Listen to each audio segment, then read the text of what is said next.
Welcome to the Outer Worlds 2. Any similarities to real-world dystopian corporate-branded hellscapes are purely coincidental.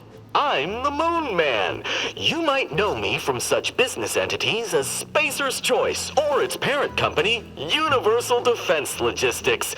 Yeah, I'm kind of a big deal. But I won't bore you with how I became the galaxy's most beloved and recognizable spokesmoon. You're here to choose options from a menu. Well, have I got menu options for you?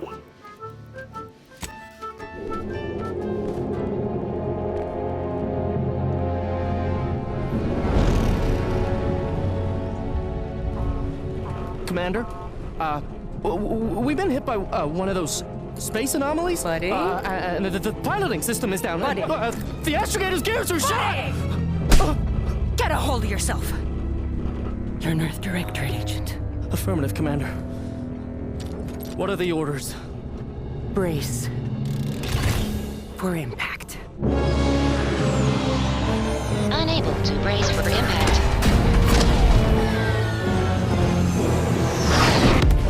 Is it the end for Commander Zane and Buddy? Tune in next week to find out. From one side of the galaxy to the next, the Earth Directorate is on your side. Whether against corrupt corporations, tyrannical governments, or corrupt corporations in league with tyrannical governments. The Earth Directorate is here to fight for the rights of all colonists. So remember, if you or your neighbor's government has turned tyrannical or sold themselves out to greedy corporate interests, just commandeer a skip drone and send the Earth Directorate an SOS, and we will respond immediately. Please allow 6 months to 10 years, depending on your proximity to the nearest Earth Directorate base and any unforeseen encounters.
Who is in charge of the mission? And how did this happen? What? We're recording. Make sure we edit that out. Commander, the reason your instructions have been kept vague until now is that your mission is not only of extreme importance, it is also highly sensitive. Your destination is the source of all skip drive manufacturing, the Arcadian system. However, for reasons that are far above any classification that you qualify for, this colony is outside our jurisdiction. We have recently discovered that the drives are somehow responsible for the dangerous rift anomalies, the tears in the fabric of space itself. And without skip drives, interstellar travel is impossible. No imported snacks, no aether wave cereals, no survival for the colonies. Your mission is to rendezvous with DeVries, our forward agent, and assist her in retrieving the information needed to determine exactly how the skip drives cause the rift anomalies. But please try to be more discreet than usual, because if you or any member of your team are captured, you will be on your own. There will be no rescue. We cannot afford for this to turn into yet another intergalactic incident. Agent DeVries will be contacting you shortly to coordinate your plan of action. Please follow it for once, will you? Look, let's be honest here. You somehow managed to fumble your way through these things successfully. Let's just hope you're able to pull it off one more time.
Commander, hey, got a moment?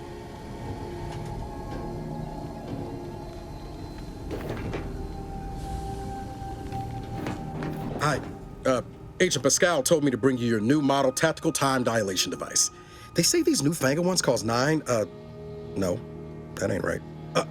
10.25% less brain damage than the old ones.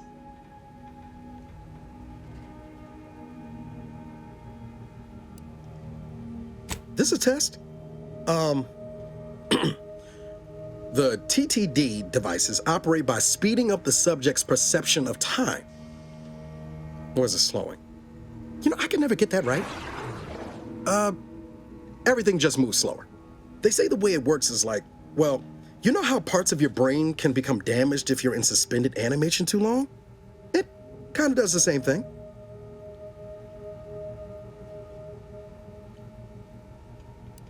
Didn't I just say? But this way, you don't have to risk extended hibernation. That can kill you, you know. The lab coats swear this way's perfectly safe. Science is amazing, ain't it? Listen to me, rambling on.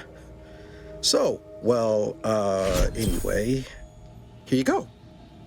Look, Commander, truth be told, I asked to deliver it to you. I was just hoping to get a moment to ask you for a pointer or two, you know, on how to be a great agent like yourself. Because, well, you're a legend. And the other agents, well, let's just say they disagree on just how I should go about it. Well, Pascal likes to joke around, but I think she's being sincere when she says it's all about looking out for the people who can't defend themselves. Sandoval says he's got no time for weakness. He says we gotta save people because they're too stupid to save themselves, and that we have righteousness on our side. And Jepson, well, you know him, he don't talk much. So, what do you think?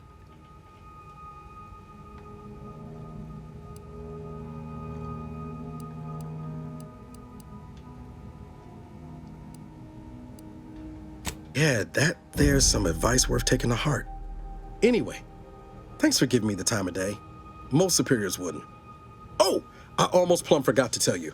It's near time for Agent DeVries to establish contact. She's like you, top tier, one of the Earth Directorate's best. I know you'll like her. Anyway, we ought to be getting down to the main room and open up the channel.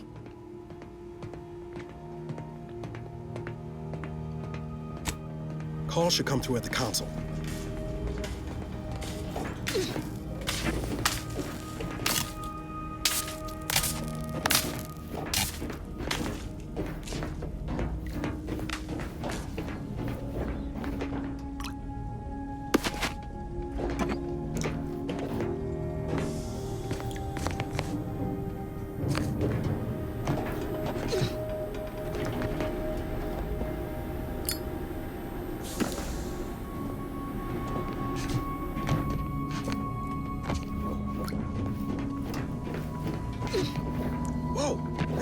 Faster than taking the stairs.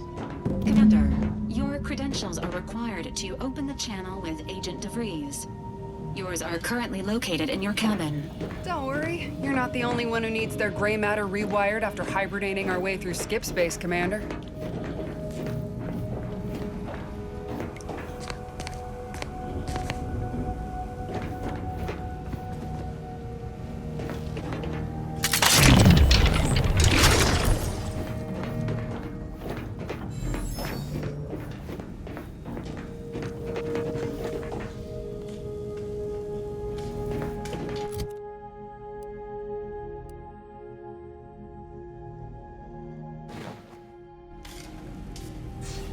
Your cabin door appears jammed, Commander. I've made an internal note for Agent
Commander, considering the danger and consequence of the mission we're about to undertake, I hope you'll forgive the lack of pleasantries.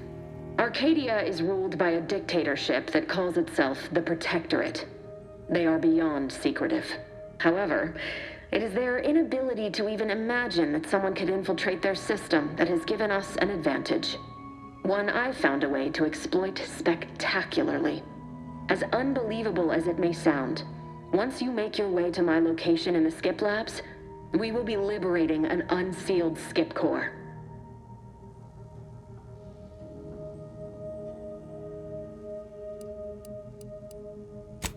Really? You're seriously unaware that if you try to unseal a skip drive, they explode? Doesn't matter. It's a lie anyway. The explosive seals aren't necessary for them to function. They're really just there to conceal the inner workings of the drives so no one else can duplicate them. Examining an unsealed one will be invaluable in helping our lab coats figure out how they cause the rifts. But you'll first need to make your way to the station proper from the landing pad.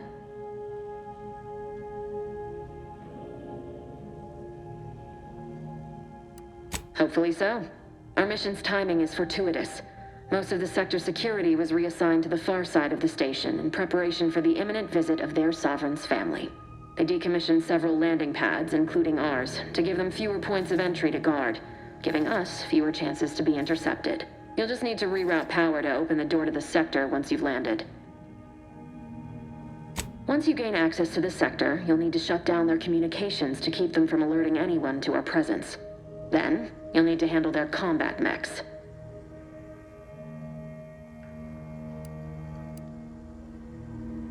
Likely you'd need to find a control terminal to access. If you can, though, shutting them down before they even know you're there is advisable. They're relentless and well-armored. I've managed to leave caches of tools and intel for you throughout the sector. I'd take advantage of all of them, were I you. This may sound simple, but I cannot stress this enough. Do not underestimate the danger we face. Come on, Agent. Haven't you heard? We're the best and brightest. We infiltrate corrupt governments before breakfast most days. Do you think this is some kind of joke? The Protectorate are the worst of the worst and will not hesitate to string you up if you're caught, if you're lucky. They think nothing of regularly chemically lobotomizing their own subjects for even the slightest error. Your life isn't the only one at risk here.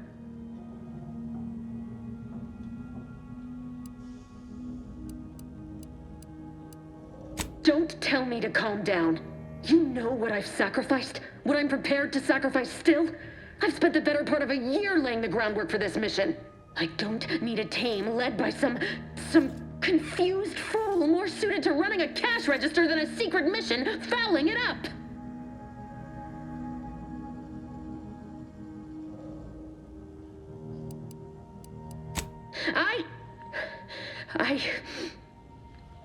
Yes, of course. You were in command here. I apologize if I allowed my nerves to get the better of me. It will not happen again. I promise you. I need to go now. My absence will be noticed soon. Once you land, I'll patch in over comms and guide you through the sector. Augustine! I mean, Agent DeFreeze. I just wanted to say we're all looking forward to working with you. Who? Niles? Is that you? Law, what are you doing here? It's been so long. I'm an agent. First assignment. Suppose I look a mite different now. Less grease. Oh, and no more smelling like fuel neither. Most days. Can't wait to see you once this is over, Agent. And good luck. Same to you, Ibarra. DeVries out. Navigator's warmed up in the cockpit, Commander. Whenever you're ready to fly us in.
We'll hold position until you gain access to the rest of the sector, Commander. That keeps us productive.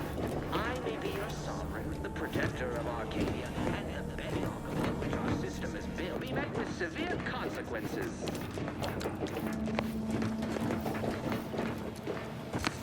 Beloved subjects. subjects. We all know that a structure is only as strong as its basest elements, the dirt it is built, which is each and every one of you. Commander, Ibarra and I will secure the building down here, while you're upstairs restoring power to the door.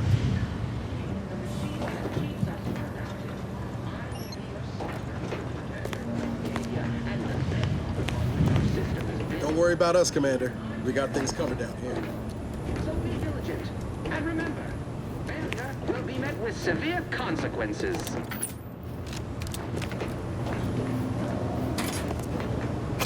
Beloved subjects, we all know that a structure is only as strong as its basest elements.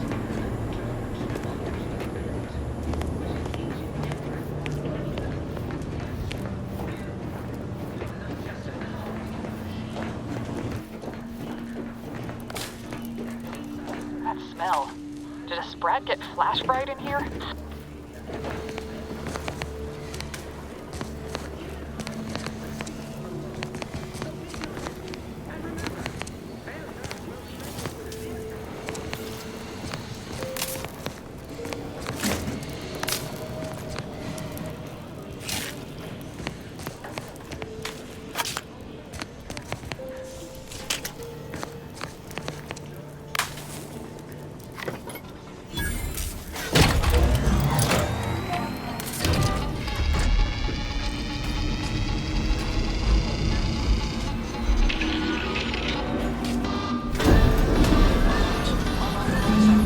The electrical system misfired somehow. Security has been triggered. This needs to be dealt with quickly.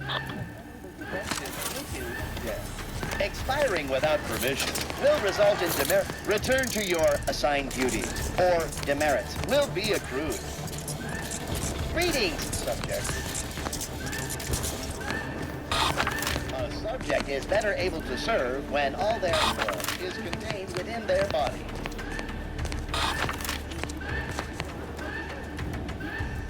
Additional demerits assigned for misuse. Commander, we finished our sweep. I'd wager we could use the intercom to call for help, Commander. Must be a guard around here somewhere who can shut the mechs down. Screen's broken, so should be nothing to pass yourself off as one of their own. Or we could try shutting them down ourselves. I spied some controls just past the gate that looks like they operate the mechs.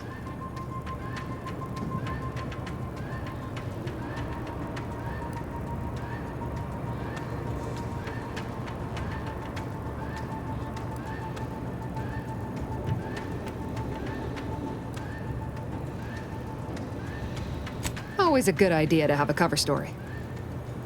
That don't work out. Might need this here to hack your way through.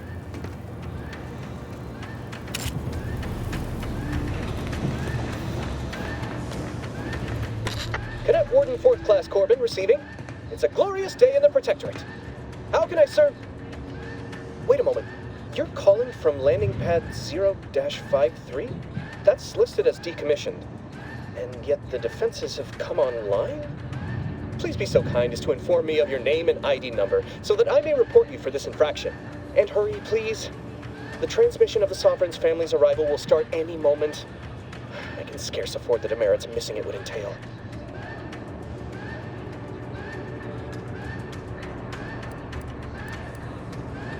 Mallory? Oh, now I understand. I'd heard you were, that your condition wasn't, optimal. What? I know I shouldn't be asking this, but what was it like? The mental refreshment? No! I mean, yes! Of course I would. Willingly. Were I to fail to adequately fulfill my duties to the Sovereign and the Protectorate, I am pleased you have been returned to us as a fully functioning subject.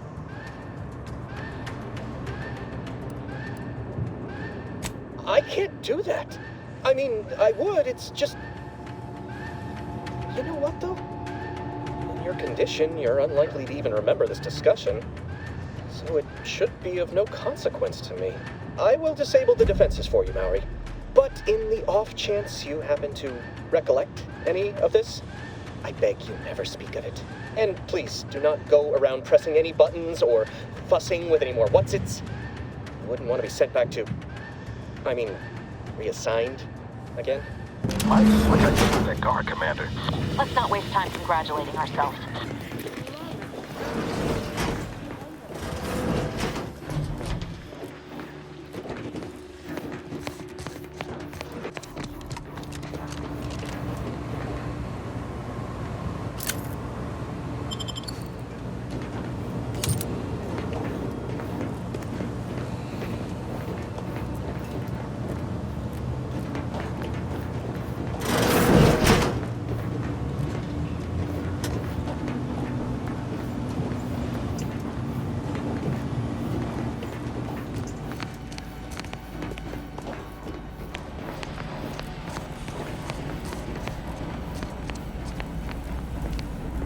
Commander, the situation is becoming more fluid than I'd originally planned for. We've got to change our approach. Split the team to handle comms and security concurrently.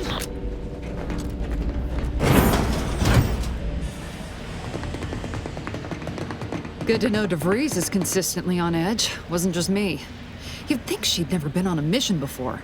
Everyone knows fluid's about the best you can hope for. Well, sitting here jawing ain't gonna accomplish much. Looks to be central dispatch on the right with security ops on the left. Which you taking, Commander? We'll hit the other.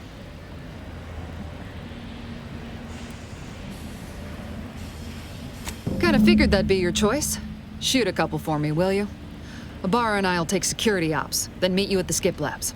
We'll stay well out of trouble, won't we, Cadet? That's right. Like you told me, Commander, everyone's well-being depends on our success. If whatever's going on here is as bad as the Chief thinks, then we'll make an end of it. Right.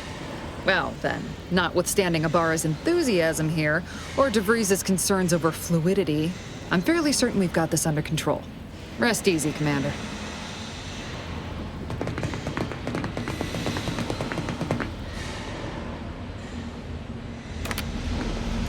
Sergeant Pascal, ma'am, I've been cogitating on how best to gain entry into security ops.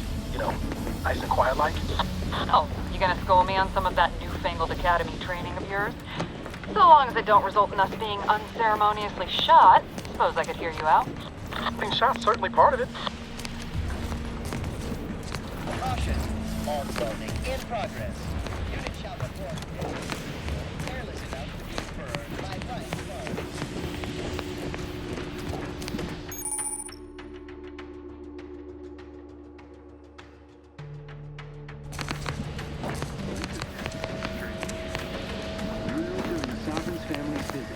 Surely you don't think it's anything untoward. The surprise appraisal of our confidence seems more likely.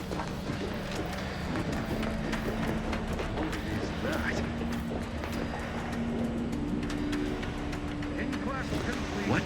Well, malefactors identified.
Jepson and I are in position above the sector, Commander. Path's been cleared. We encountered one guard. He's been dealt with. You should have seen it. As long as it was done righteously in the name of the Earth Directorate. Right, Sandoval? I wouldn't stand too close to the airlock when we're back on the ship, Pascal. Why? Is there something wrong with the airlock?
You need to sabotage the transformer to disable the failsafes. This will allow you to open the door and proceed. I left the manual in the locker to your right in case you need it.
The alarm?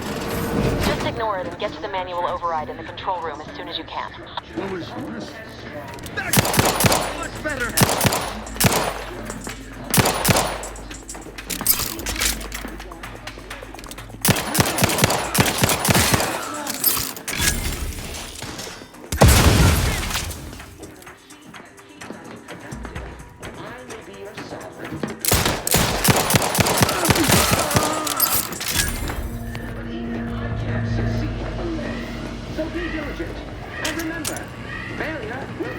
Severe consequences.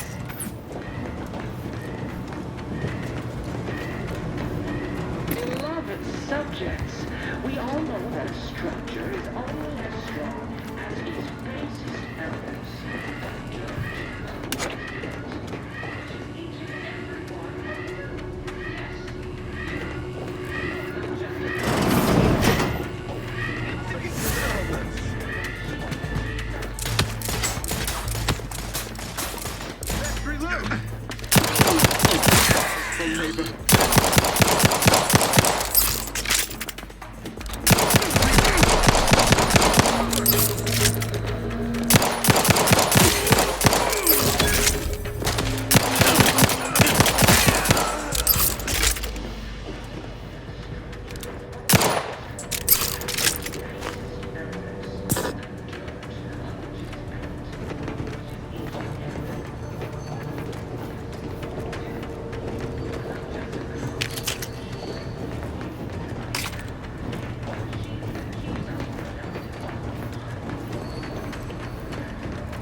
encountering more opposition over here than DeVries said we should. Nothing too serious, but any distraction you could provide would be helpful, Commander.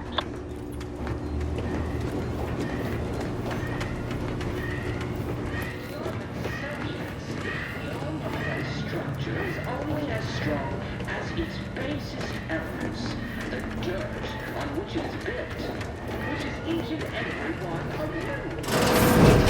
You are just a cog in the machine. You are the cog in the machine that keeps us connected.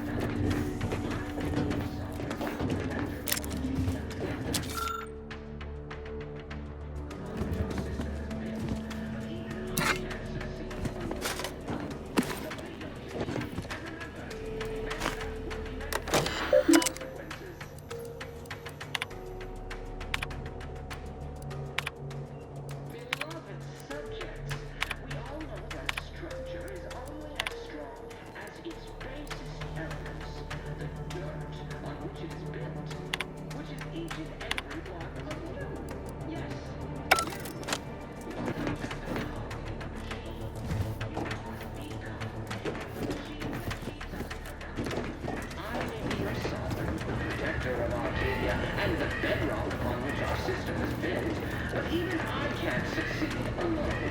So be diligent, and remember...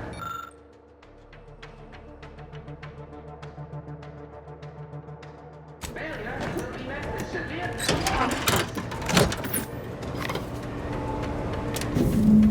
Comms are down. This is going better than I expected. The nearby elevator will take you out to the rendezvous point. I'll see you and your team Invasive soon. element! Give us a minute.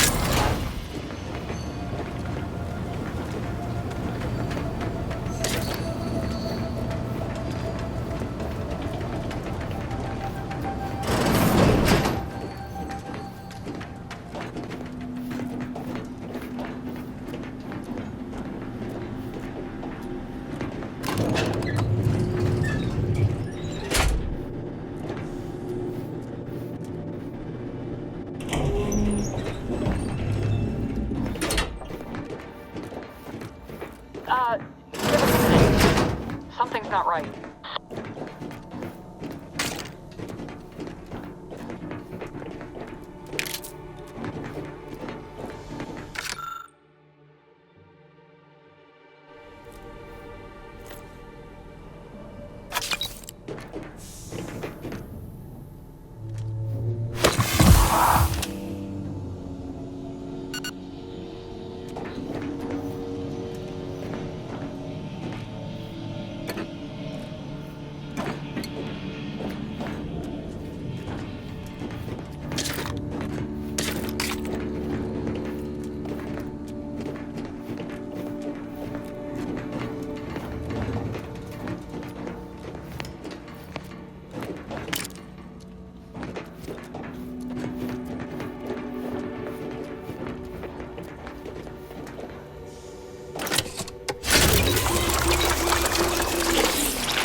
Whoa. Hold on. What's he doing here? What's that? An explosion? Avara, Pascal, do you copy? Niles, say something. What the fuck just happened? I see smoke.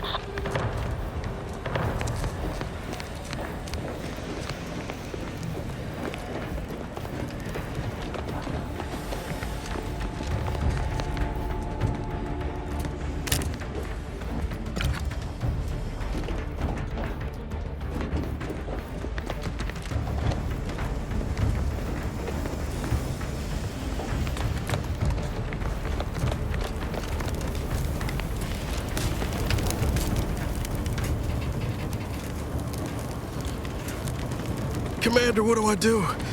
Everything was fine, and then...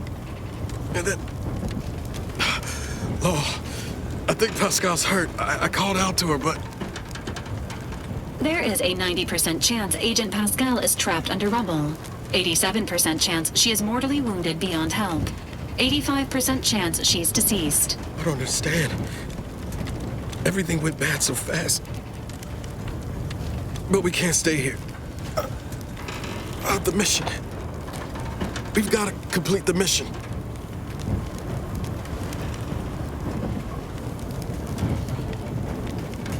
On it, Commander.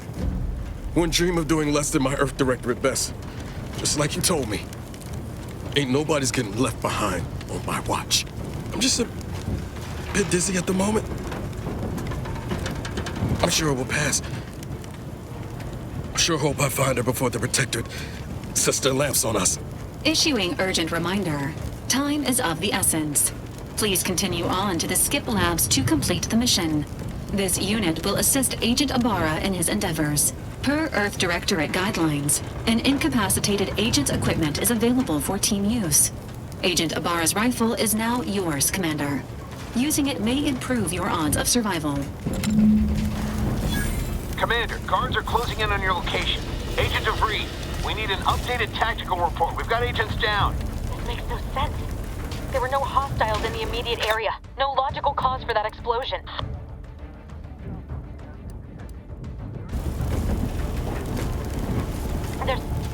There's nothing more we can do for them. This doesn't change our mission. We have no choice but to keep pushing forward.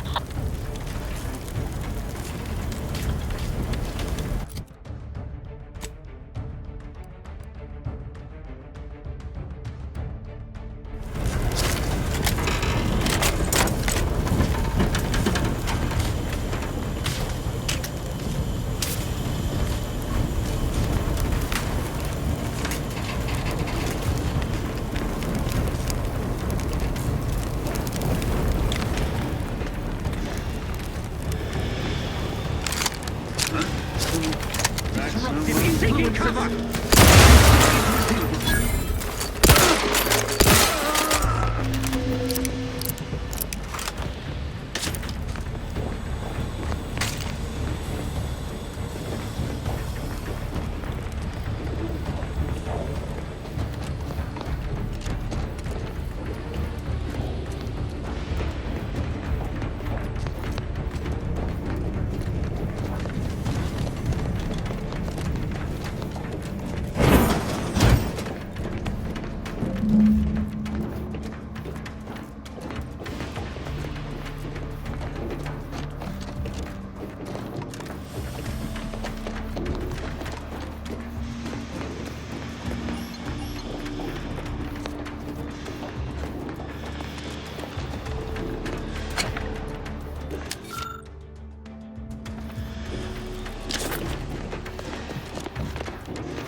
At once! What are you doing here? Why aren't you at your post? Has this whole facility gone mad? Something has transpired at Central Dispatch. I've heard gunshots, screams. I fear we may be under attack, but how? This is the Sovereign's Arcadia!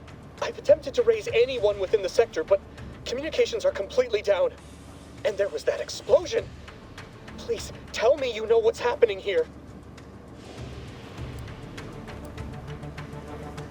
By the matriarch, your voice. You're the one I spoke to over the intercom, but you're not Mallory, which means I let an unauthorized person into the facility. No. I am ruined. You've played me for a fool, talked me into an action that borders on treason. And now, the price must be paid. I'm a loyal subject, I swear. Why would you do this to me?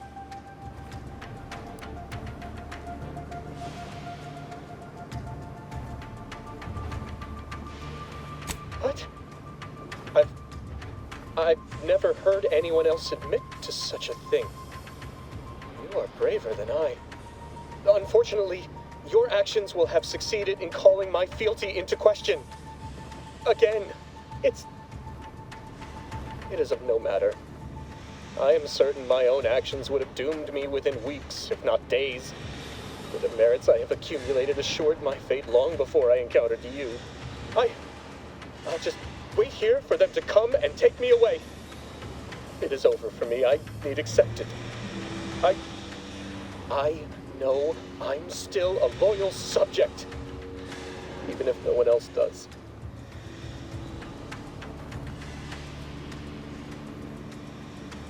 Of what matter is it if I go willingly or not? The fact is that it is unavoidable. My latest perpetual appraisal of purpose was less than adequate. It's just sitting on Arbiter Jackson's terminal, waiting like a blade above my head. When the demerits for this are added, maybe I'll be lucky and they'll just execute me instead.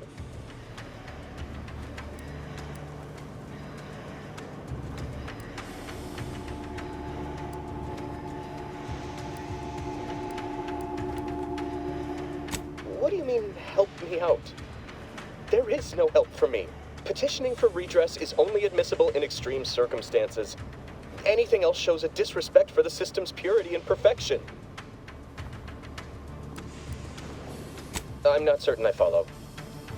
You're saying you would alter an official report without authorization? To cover my abject failures? I've never heard of such a thing. Why, that could be like having a new start. Wait, what am I saying? I cannot be party to your scheme. I'd be caught for sure.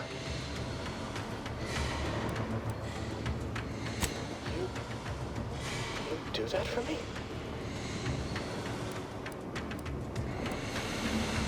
Yes, at once. Glory be to the Protectorate.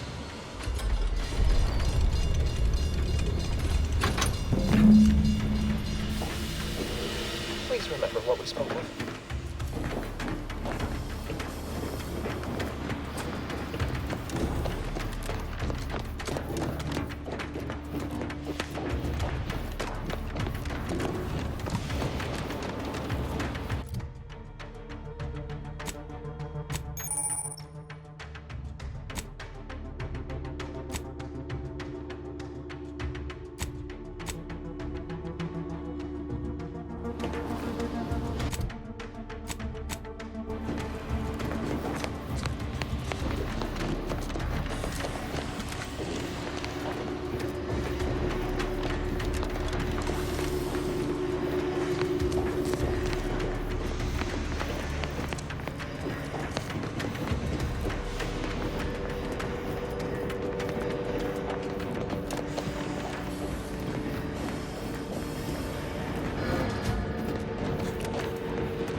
I don't know what happened out there. This is all going wrong. Niles, he was a promising agent, but we've got no time for grieving. Take the lift behind you and get to me as soon as you can. It is imperative we retrieve this unsealed core and escape this station, lest his sacrifice be for nothing.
Commander, be on your guard. I'm picking up increased security activity in your area. They'll be at your location at any moment. Or it is. It would be fantastic. It's not our place to question!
Commander, can you hear us? Something's wrong. We can't get into the skip lab. Breeze isn't responding to our comms. In other words, we're trapped out here. So don't count on us for backup. We'll be busy keeping ourselves alive. Don't worry about us. Just get to DeVries and liberate that core so we can get out of here.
you get anything right?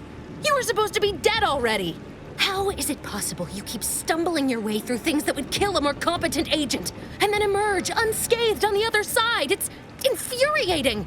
It's an embarrassing miscalculation on my part is what it is. No matter. It's one I'm about to rectify.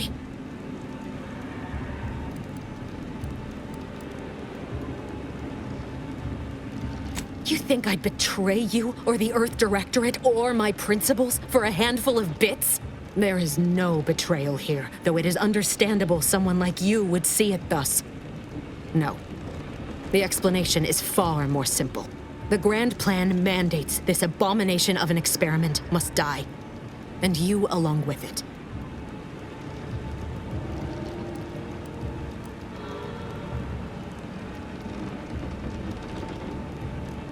I have neither the time nor the need to explain the veracity, the nuances of the plan to one such as yourself.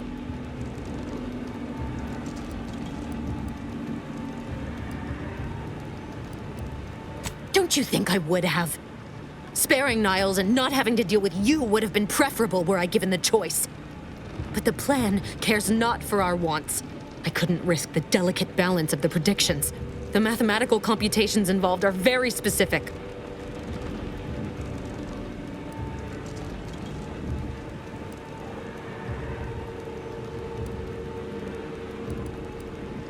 There is no too late. This is happening right on time, as it must.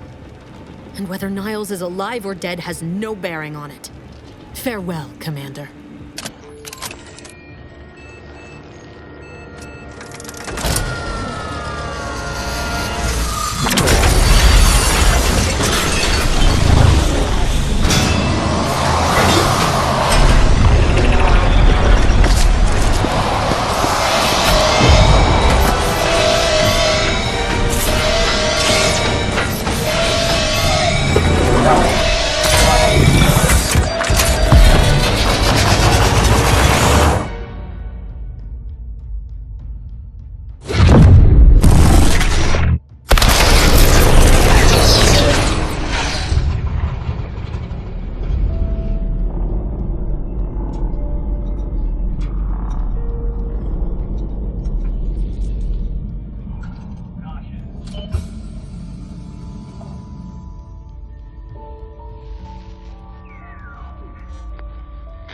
Sovereign's family has been killed by a naturally occurring rift anomaly.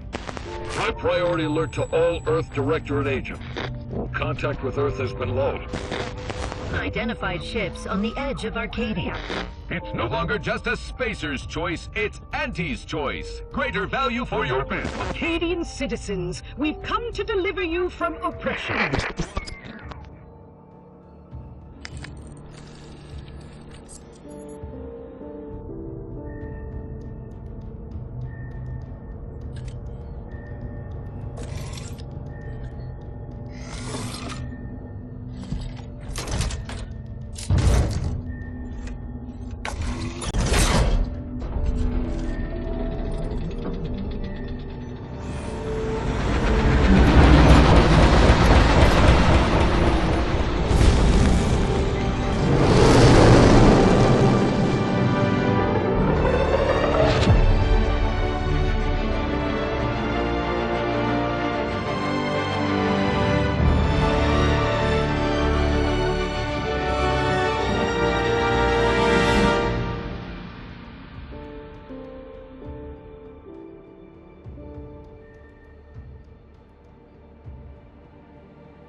You're not hearing me, Val. They were out there for almost 10 years. You know what usually happens to someone left in suspended animation that long. Explosive cell death may result from extended periods of suspended animation. Death occurs quickly as the human body rapidly liquefies. Exactly. And it would be my fault it happens. Oh, I never should have stopped looking. I can't face the commander right now, not like this. I'll be in the cockpit.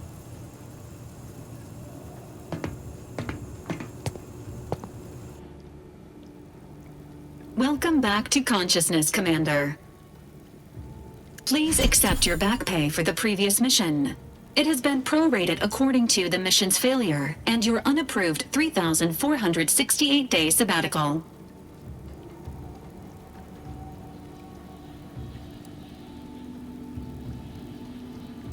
Due to the perilous nature of their job, Earth Directorate agents are not compensated with hazard pay. However, 2 more near-death experiences may entitle you to a decorative trophy. Revival protocols mandate a physical and cognitive test to confirm mission readiness. This is to ensure no unexpected changes have occurred regarding your abilities, Commander.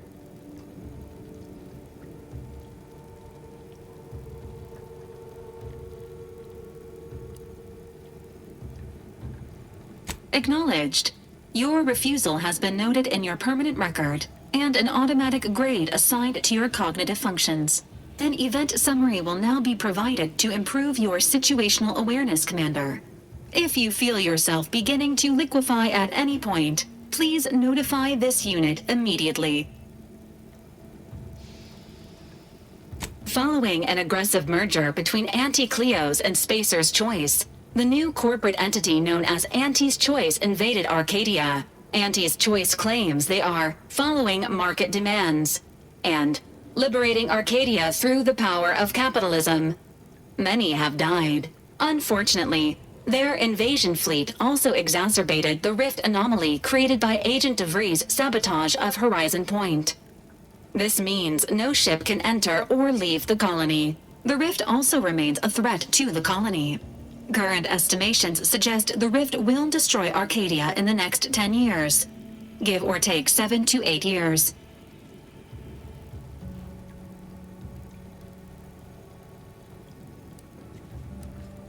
Initiating reassurance.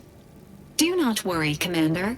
Prior to now, the probability of your intervention having had any impact on current events approaches 0%. While the rift is a low to medium priority concern, Agent Ibarra has expressed far more confusion and alarm about Agent DeVries' latest actions.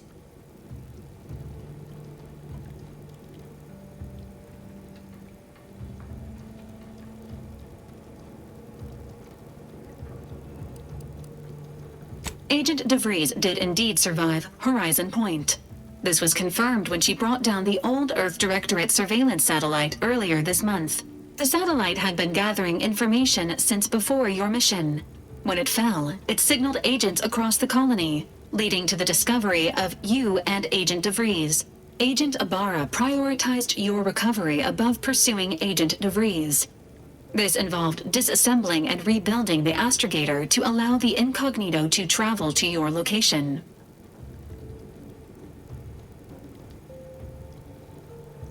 This unit has observed a marked improvement in Agent Ibarra's hygiene regimen since the satellite was brought down.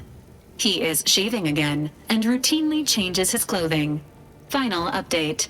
Due to the deaths of every other squad member, Agent Ibarra is now a full agent. He is currently in the cockpit. Please extend your congratulations when you see him.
all these years and I still can't get my head around what Augustine did.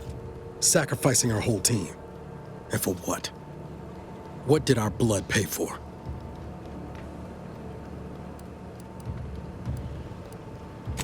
Oh, Commander. Thought you were Val. Glad to see you up and ambling about. And not, human stew.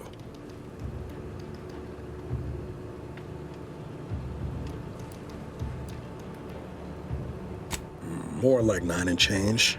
And a rough 9 years at that. But who's counting? You know, when I first learned some of the escape pods made it away from the station, I'd hoped. I did search for you, Commander. Just as soon as I was able. Might be you're giving me more grace than I deserve, but either way, thank you. So then, I gather Val's described our state of affairs? Confirmed. The commander has received a full briefing on the following topics: the invasion of Arcadia, the Rift, and Agent DeVries' survival. DeVries. Would have been better if she joined the dead. I figured she'd done just that until I got the alert that she brought down the Earth Directorate satellite. If she's of a mind to, she could use the information on that thing to destabilize the Rift and destroy Arcadia. She was one of us, Commander.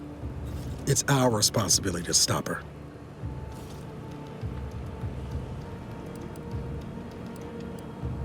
It'll be an adventure. Funny how often you seem to stumble into those. She's going to ground now, but as part of her original undercover mission, DeVries was inserted at the Vox relay station on Paradise Island. She'd have followed protocol, established a safe room there. Wager that's where we'll find clues as to her present plans and whereabouts.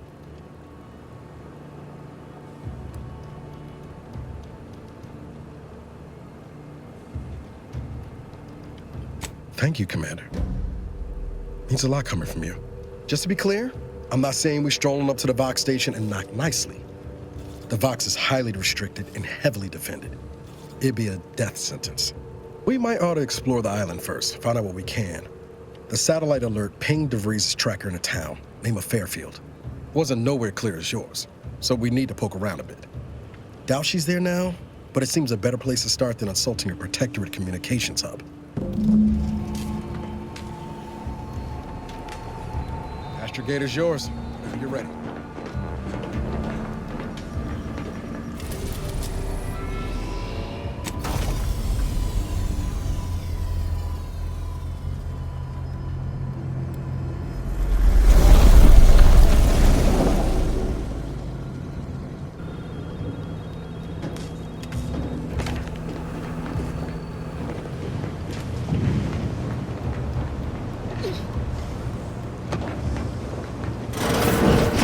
Records indicate that lockboxes, such as the two housed in this dispenser, were originally part of a failed smuggling operation. Special lockbox keys are needed to open them. After discovering the first lockbox, Agent Ibarra installed this dispenser to house additional lockboxes, which may be located throughout the colony. Unfortunately, due to a jam, the dispenser is currently inoperable. Agent Ibarra deprioritized its repair in order to focus on rescuing you, Commander. Theorizing. Extracting the contents from the first lockbox may disencumber the dispenser, allowing it to return to normal operations. This unit has an advanced decryption key that can open the first lockbox, Commander. Helpful addendum. Scans also indicate an Auntie's Choice dematerializer within the first lockbox, which you may find useful in the discreet disposal of bodies, Commander.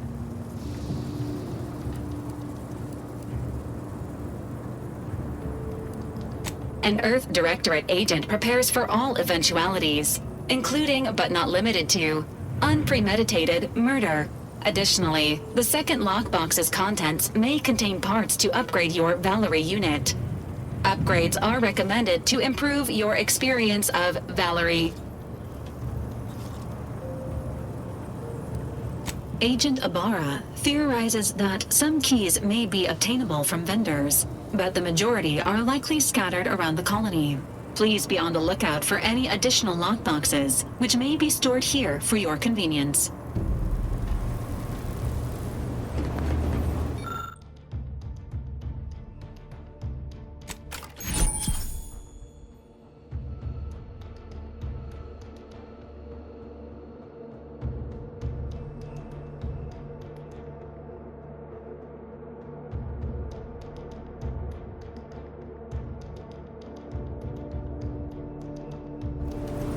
Congratulations on your acquisition of the dematerializer.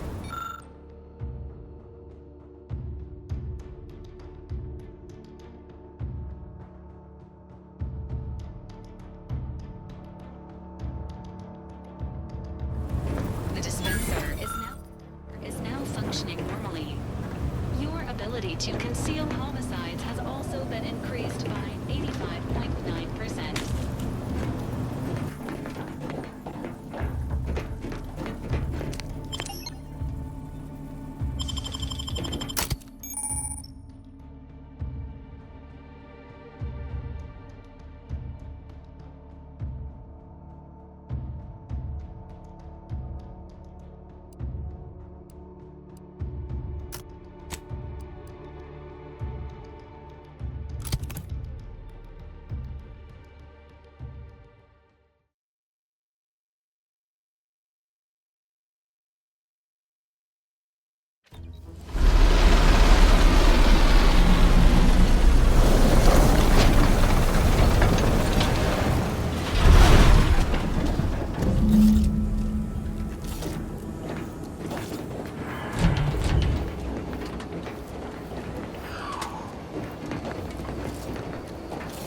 Is it me, or has my ankle been squeaking?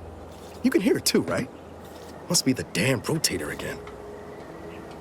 Anyway, need something, Commander?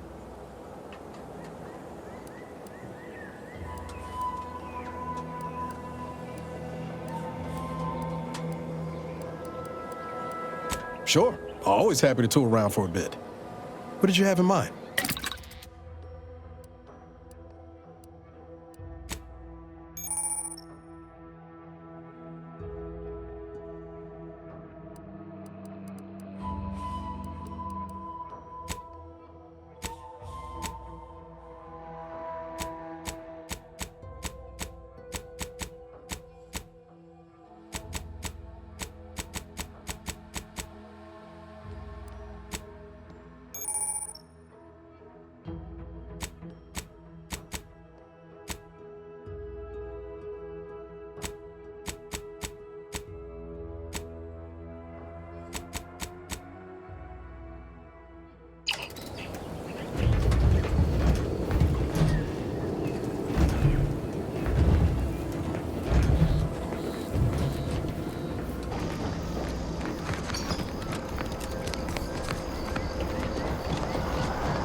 No offense to Val, but it's real anyway. Need something, Commander? Sure, always.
Asset charged. Up to, but I'm not ready.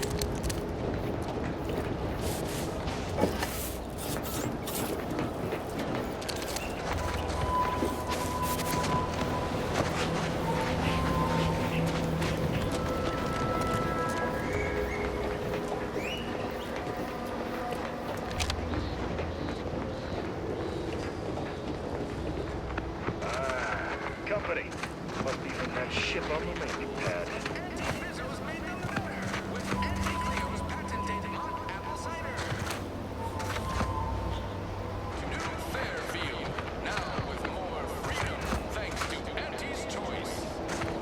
Welcome to Fairfield, now under the new and improved management of Auntie's Choice. I'd usually ask if you were affiliated with the previous regime, but you lack the bewildered gaze of a yay-saying protectorate subject.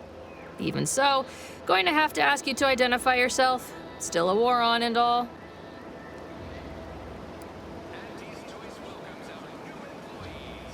Huh. Really? Everyone knows we're cultivating our sprat population for a new deep-fried snack line. So I refuse to fall for such a ham-handed attempt at dissemblance. Look, we're Auntie's Choice. Lying's fine. We downright admire it even, if you pull it off. Next time, try a little harder. End of the day, we let most anybody in. Bottom line's all we care about is our bottom line. That'll be all, unless you got any questions before you're on your way.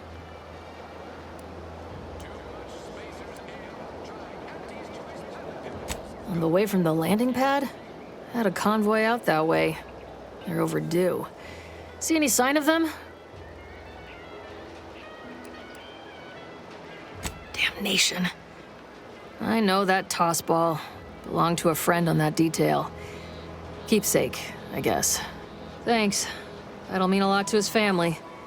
They can use it to pay his gravesite fees. Fool never bothered keeping up on the payments. Them Protectorate drones been a serious menace of late. Heard Trooper Faulkner shot a few. You find a way to put a stop to them, there's a bounty for it. Oh, we got everything. One of them, at least. Clinic's over there on your left. Watering hole's a bit down on the right. Market's a straight shot down the lane. What? You been in hibernation or something? We're here to bring the free market's liberation to the people of Arcadia. And Arcadia's bounty to the rest of the galaxy, of course. As I've never heard of her, can't say I can. Seems like Minister Milverstreet knows everybody, though. Probably ask him. Anything else? Before I forget, I have standing orders to send all newcomers to Minister Milverstreet. He's in the town hall. That'd be the one with the giant hologram on it. Can't miss it. Once again, welcome to Fairfield, the official new home of free trade and self-reliance on Eden.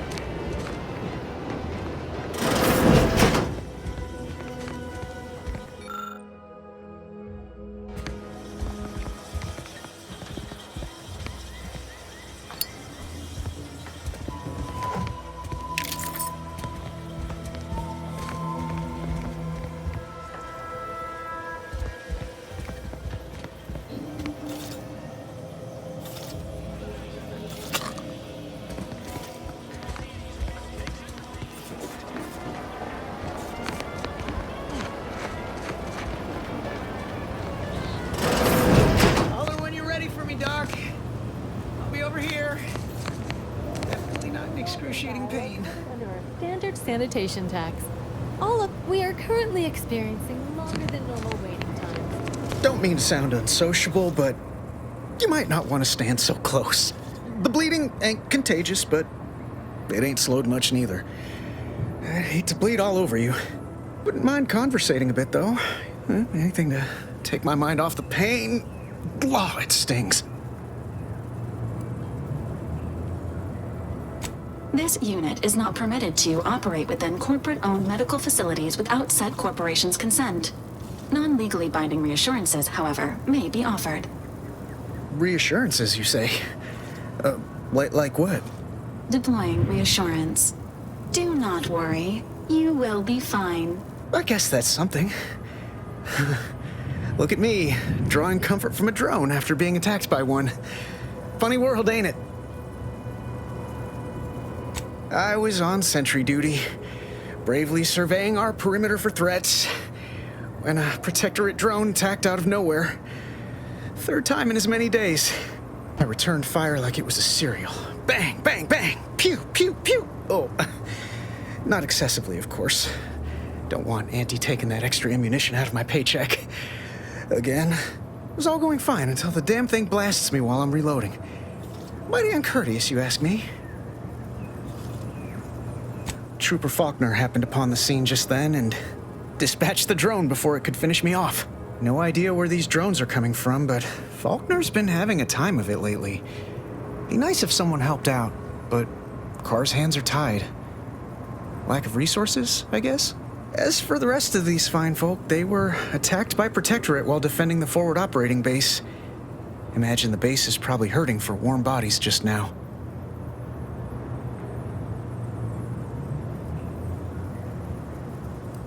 Can't imagine they'd turn down help from anyone who knows how to handle themselves and is a friend of Auntie's. The FOB's our main line of defense. The only thing stopping the Protectorate from sending their legions over that bridge of theirs and attacking us here in Fairfield. The man in charge, Commander Torres, is a legend. Rumor has it his troopers are relentless, fighting through wounds that would kill most. What I wouldn't give to join his outfit.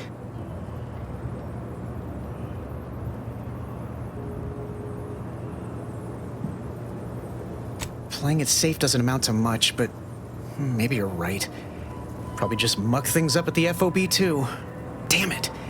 I gotta find some way to beat these low-runger allegations. It's all a moot point till I can get this arm of mine mended. Poor Doc Barnes is working himself to the bone trying to take care of us, but he's only one man. I suppose it could be worse. At least Command's not throwing us at that relay station. Can't imagine the casualties he'd be dealing with then, given all its defenses.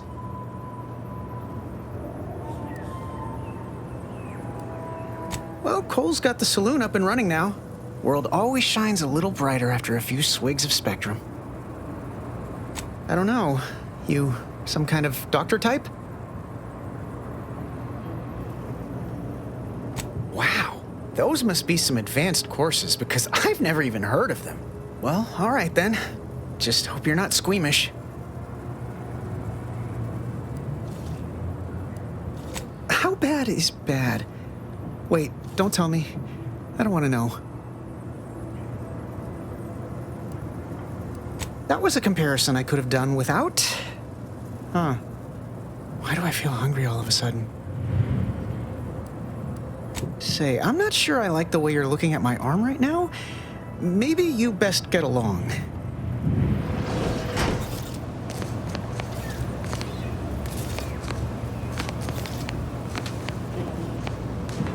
I must ask you to hold still.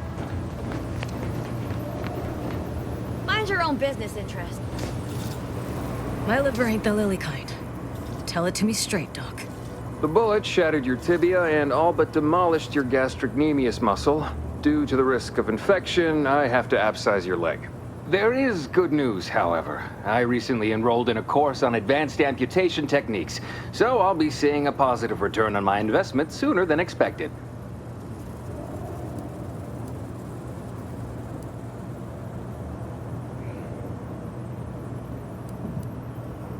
Don't be obscene. I have on hand a perfectly adequate tranquilizer to manage any flailing.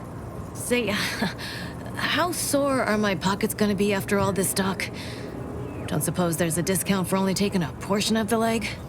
I'm not running a charity. If you desire full treatment, you'll pay full cost. If that's a problem, seek compensation from your commanding officer.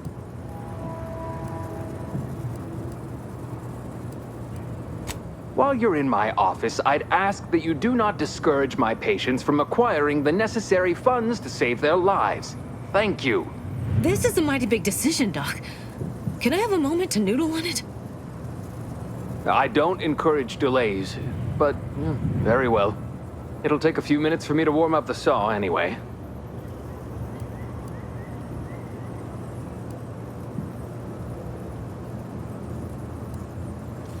Short of you skipping back in time and ordering the coagulant I need, I doubt anything can be done to accelerate the timetable for treating these soldiers.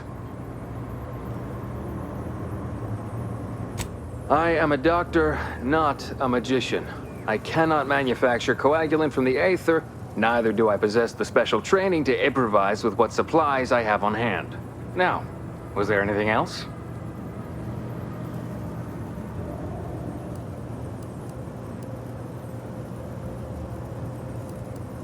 Here are my supplies.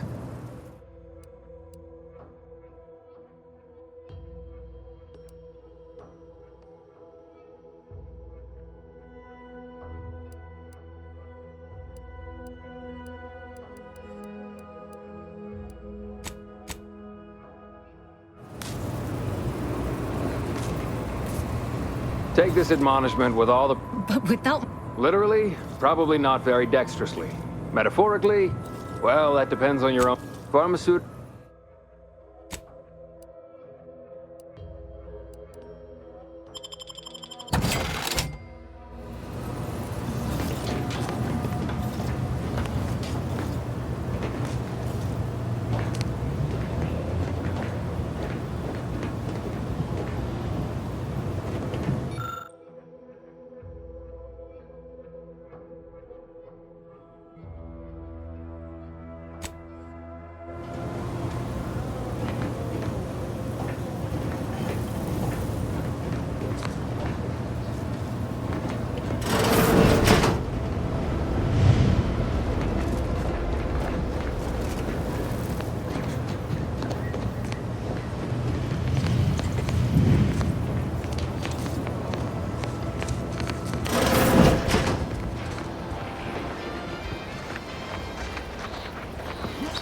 Your petty skepticism. I'll pay my tab in no time. You'll see. I see a huge opportunity for us in Fairfield. There's zero competition and plenty to drive people to drink. Welcome to the name-pending saloon, purveyor of spirits and stimuli. What'll it be, stranger? Why, sure. You'd be surprised how much loose talk and idle speculation occurs around here. What, between the Protectorate defectors, finally able to speak their minds, and all our off-duty Antes employees carping about work and the war? Any particular topic you have in mind?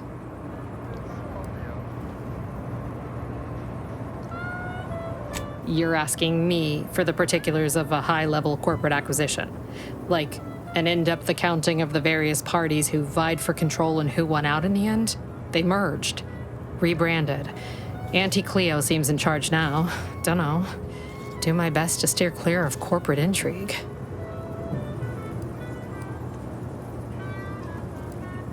Tell you one thing you can't avoid. The bridge. No other way around it, and at present, it's held by Protectorate forces. We have a small contingent of troops bivouacked nearby. Forward Operating Base, they call it. Oh, Minister Milverstreet's blessed with the gift of gab. Swear he could sell bypass shunts to a Raptidon. Ain't one of them falsely magniloquent types, though. Sincere fella. Shares command of Fairfield with Acquisitions Officer Carr. She's blunt and murderous. Two traits Auntie's Choice highly prizes in a commander of corporate forces.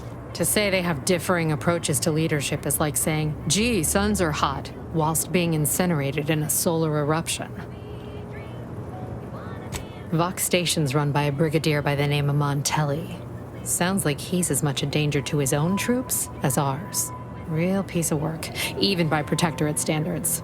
Reportedly enamored of show trials and summary executions.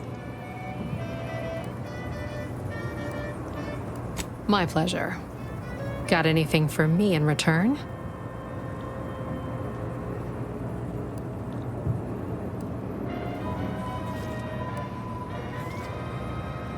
Apologies, but tall tales and poorly formed fabrications failed to impress me much.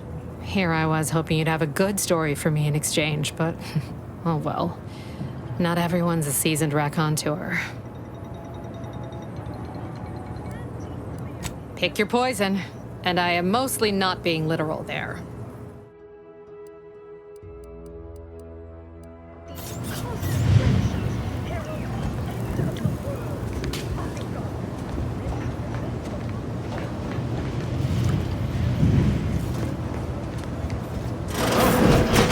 copious direct report. Time for another performance review already. Apologies, I'm still applying the required elbow grease to scour these surfaces, just like a novice facility sanitizer should.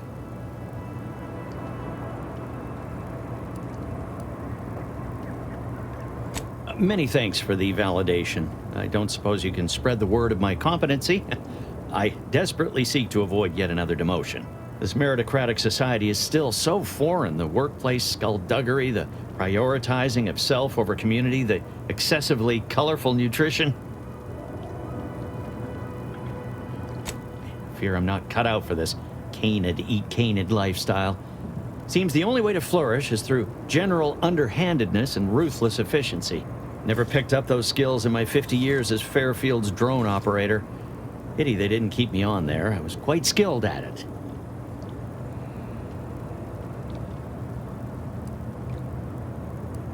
Oh, you're right. I wanted change. Whole reason I left the Protectorate in the first place. No sense complaining about the means now.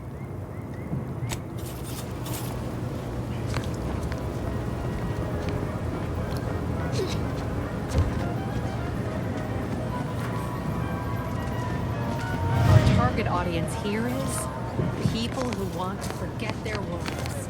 And sometimes they're...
Finally find a way to get ahead, and this Swear, I almost had it this time.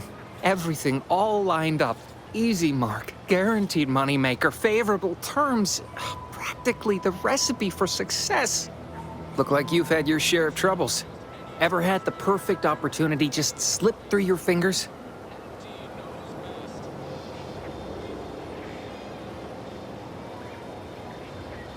So you can understand my situation then.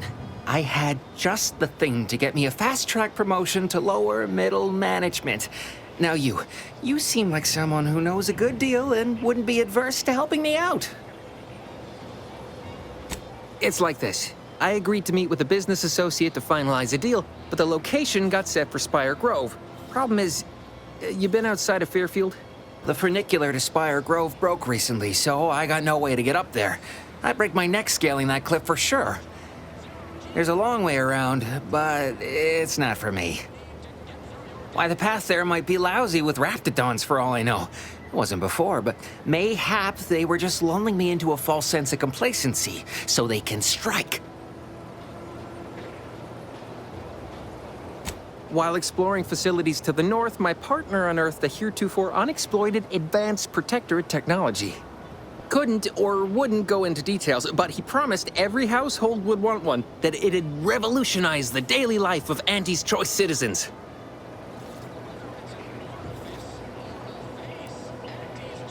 I lay my hands on something like that, turn it over to management. I'd start climbing the rungs of the corporate ladder right quick.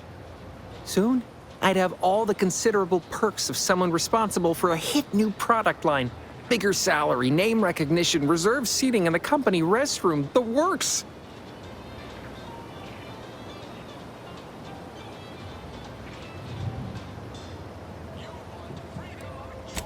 opportunistically leveraging difficult predicaments.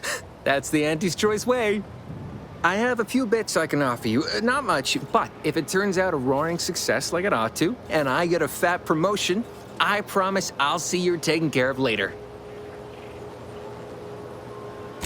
Splendid. Go parlay with Jackson Plum up at Spire Grove. It's some kind of agricultural harvesting encampment southwest of here, near a mess of them rocky spires. He'll provide the agreed-upon schematics. Oh, the broke-down funicular is due west of here. Dexterous-looking so-and-so like yourself could probably scarp her up it in a jiffy. From there, it's just up the hill a smidge. So close, but so far away. At least for me, anyhow. Truth is, haven't the slightest. You know the Protectorate have all the most advanced technology, though. Probably something straight out of an Aetherwave serial. Edible spacesuits, N-ray specs, matter translocation. It could be anything. If Jackson's all fired up about it, it'll be beyond comprehension, I'm sure. All right, then. Don't let me keep you.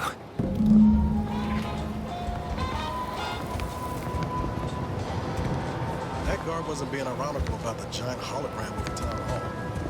Well, guess we ought to go and play this minister like she said. Store this stuff? They must be storing something good in there. Yeah, guns, armor, probably some ammunition too. Honestly, Kemp, ain't that much of a mystery.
You're thinking too small, Murph. I'd put money on the Protectorate stashing treasure inside. A whole pool of bits enough to swim in. It's a constabulary, not a bank. And certainly not some kind of gold-filled swimming hole. Besides, these Protectorate lack imagination. Never had an original thought wasn't written down for them first. Like I told you before, it's probably just guns.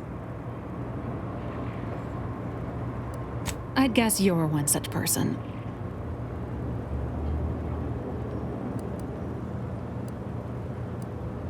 And a wrong one, as we've learned in dealing with this malicious contraption of a door.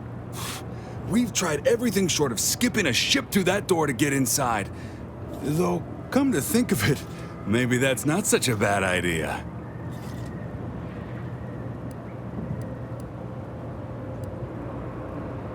I'd love to see the quartermaster's face after turning her lamps onto that requisition request. Fine. Skip drives out. Say, maybe we could commandeer one of them tractors out in the field instead. Oh, bet that could plow through the door. In case you haven't noticed, we're in the middle of a war, and hard to say whether we're winning or not. Better question is why no one else is treating this like a top priority.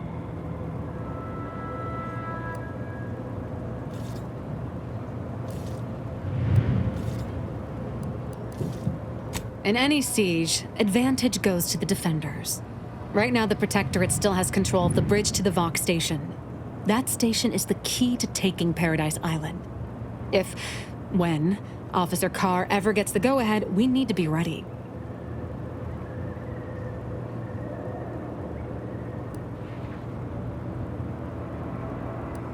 Why do you want to know? What are you, some kind of spy? Back down, Trooper. I'm sure our friend here is just curious. Still haven't gotten orders to, I suppose. Only person besides Carr who might know more is Commander Torres out at the forward operating base.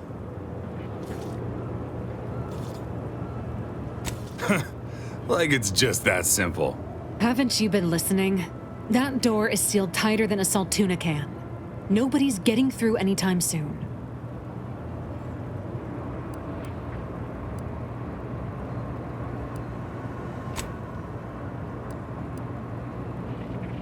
You sound like you've got something percolating.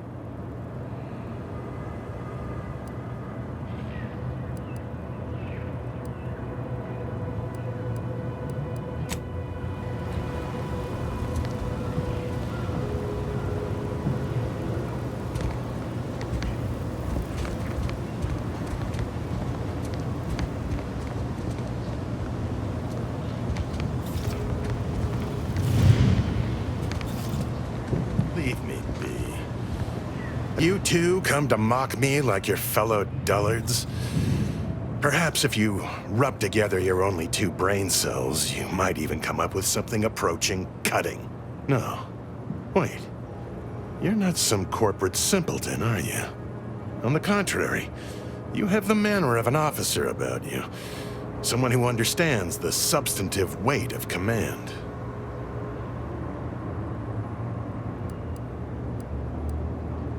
Please, allow me to start over. I am Warden Sterling, dedicated servant of the Protector of Arcadia and caretaker of worlds, the Sovereign Henry Varick.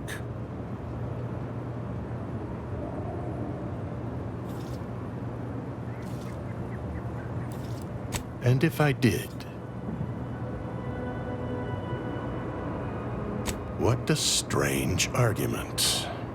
Obviously, I would prefer the contents of the armory remain with the Protectorate, but circumstances being what they are, perhaps you're right. We need more privacy before continuing this conversation. Go to the back of the building, and I shall meet you at the window of my cell. I'll be waiting.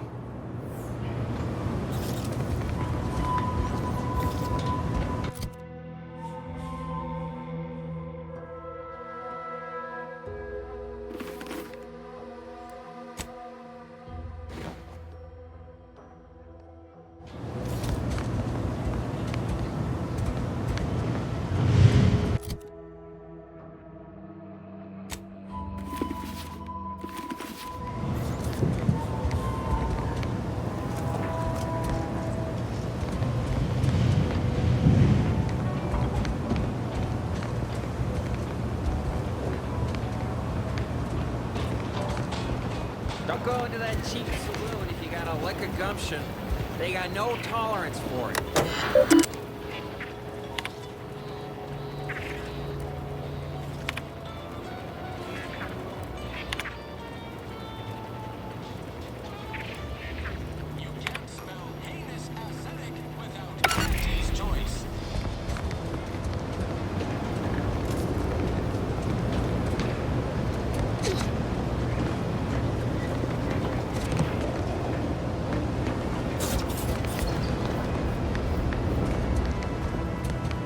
We should be able to speak freely here without the risk of being overheard. There is an entrance on the roof by which you may gain ingress. Had these two dolts bothered to do even the most cursory inspection, they'd have found it. I leave that to you to discover. Be grateful I offered you this much. That is all I have for you. I must recuse myself now, lest I draw undue attention and be subjected to another lecture on the benefits of the free market. Goodbye, and pray we never meet outside this constabulary. I will, of course, be required by duty to meet you as an adversary under such circumstances.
Appreciate your help.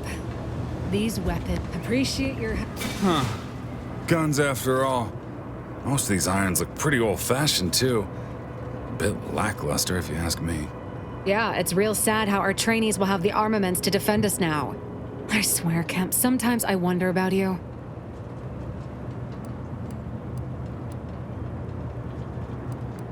And of course, we have you to thank. That sure was an impressive display of ingenuity and forward thinking.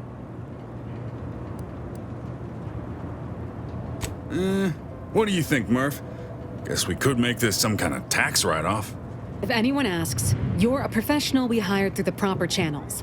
Definitely not some nobody drifted in from the aether. Understood? Good.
Knock off the funny business.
No.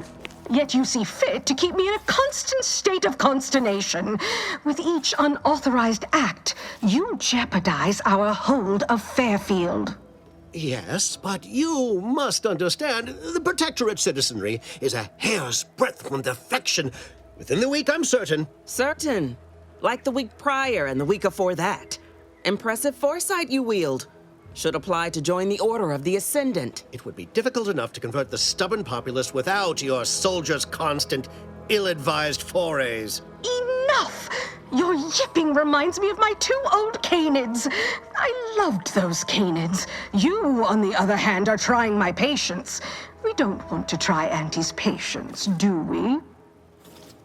No, Auntie. Yes, I thought not. Now, unless you care to see what life in the lower rungs looks like, you will both of you cease your foolish maneuvering immediately. Do I make myself clear? Yes, Auntie. Good. See that it is done. I will brook no more disappointments. And while you're at it, you might want to look into your security situation, Commander.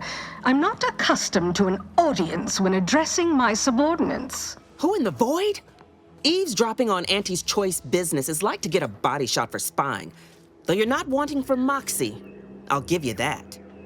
Hold a moment, Carr. When opportunity comes visiting, perhaps it's better not to riddle it full of holes. Our new compatriot may be of assistance. A surprisingly good point, especially from you. She only forbade us using our own personnel. Be a whole other matter were a stranger to happen to aid one of us. But which? Well, you seem an observant sort, so I expect you'll tire of Milver Street's bluster soon enough. Come see me before agreeing to whatever absurdity he proposes. Unlike him, I have some work actually befitting your time. I'll be waiting. Alone at last. I never thought she'd leave.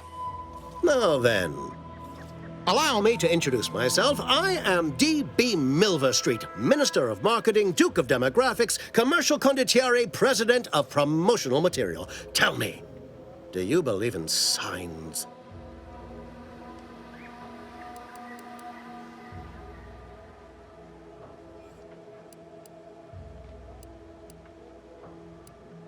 Everything happens for a reason.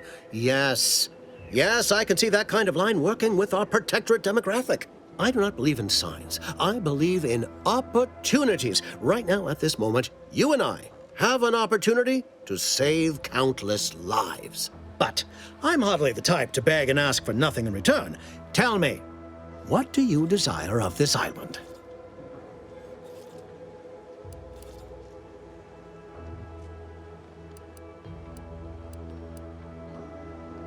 Ambitious, aren't we? Easily the best protected location on Paradise Island. Hardly a place for a stroll. But if you assist me, I promise to get you inside. Better yet, helping me shall result in our saving dozens, no, hundreds of lives. Your conscience shall be renewed.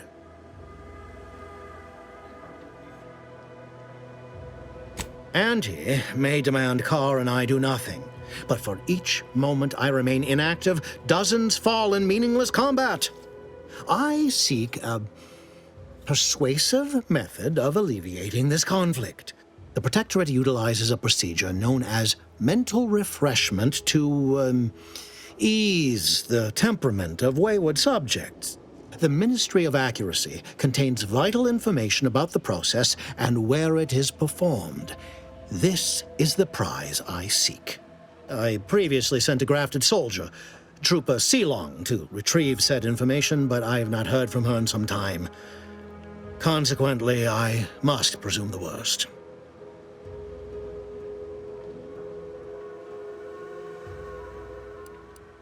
Grafted soldiers were the subjects of the Enhanced Soldier Program, so named as its intent was to utilize nature to enhance a soldier's natural talents. Unfortunately, the program resulted in many casualties, and what few successes we had were, literally short-lived.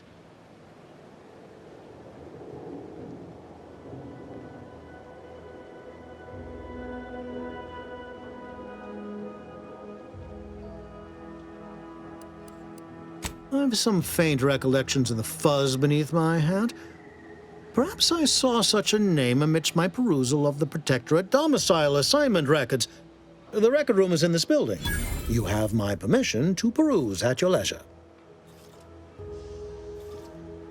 Yes, one additional word of warning. The good Commander Carr shall not take kindly to your working with me, though that is a bridge most worth burning in my estimate. An opportunity to attain my goals and stick my finger in Babylon's eye? Today's as grand as when I led in the performance department showing of Life of a Salesman. Find your way to the Ministry of Accuracy. And if Trooper Sealong is still alive, do send her back here to debrief. She's still contracted to us after all. The prodigal freelancer returns. Do not leave me in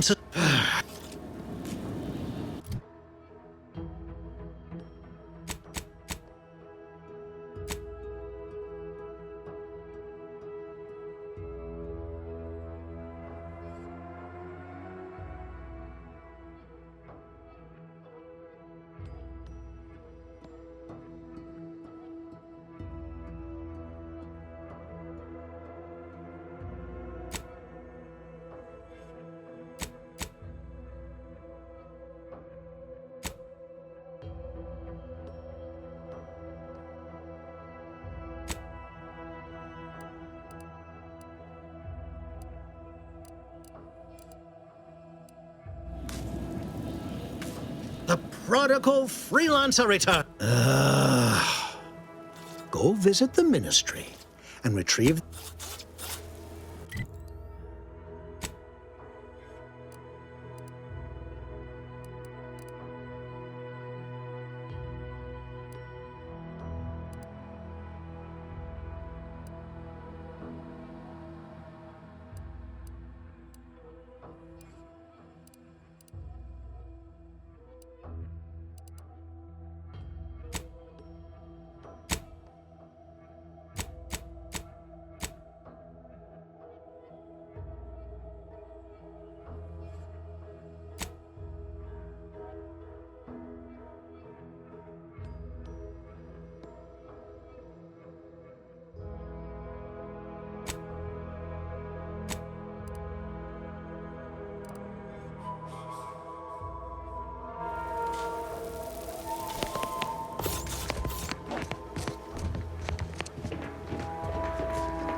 Watch out for that Auntie Cleo.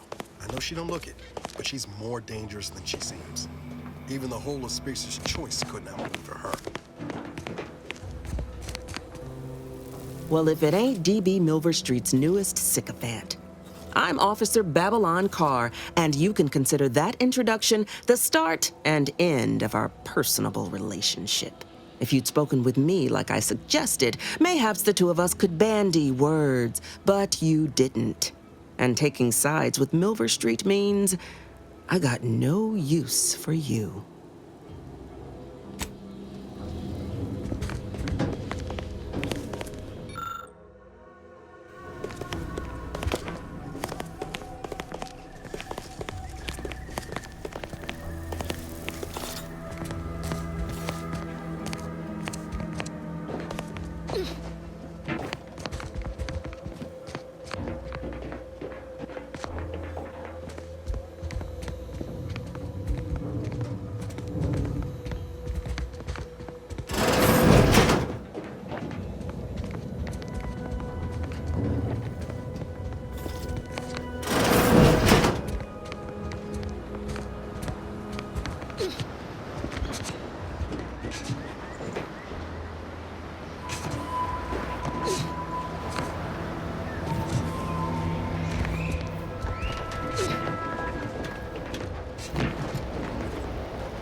Commander, there is a 98.7% chance that hunting Agent DeVries will require greater amounts of ammunition than you currently possess.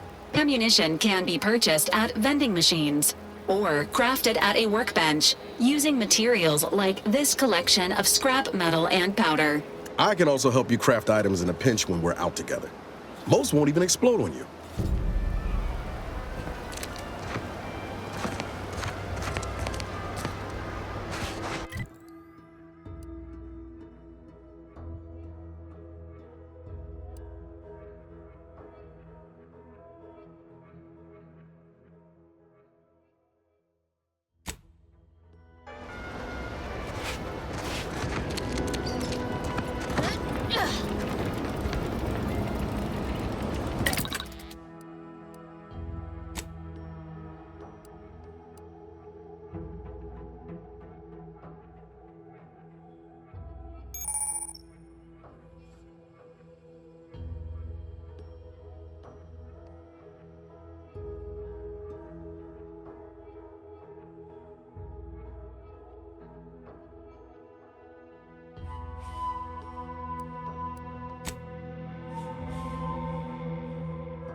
welcome. See anything you like?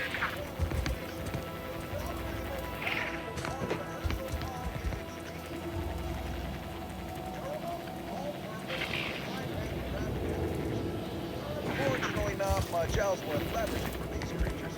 Sure, you can see what they're thinking. Sell it for scrap or break it down into biomass. Do not eat.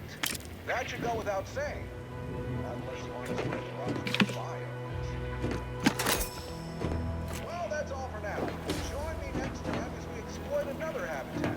Preferably one more tropical, where I can stick a little umbrella in my anti-fizzo snuff problem. Well, if it isn't a new face in Fairfield. What I meant to say is that we now have the new improved Purple Berry Crunch. Now with 10% more flavor. Or was it crunch? Gladly. No bet.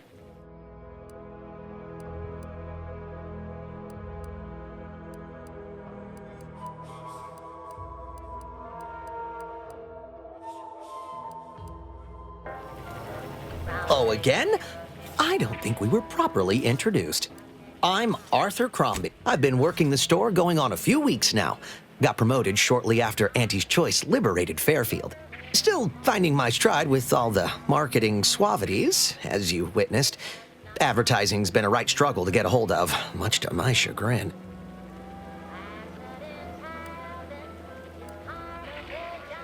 Well, advertising is an essential part of my business. But I haven't got any new products to advertise. Just the same stock I had yesterday. And the day before that. According to the guide, in situations such as this, I'm to consult my marketing department for new copy. Except I don't have one of those either. I didn't want to seem discourteous by asking. I still sometimes forget this isn't the Protectorate. Maybe I will put in the request. That'll sure show some initiative. Thanks for all your help. Now, is there anything I can do for you? Thanks for noticing. All part of the presentation, of course. Think success, present success, be success. It'd be a mite tricky for anyone to swipe something when I'm standing right here. Nothing gets past these peepers. Sure thing. Exit in when you want better than... Say, I think I...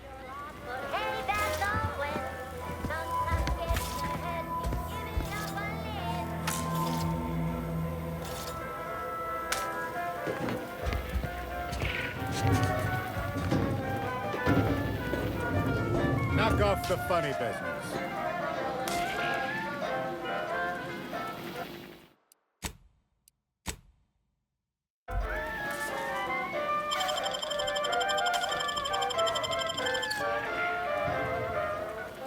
One recent fiscal year to kick workers into gear. And he asked for new stints that keeps my crystal clear. Test subjects worked all day, but they shit out all their brains. How can I improve your day the Auntie's way?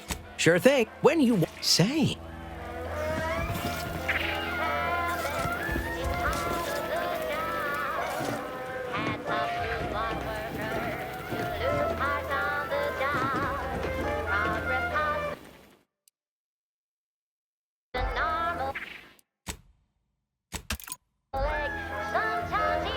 How can I improve your day the Auntie's way? Like they say,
Takes all sorts.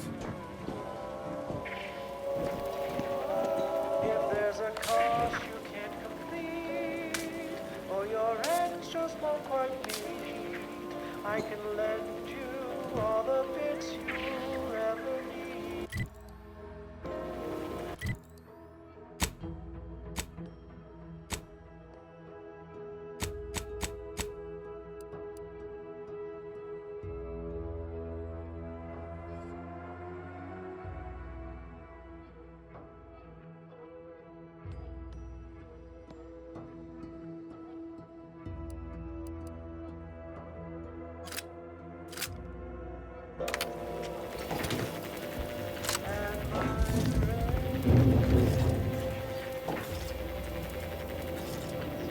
Stop that scrounging around.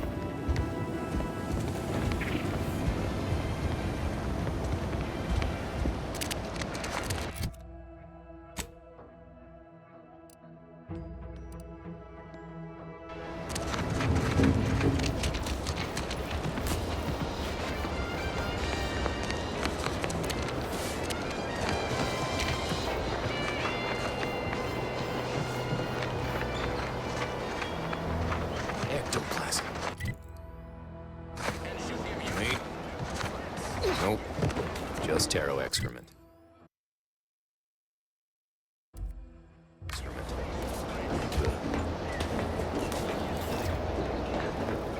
Heavens, Auntie, you scared the living daylights out of me. Shouldn't sneak up on a man like that. Good way to earn a bullet betwixt the eyes.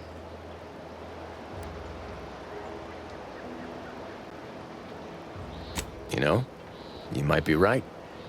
I'm reliably certain I did not want to find out. Guess I should apologize for all that hullabaloo before.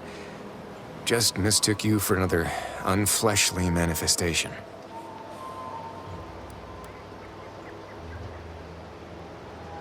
Sure as I am, there's a fine tale to be told there. I've got one of my own to share with a more pressing need. Gave chase that time, but lost him hereabouts. I turned a corner and they'd up and vanished.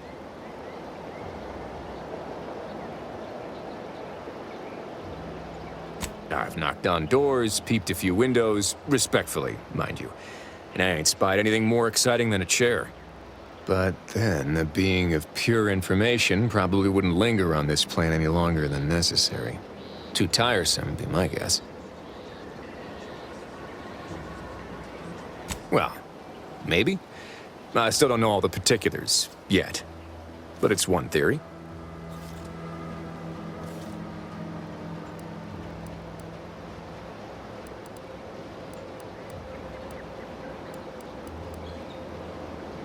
I certainly won't say no to having a fresh set of lamps on the scene. Just be careful. Hate to see you disappeared like that foodstuffs.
sure has some cheek putting the Earth Directorate symbol on her wall after everything she's done.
My cover story has worked.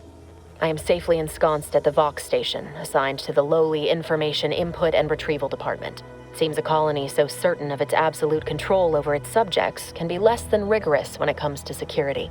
I was able to easily widen out a space behind the walls of the main control room to establish my safe room, giving me unfettered access to the communication transfer conduits. I have hacked into their system downstream from the security protocols, so I am able to infiltrate their entire system with them being none the wiser.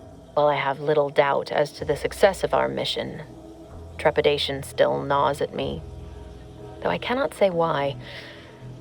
Perhaps it is simply the normal mission commencement jitters.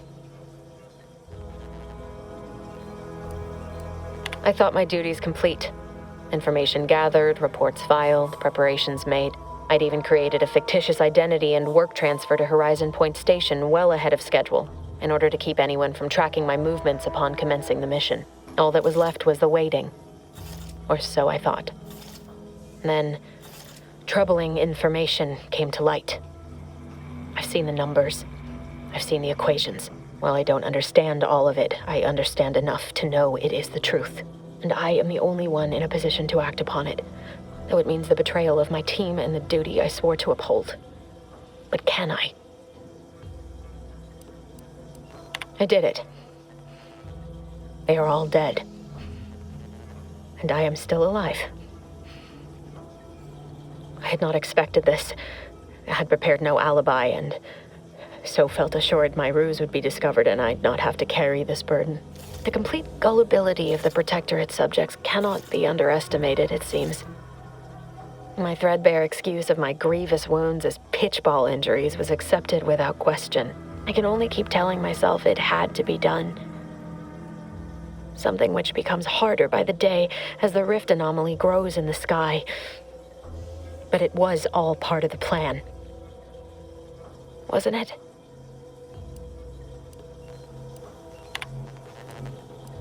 I can't believe this. Void me if I understand any of this. DeVries sold us out for what? Because of a few equations? Some dots and lines on a graph? Good fucking law. I mean, she wasn't a damn scientist. She said it herself. She didn't understand all of it, the math. So what was she thinking?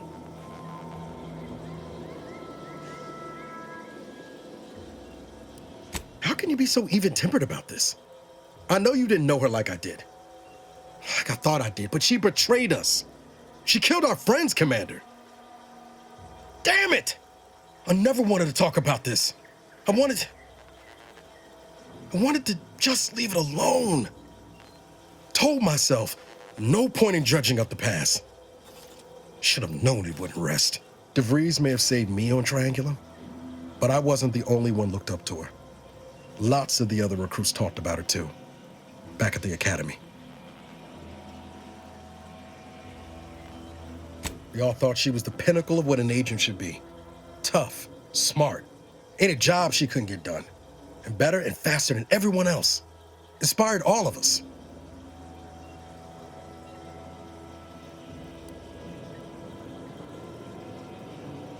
It's embarrassing now.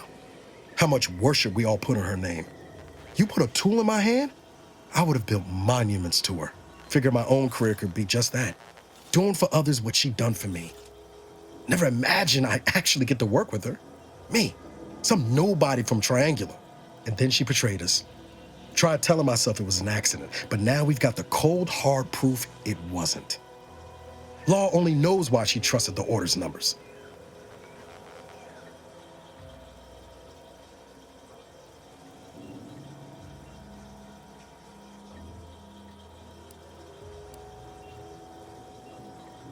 Ain't cynical if it turns out true. DeVries was willing to sacrifice us. I have to know what for. I mean, she always struck me as so pragmatic, real sensible-like. Never figured she'd go all in on predictions from a bunch of monks.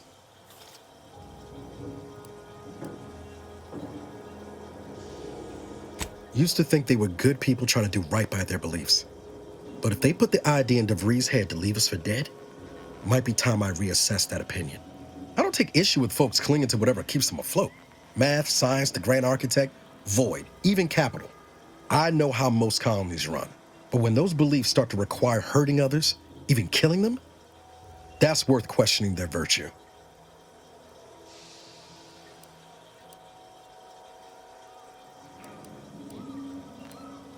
If only DeVries had shared in our good judgment, huh?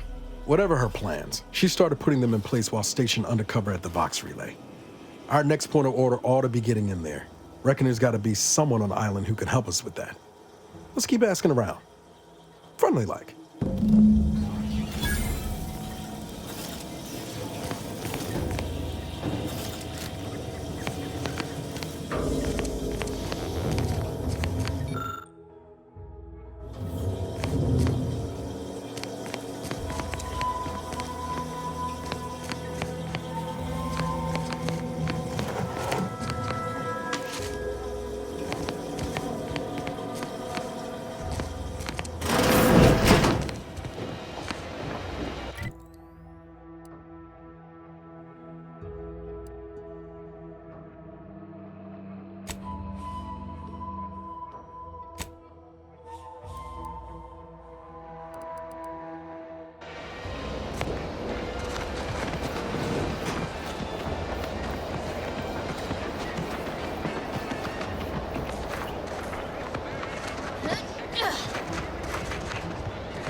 I suppose it was only a matter of time until we were discovered. Though what an odd thing to die for. Apples.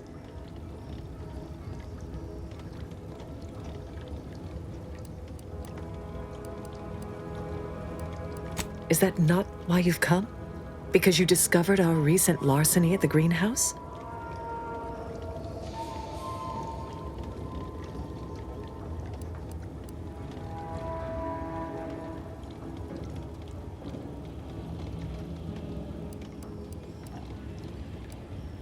The greenhouse's stolen bounty offered a healthy alternative to gorging ourselves on that vending machine poison. Alas, I was spotted on 1 or 2 forays.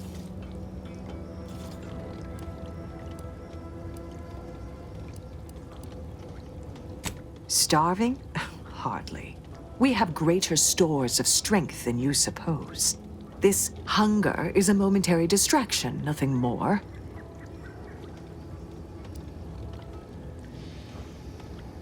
Such intimidation tactics will not work on me, Invader. Is this a secret cellar? And hidden in plain sight, damn near. Guess the greenhouse thefts had a more worldly explanation after all. Well, if they're only flesh and bone protectorate, bullets should do nicely then. Let no witnesses escape. Kill them both! Enthusiastically neutralizing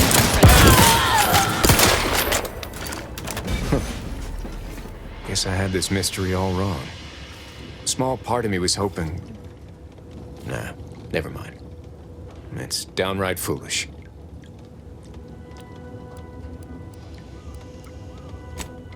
I lost a friend in the invasion. A good friend. Thought maybe all this was her trying to send me a message of some kind. Like I said, foolish.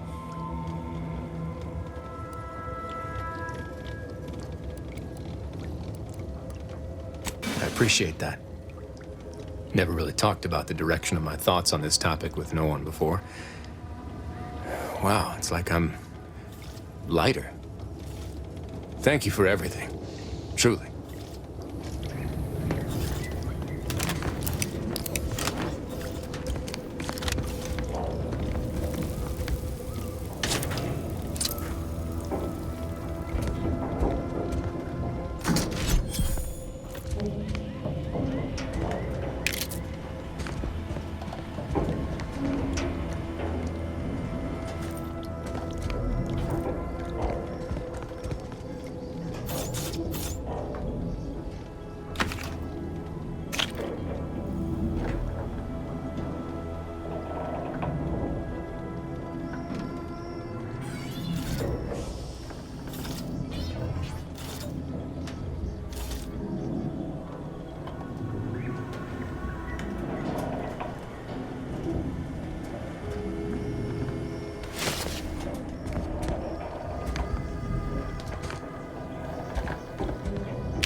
Practically a detective now.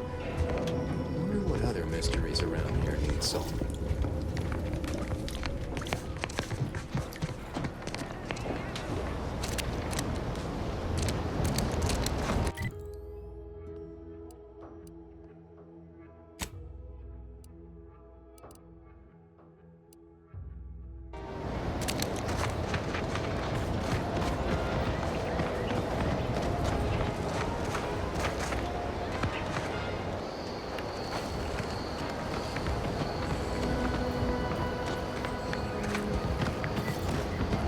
That must be the greenhouse. You know, one where that Emily is supposed to be moving stolen goods.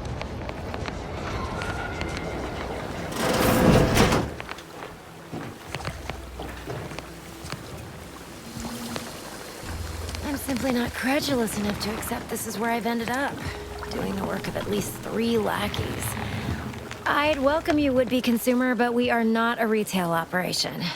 Please visit the various consumer locations around Fairfield for all your purchasing needs. I have far too many claims on my time to be able to cater to the curious at the moment. I was meant to have help, but they lacked the barest amount of gray matter it takes to keep from getting locked up by excessive corporate malfeasance. So I'm on my own here, breaking my back, trying to buttress all these vines on top of all my other jobs. Oh, the bits I wouldn't pay for some of those mechs the Protectorate used to work this place. So, is there anything else, or can I get back to work?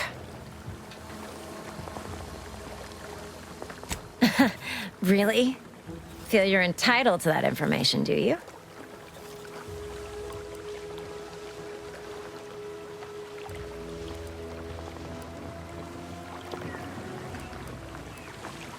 Because all these plants were unknown inside Auntie's choice. And there's a good chance we can make something of them. Though I expect word any day that the big brains in R&D will have tweaked and twisted these plants so they're better than nature. Then we push the new product on the market. And my contract says I get 0.00034227% of net after development, testing, packaging, advertising, and distribution costs. So, you know, this is a pretty big deal for me.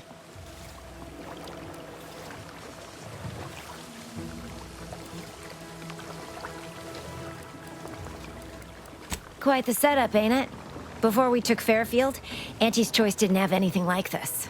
Every kind of plant we've got was made to thrive in a chemical vat. But the Protectorate grows all their greens the old-fashioned way, with water and soil and actual fertilizer. I can't decide if it's adorably quaint or just plain daft. Then again, they all only have one job, so they have the time to indulge in all those sorts of archaic whimsies. Damn lucky Crabble copulators. Research mostly, some wholesale, and as the base for some small batch, highly exclusive, limited edition retail runs. Though I expect word any day that the big brains in R&D will have tweaked and twisted these plants so they're better than nature. Then we push the new product on the market. And my contract says I get 0.00034227%. Well, I've got a lot left to do and...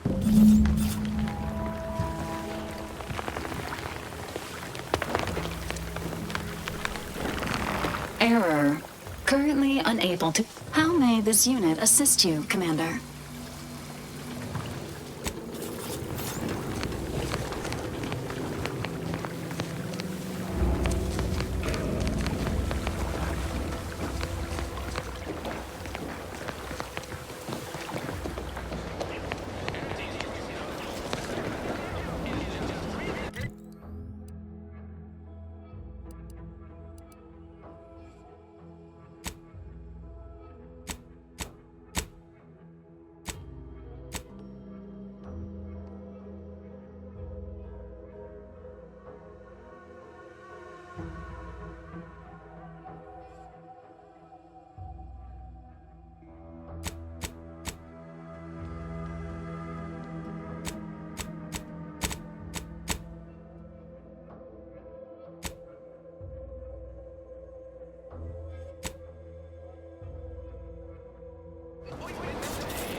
You're back. Why? Really? Feel you're entitled to that information, do you? Nah, it's only a crime if you get caught. And you only get caught if you cause enough trouble that excessive corporate malfeasance has no choice but to haul you in. So long as you respect their boundaries, keep the right palms greased, and apply a bit of discretion, it's easy enough to do just about anything you need done. But since the original crew we sent here couldn't handle those 3 simple rules, it does so happen I have an opening for a well-paid accomplice. Interested? Wonderful. Your jib is exactly the kind of cut we could use right now. And I've got a whole cartridge of bits that's been waiting for someone to earn it. I'm part of Sub Rosa. We're a group of merchants, information brokers, and commodity traders who deal outside the systems most folk are confined by. We're the best way to get things done in anti-space if you're looking for profit. Want to buy it, sell it, move it? We've got someone to do it for you. Well, isn't that just wonderful? I had no suspicion when you walked through my door that you'd help resolve the last of the morass Paradise Island has become for us. And all we need you to do is access Quartermaster Cardos's terminal and scrub any Spectrum vodka from her ledgers. It's already been resold, so having it in her system could become problematic. Expunge it, and I get you some bits, and the friendship of Sub Rosa all over the system. You get me?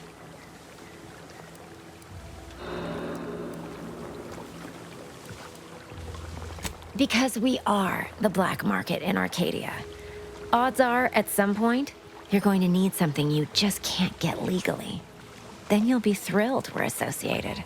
Sub Rosa feeds that appetite to not just survive, but to thrive. And that's taking all of us places. We're more than simple opportunists. We are opportunistically driven. Trust me, for both short-term benefits and long-term prospects, you want to be our friend. It'll probably be nothing. She's just a sergeant, not someone who has any real... So, if she catches you, about the worst she can do is a switch on the wrist. And I'll be waiting here with your bits.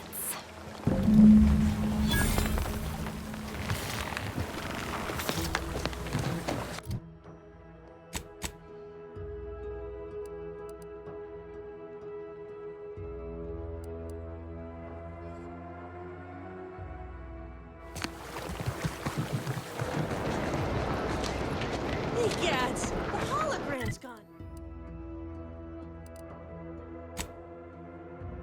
It's gone down.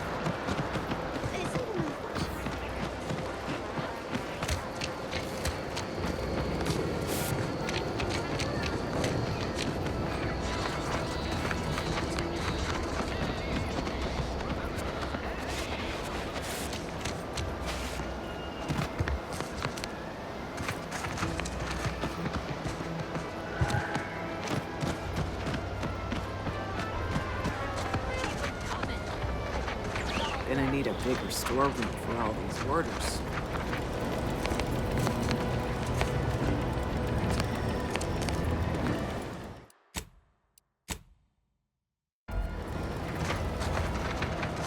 Let me guess. Gun keeps jamming, armor don't quite fit snug as you like.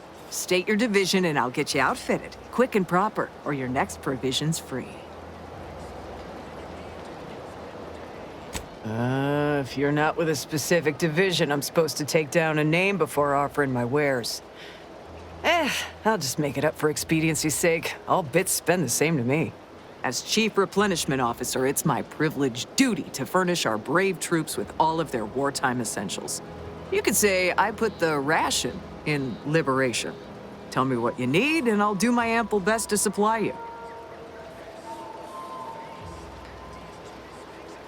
I'm sure you'll find something to your liking.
Maybe you'd be What do you need this time?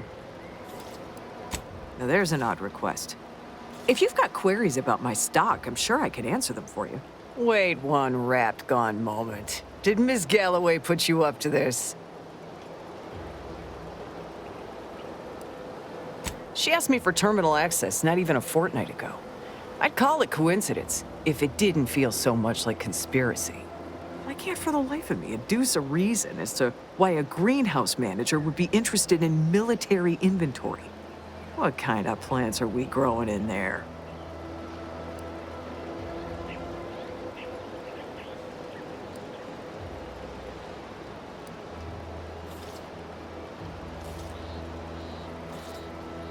I'm not sure why she didn't just tell me that in the first place. Well, we don't want an infiltrator exploiting any of our systems. Go ahead and do what you gotta. Key card to access the terminals, right here on the boxes beside me. Feel free to nab it.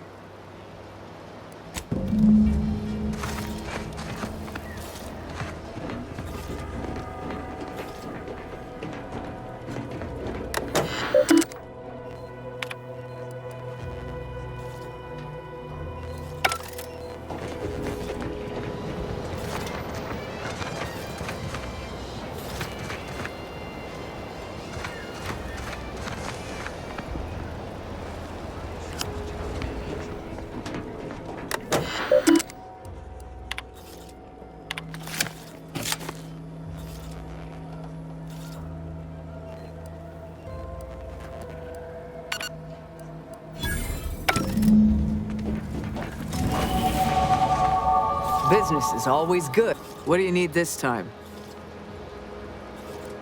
Good eye. Oh, I'd say they're better. If things had turned out differently, it might be someone else standing here. Well, I don't have the aptitude for flight, apparently. But this role suits me fine. I like the upward mobility, in the metaphorical business sense, I mean.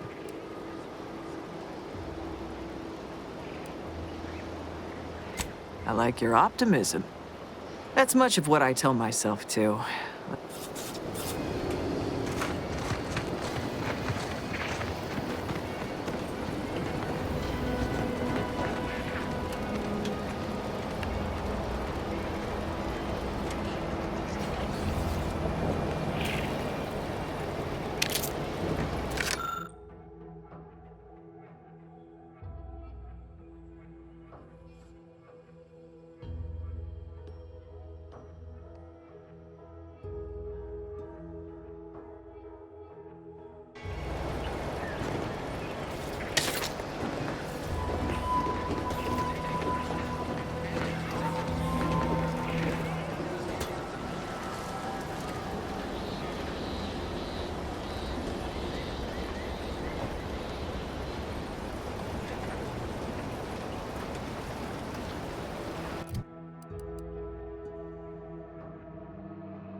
Hello again.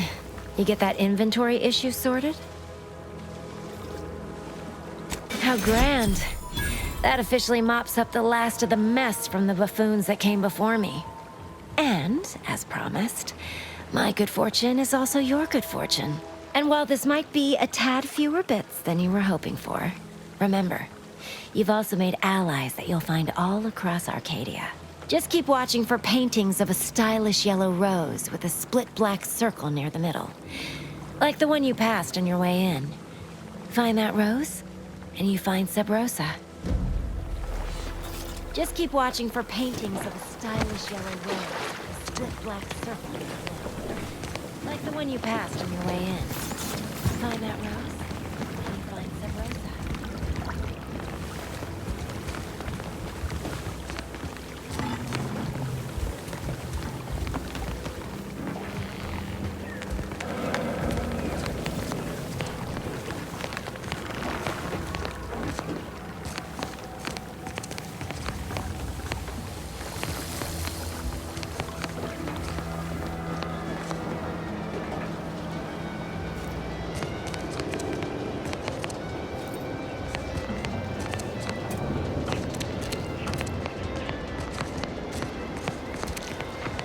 So many rumors flying around about the rift.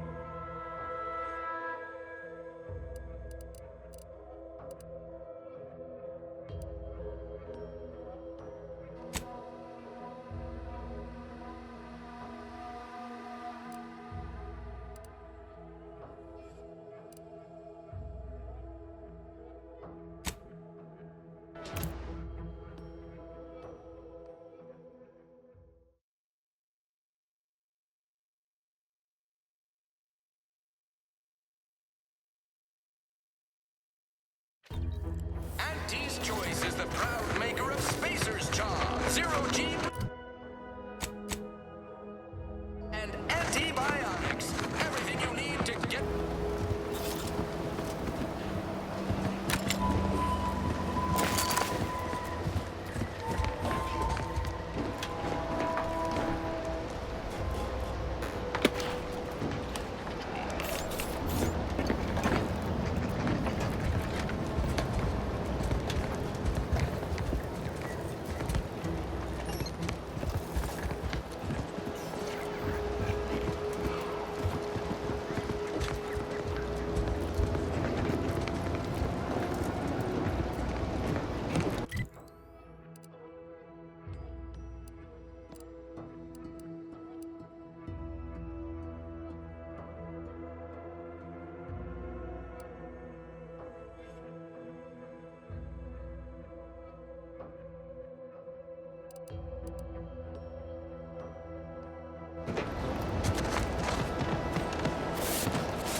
Oh, what's this?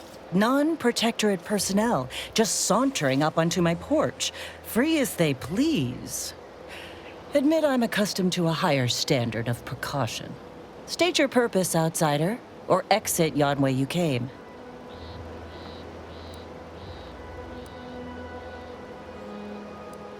I'd actually be convinced if I were less versed in such affairs. No matter. Despite the bold display of false bravado, you lack the bluster of an Auntie's Choice spy. Excuse my circumspection. Uninvited callers have caused much of my misfortune of late. Although an intermeddling outsider like you may be just what I require. You travel freely.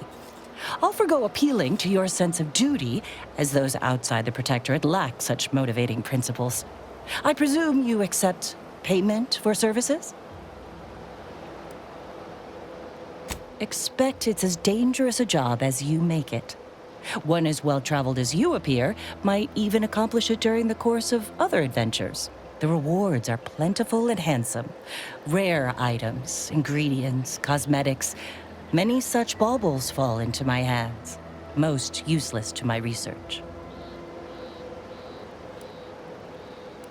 In my role, I compile material providing special insight on other colonies. Items prohibited to others, news logs, serials, and the like. During recent troubles, unsavory elements removed certain items from my old office. Among them, a series which took considerable time to assemble.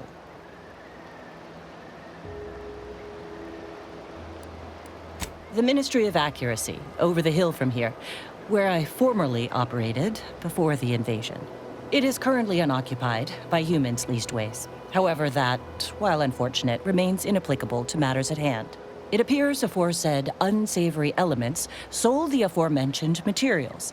They now reside in the hands of indeterminate parties all across the island.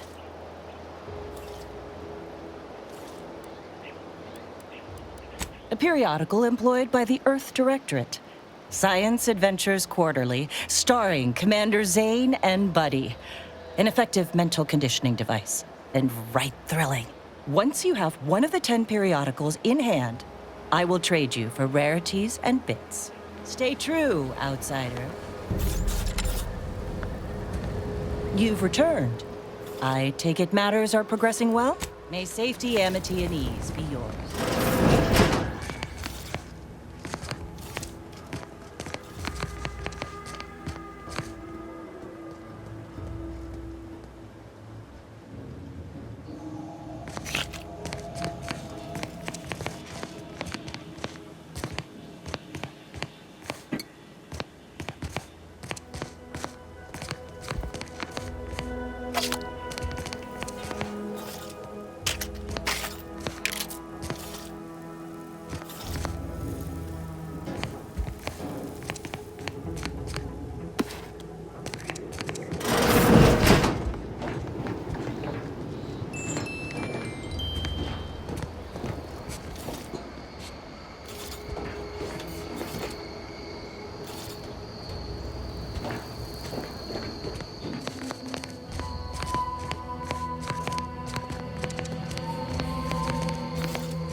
your command.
What in the where now?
Guns cocked and loaded. Just give the signal.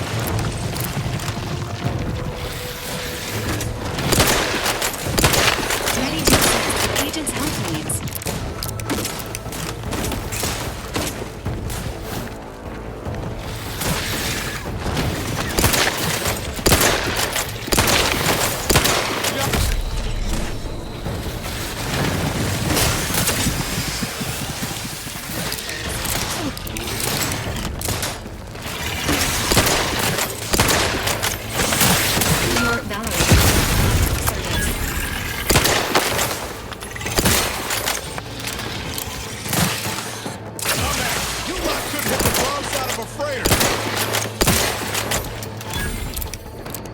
Resuming hostilities.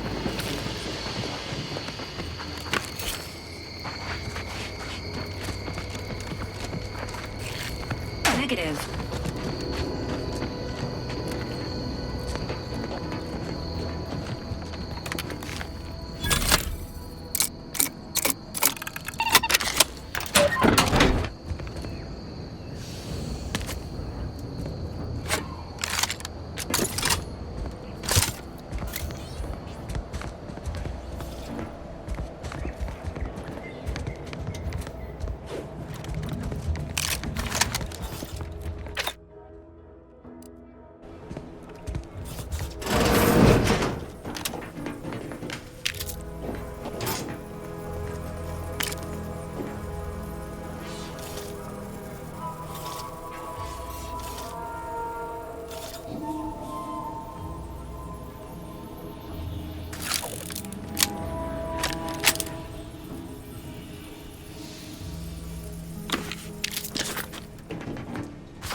Try again later.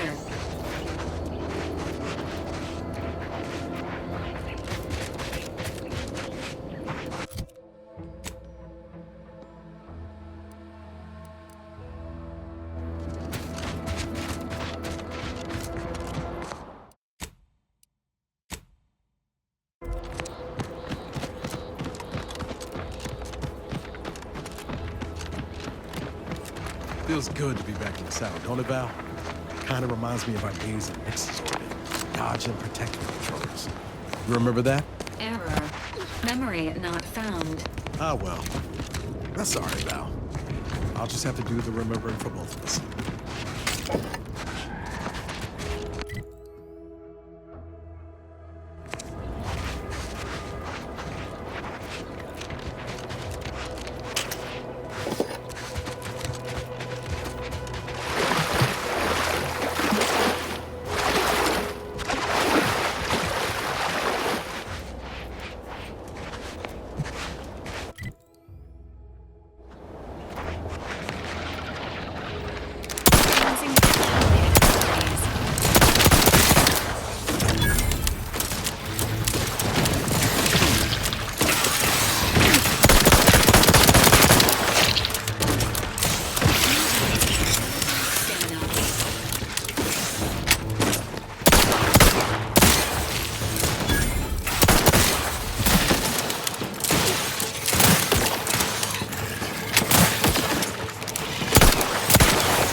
assistance currently unavailable.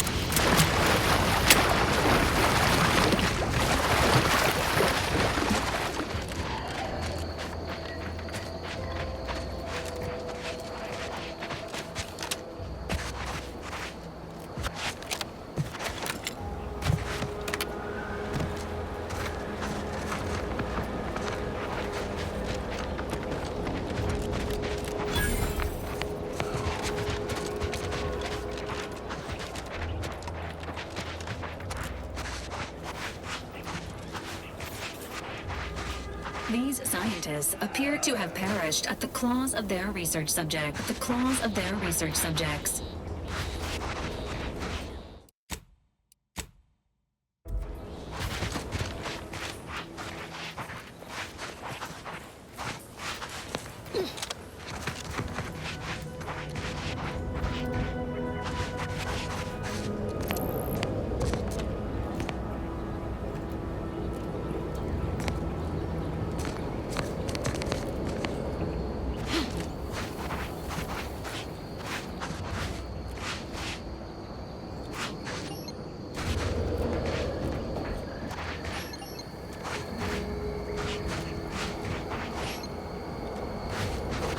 Apologies. Emergency protocols unready.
Destruction! Take the heat off, Commander. Just say when.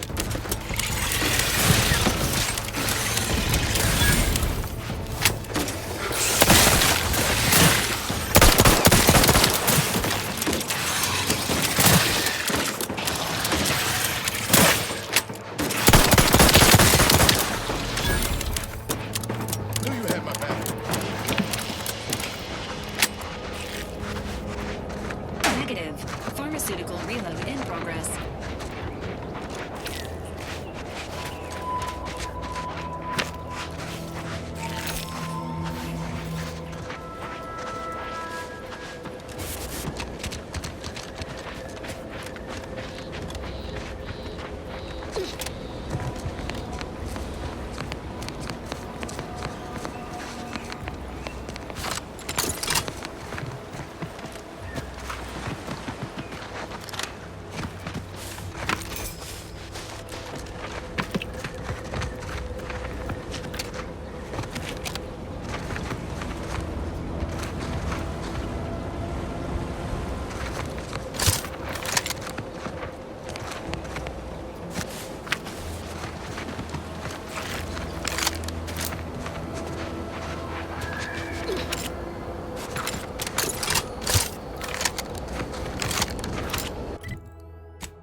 No, wait. I don't need refreshment. I'm so... Hello. How are you, El? Are you doing tonight? I'm spectacular according to regulation 1, 2, potato.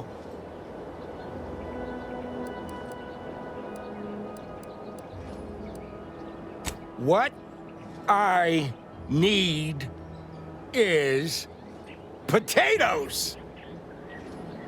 I'm just, that sounds correct. Loyal subject, loyal subject, la la la.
guys in the books? I don't know. Me.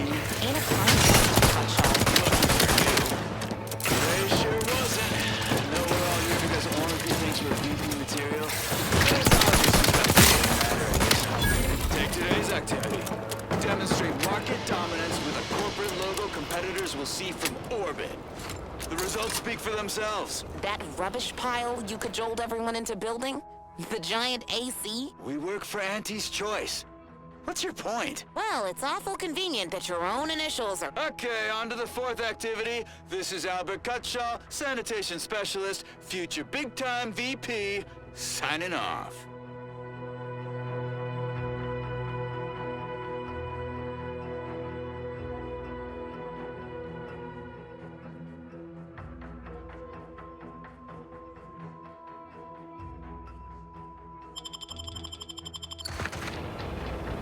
Engage in hostile items. You both welcome, man. Boosted assistance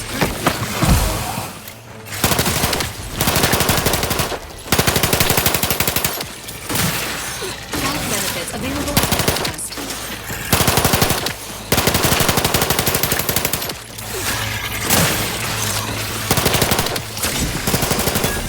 As indicated.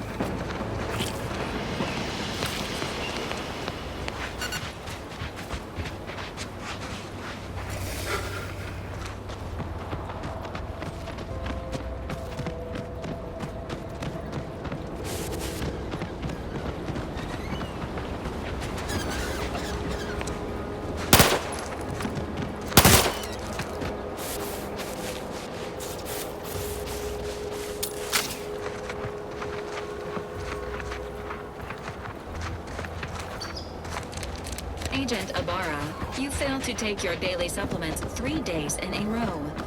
Vitamins are a vital tool in aiding wound healing and achieving your long-term health goals. We've talked about this, Val. Not polite airing folks' private health information in front of others. If oral capsules are not your preferred delivery method... I don't suppose you know anything about Crabble medicine, do you?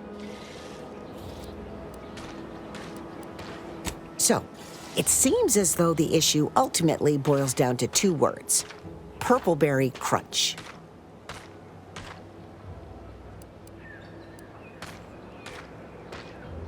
Yeah.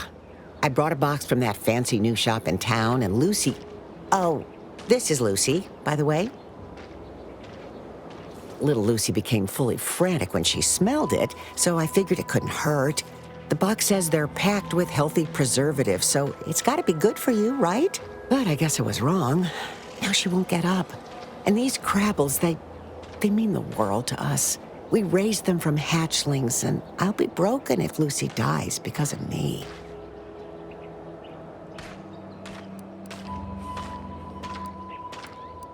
Any help you can offer is more than I've been able to do for her so far, and I'd be grateful for the try.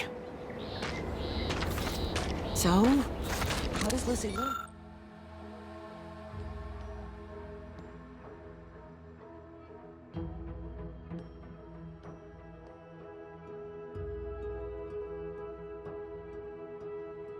Look, is she gonna be all right?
again later.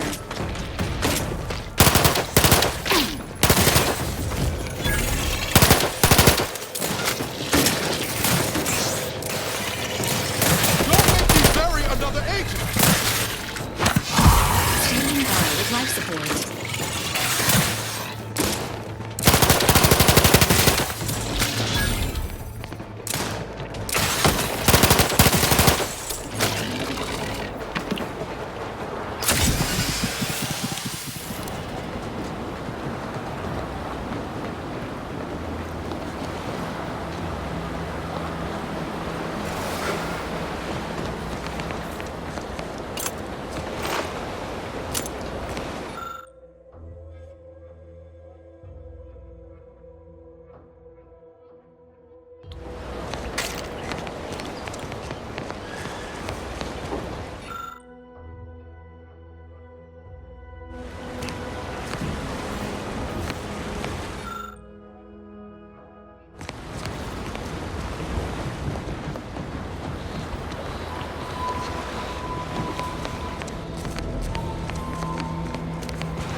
Went with the normal difficulty, huh? That'd be my pick for...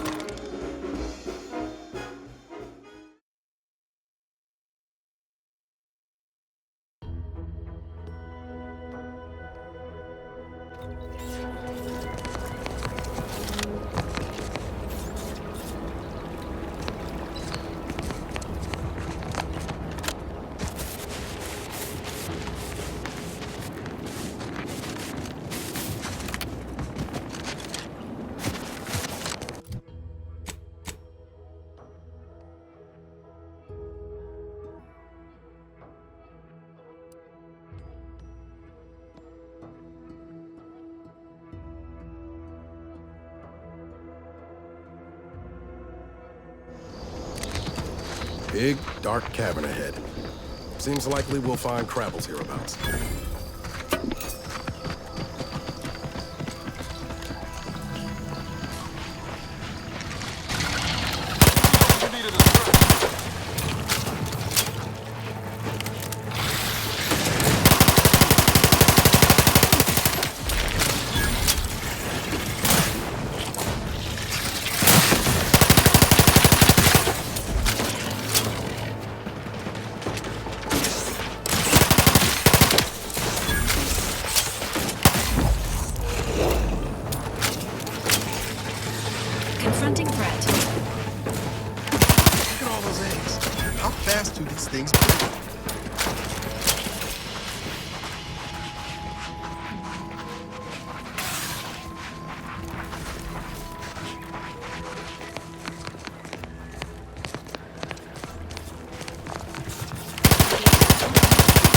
syringe is primed.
Spatial anomaly detected ahead.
Initializing.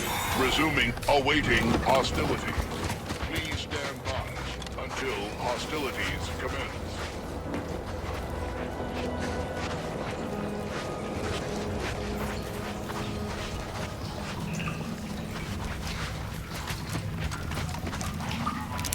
Engaging allied forces.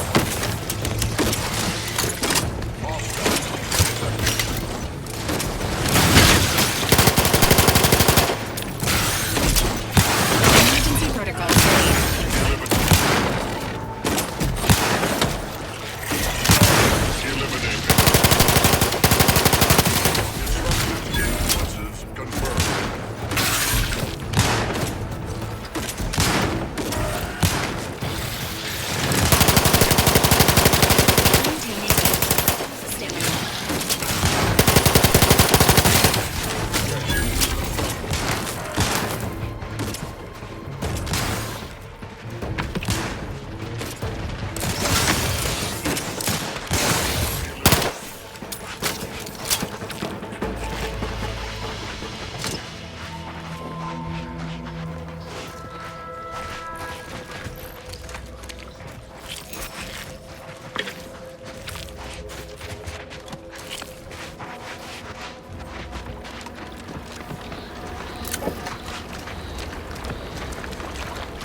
proximity to a rift is likely to be lethal. Please monitor your distance.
I know I've been pushing to find DeVries, so this might seem a bit of a left turn.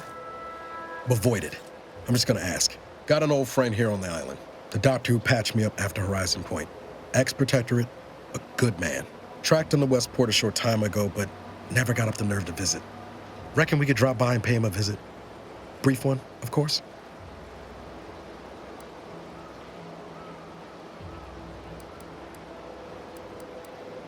Not sure he'd still consider me such, but that's part and parcel of the reason I want to see him. I had some bad years on my own. Now with you here, being part of a team, this might sound a mite soppy, but I feel like I could be a proper agent again. That starts with writing accounts. This friend of mine, Zebulon Tran, I let him down.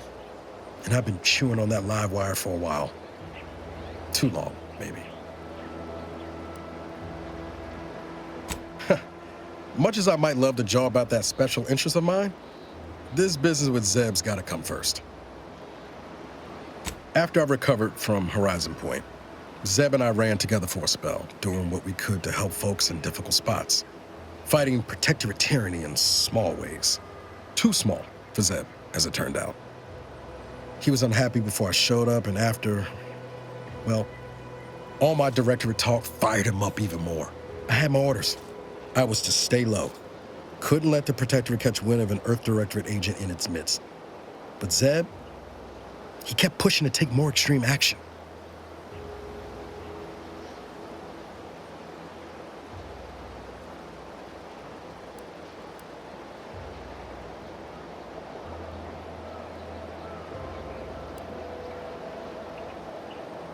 Resistance is a mite strong. It wasn't like he was part of some greater movement.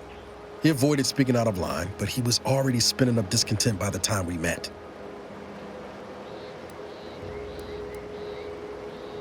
Not sure he'd see it that way. Not anymore. We worked hard, but the Protectorate's arbiters and sentinels worked harder. Often than not, our help only made targets of the folks whose lives we were trying to improve. Didn't matter what we did.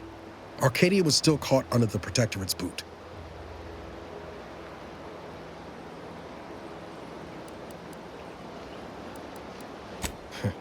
Guess some of what you said way back when stuck. All that talk about putting people first. Figured that's what I was doing, putting a stop to all the pain I was causing. Anyway, things weren't good. Zeb and I couldn't find the rhythm we had before. We were arguing every day. Eventually, cutting ties just seemed for the best. Clean like. Only later I learned Zeb hadn't given up the struggle like I assumed he would. He got to stay in mental refreshment for his trouble. That's the last I heard of him, till recent. If the Protectorate suspects someone of having an independent thought, they subject them to some kind of chemical brainwashing. And these folks who get refreshed, they come out less themselves than before. More agreeable like. That's if their mind ain't destroyed altogether. I don't know how it affected Zeb, but it's high past time I found out. Much appreciated, Commander. Promise, I won't be making a habit of pulling skeletons out of my closet. Westport's on the east side of the island. I tracked Zeb to somewhere on its outskirts, but never got up the nerve to visit before now. We ought to start there.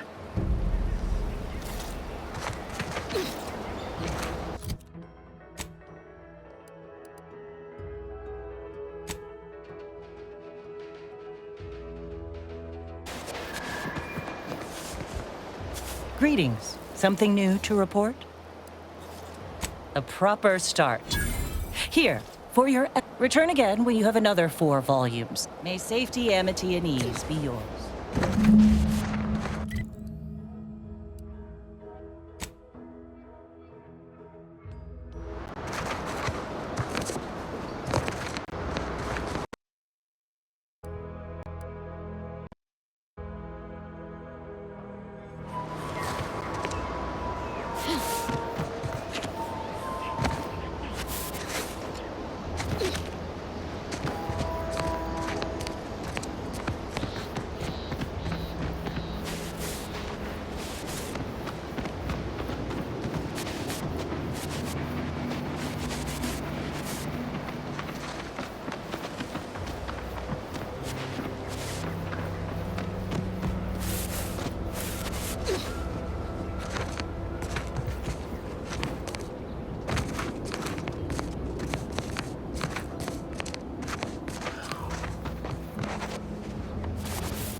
Don't fret. With these boots, I can fly. Help! Are you breathing? Say something!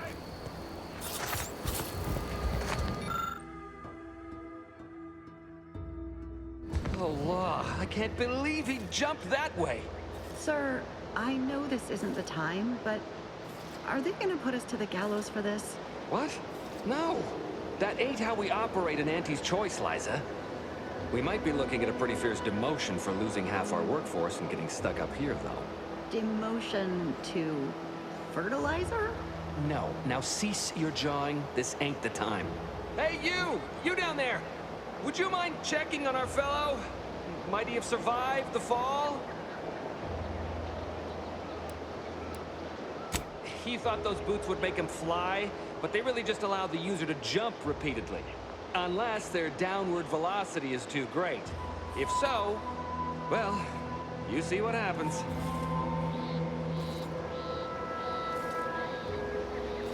Not nearly as upset as we are. We've been stuck atop this machine since Ida, one of our new Protectorate acquisitions, had her gray matter scrambled by the height, jumped down, and landed right in its gears.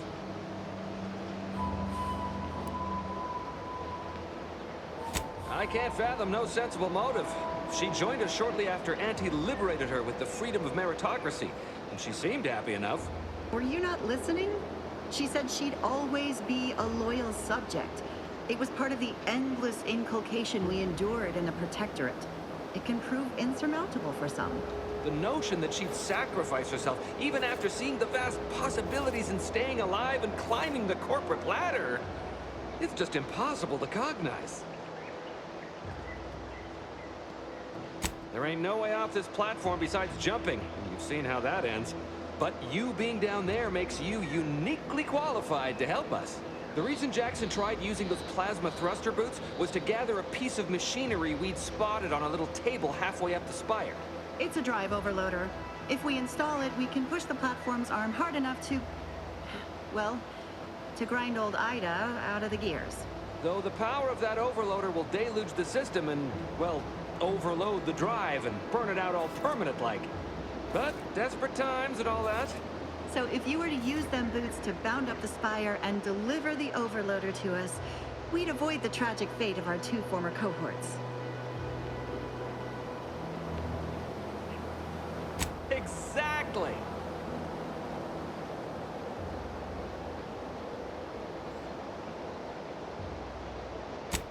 Thank the Sovereign... thank you, stranger. We are eagerly anticipating a long life, utterly absent of starvation.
that easy? That was some impressive climbing. Poor Jackson could have learned a thing or two from you. Starting with the right direction to jump, I suppose. Wonderful. Get us down, and I'll happily compensate you in accordance with standard Auntie's Choice urgently improvised extortive standards. We've certainly found our way into a most harrowing circumstance, At least I'm glad I'm not alone. He hadn't been here terribly long, so we weren't particularly familiar. Like me, he was also former protectorate. Still, he seemed like a friendly, kind sort. Albeit, please do hurry. I've lost count of how many meals we've missed, but it is closer to many than a few, and...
Oh, thank the law.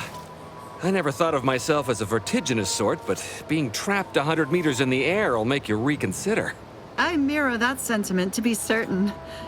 In fact, Auntie will have to pay me triple if heights are to be involved. And isn't it grand to be in a system that allows me that freedom?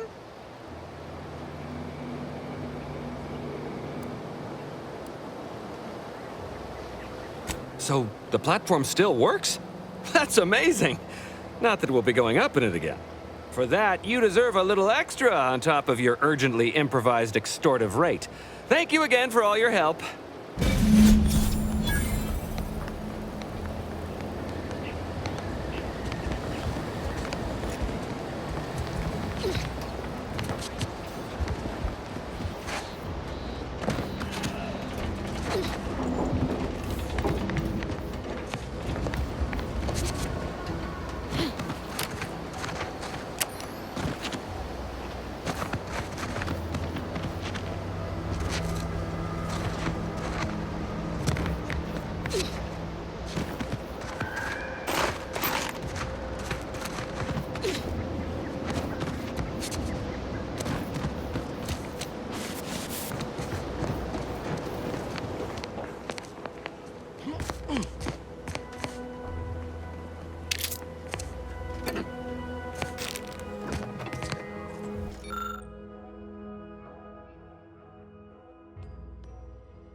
pulverizing them suffice?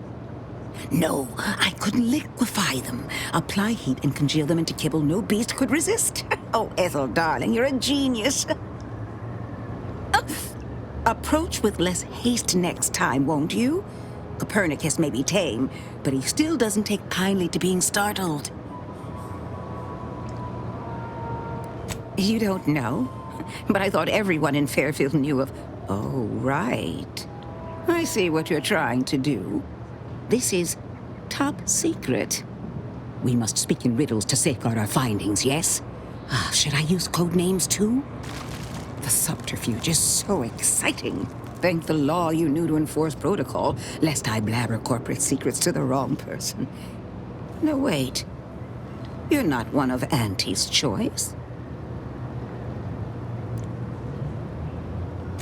Oh, so you are one of the clandestine troopers they talk about in the serials. Incredible. Don't worry, your secret is safe with me. I am Ethel Tinsley, chimeric scientist. I'm responsible for taming this delightful raptidon here. He will protect our fair town from his feral brethren in the wilds. Theoretically. Officer Carr has been in a state waiting for me to train the raptidons to, maul on command. It's rather pressing, and alas, one scientist-turned-tamer can only do so much. One might say I'm perhaps a bit on edge. Folk here have grown weary, shall we say, with the war effort, and with avoiding Carr and the minister's would-be fisticuffs.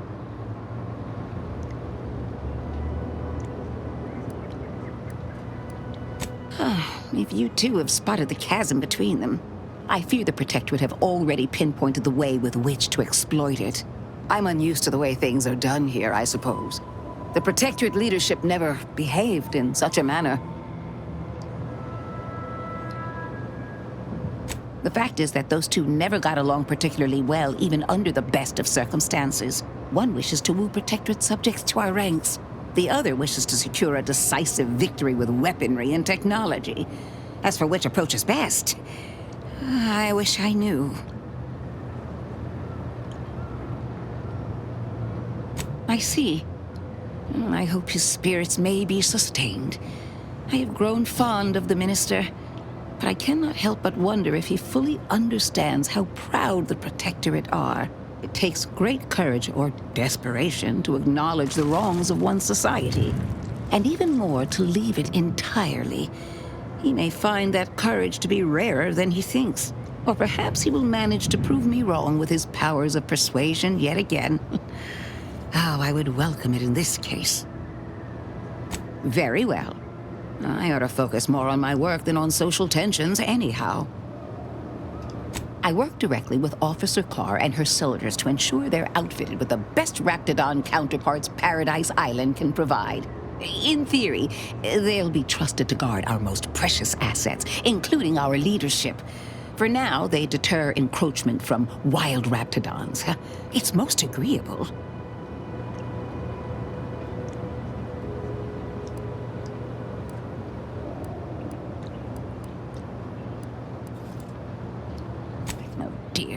I rather hoped that Copernicus rolled off the tongue a sight better than designation C0P3R. I suppose I'll ensure he responds to both in any case.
Anyone got lamps on Schultz? Anyone? Void be damned. Sallying into the wire like that with nary a wish in her pocket? What was she thinking? Did I not make clear our orders to hold the line here regardless of provocation? Should my instructions have been more robust? Perhaps assisted by pictures? I'm afraid there's more bad news, Commander. She also took Scrabbles, sir. Would that he'd done her more good. Seems Calamity has claimed 2 good soldiers today. You there. I don't normally sanction nameless passers-by giving ear to my private discourse.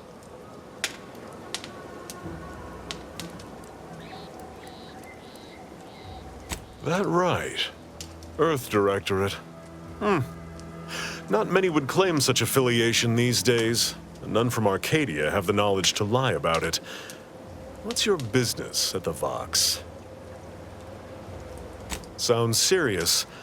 Were it in my power to offer aid, you'd have it. Alas.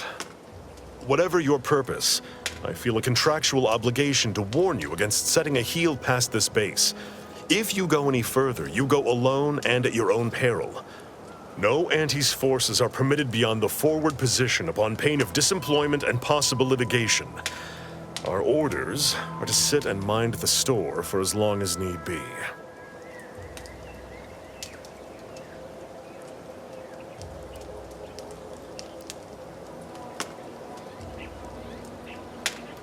Though I've cogitated on the matter at some length, I lack answers.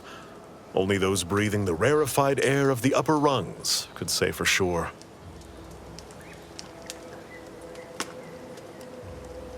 Mystifying as the decision is, I'm confident Carr has some grand strategy at play, even if I have not, for some irksome reason, been made privy to it. By steadfastly holding the line here, we forestall any retribution the Protectorate would seek to inflict upon Fairfield. And we will continue said watch until orders change. Calamity digs its claws in deeper. Thank you for notifying me of their demise. I'll send a car for replacements, and pray we do not suffer another attack before then.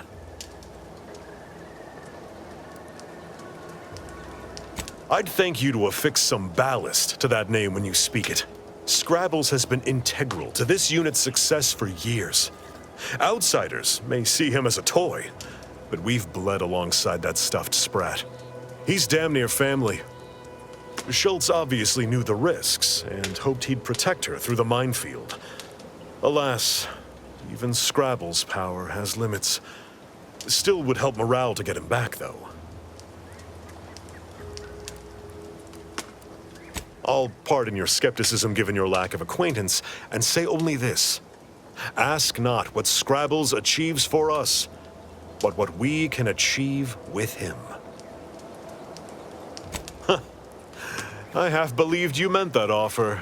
Unless you weren't being playful.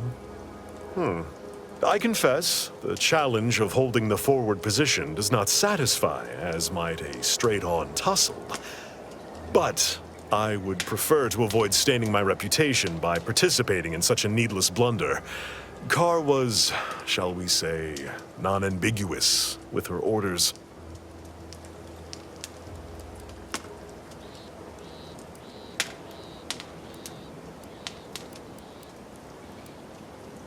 Far be it from me to speak poorly of a superior, but I have pondered over her choices as of late. She's been sullen about sharing her strategy, too. Still, however brightly my star burns, I remain in her orbit. She is my superior officer. I defied her once, and I received the verbal tanning of a lifetime for it. I will take action when action is appropriate, and I'd suggest you modulate your tone more appropriately the next time we speak.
can't get there anyway.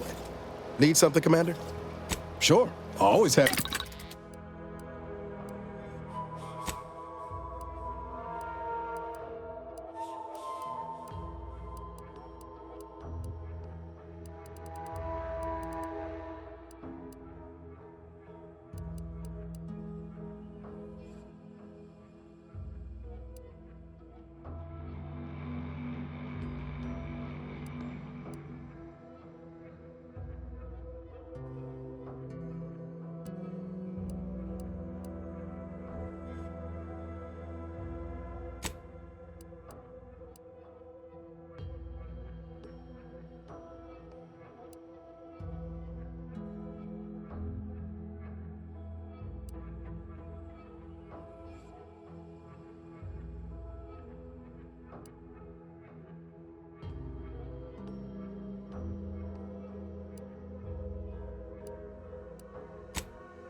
We're closed.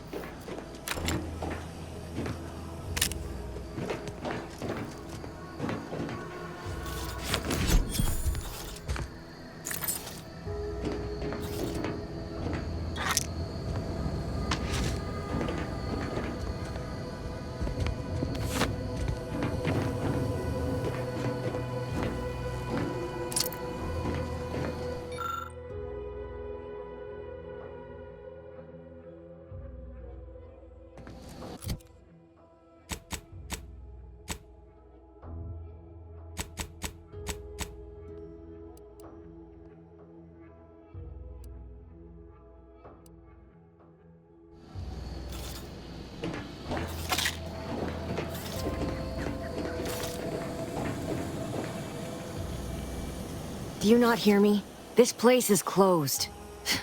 No learning today about how everything happens according to the obscure calculus of an indecipherable plan.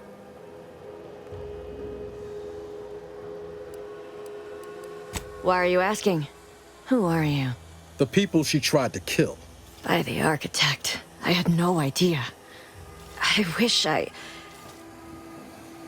could say it was unbelievable. I was afraid she was becoming a danger to herself and to others. But this is horrifying. Yeah, imagine how we feel. Why don't you tell us where she is so we can make sure she ain't being a danger to herself or others?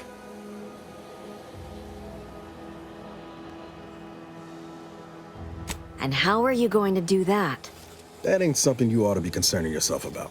If you think I'm going to help you do what I think you're talking about, you are deluded. It is of no matter, regardless. I do not know where she is. I haven't seen her since before the corporatists invaded the island. I'm afraid she's going to do something terrible, but I just don't know what. Maybe none of this would have happened had I not introduced her to Victor. How did... You saw her terminal, didn't you? Victor's an Order archivist. We were all friends for a time. But then, shortly before the schism, they started talking to some others inside the Order. That's when things became tense. I started to become uneasy, scared, really. She kept getting angrier with the Order the more she worked with Victor and her other contacts. On top of everything else, it became just too much for me.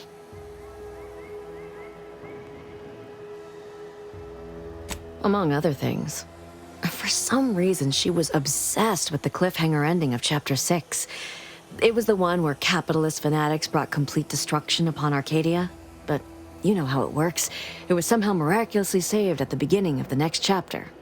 Didn't matter to DeVries, though. She just kept going over it and over it.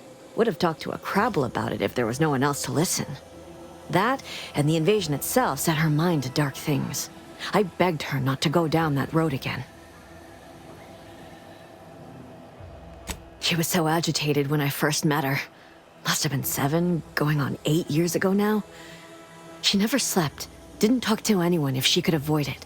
After we became friends, she began to change. Still bothered her from time to time, but I thought it mostly behind her. I couldn't watch her go back to how she'd been. Or worse.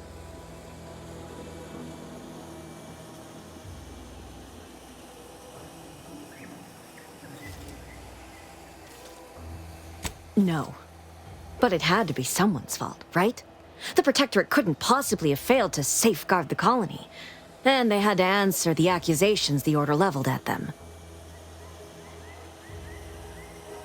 We became friends when she... well, she saved me. I'd said something without thinking. Must have been distracted. We all know to watch every last word we say. For some reason, she interceded on my behalf with an arbiter. And she convinced him he didn't hear what he actually did. No one does that. Void, I didn't think anyone could.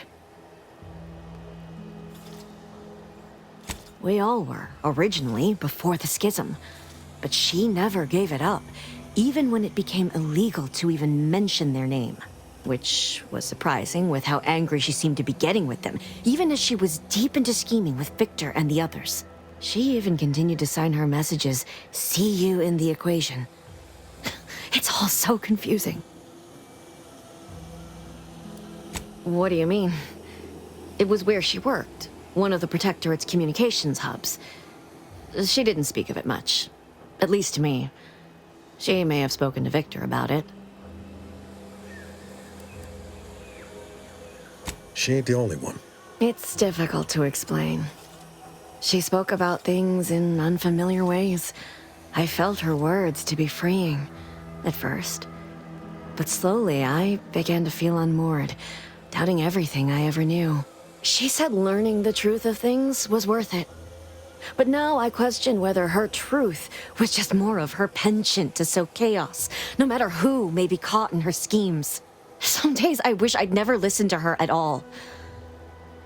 Others, I can't help but miss her. Even with everything. Know a little something about that, too.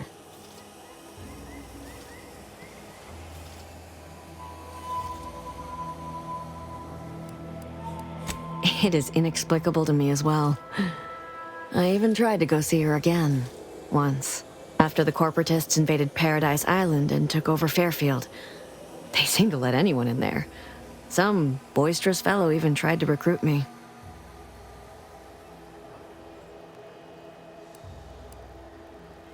No. Nearest I could surmise, she'd left just prior to the fall of Fairfield. I'm ashamed to admit, I did break into her safe. She used the same code for everything. 15-778. That is Agent DeVries' identification code, Commander. She said it had some meaning from her previous life. I'd hoped she'd left something for me, but the safe was empty.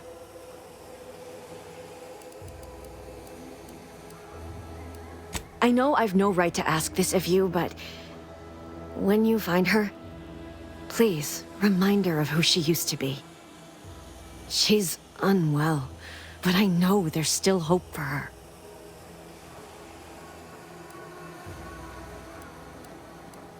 That's all I can ask.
To relieve himself, but I reckon that was a handful of hours ago.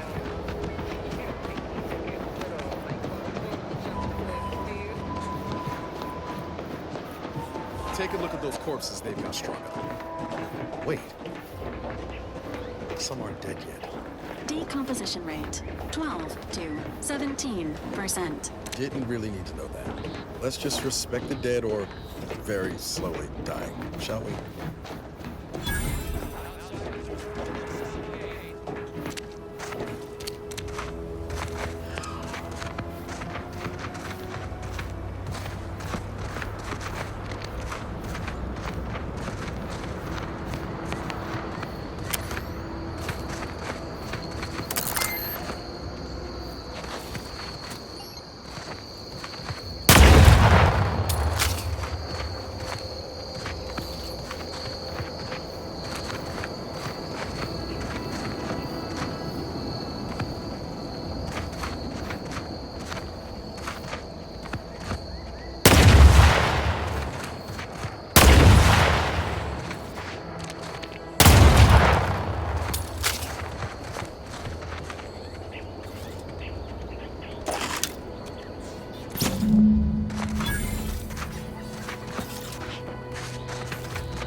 You there. Keep your hands where I can see them. Stranger, consider yourself lucky that I've been ordered to not open fire unless fired upon. I will not suffer an outsider to trespass and trample further through our lands. Turn back from this bridge now, lest my ever-depleting prudence be spent.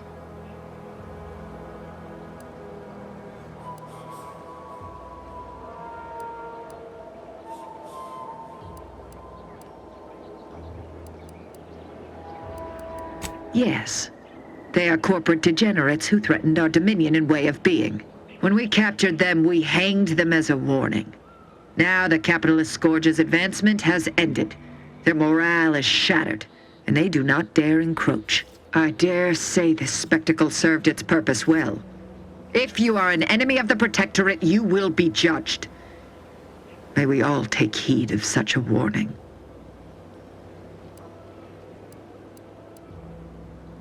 Out of the question. Must I repeat myself? If you are not a loyal Protectorate subject, you will not cross this bridge. Be grateful I do not judge with such haste as my superior to the north, Brigadier Montelli. He's been fervent of late, looking for any Protectorate subjects who have displayed disloyalty in his estimation. Any associations with wrongdoers results in swift execution. That has, unfortunately, put many folk in his sights, myself included. And so we wait for the proverbial axe to fall.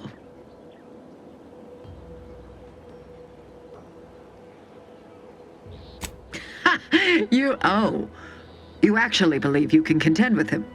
You are mistaken. He'll cut you open gleefully, then issue you demerits for bleeding on the floor.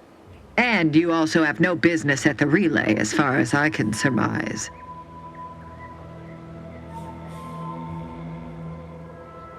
Ah, so you are sympathetic to the Protectorate cause and wish to rid our people of this scum at our doorstep.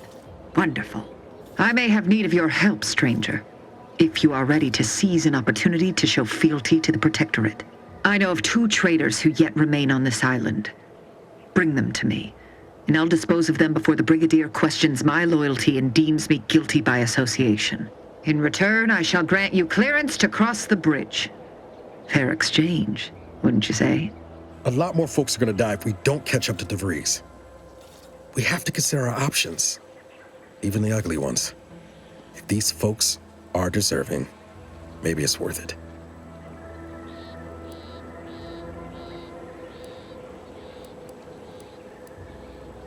I commend you for your eager interest. I think 2 traitors in particular. First is Ida Rutledge, a worker at Spire Grove. I once had utmost respect for her. We were, oh, damn it all, we were friends. When the Grove went silent during the invasion, I assumed she'd fought to the death as any subject would. But reportedly, she's not only failed to die, but is also teaching the enemy soldiers how to use the equipment. Conspiring against us. Such treachery is unconscionable.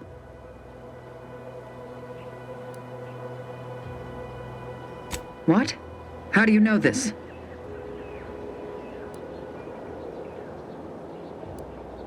That is heartening. But intent alone shall not suffice. I require proof that she followed through. Now, if you'll allow me to proceed. The second traitor I seek is Charlton Weintraut of Westport. He is, unfortunately, my cousin, and most assuredly a disgrace to our line. He too failed to die defending his home during the invasion alongside the other residents of Westport.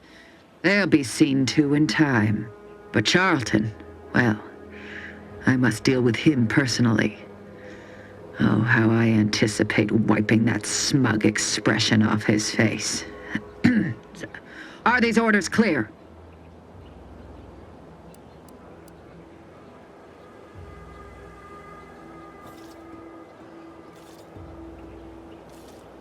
I am not.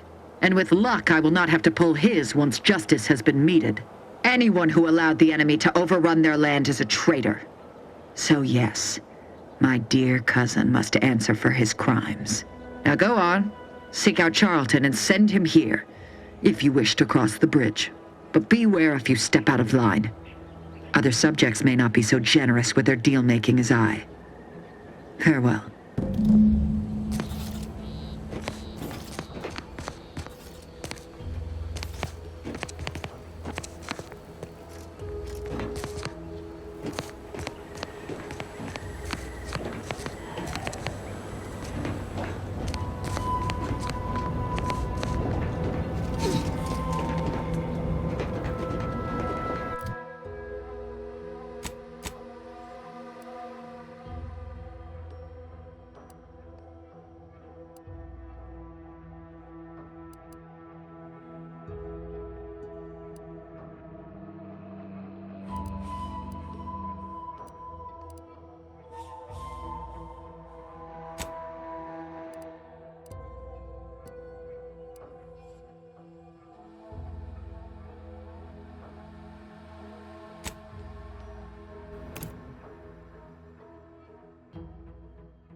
I'll take fighting raps who are living in a surveillance state any day.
Hey you, get over here before you get yourself killed.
No, you ain't got what I need. And you can't come stumbling around here looking like prey. These raps ain't had a bite to eat since their pods dropped from the look of it. And a desperate rapt is a dangerous rapt.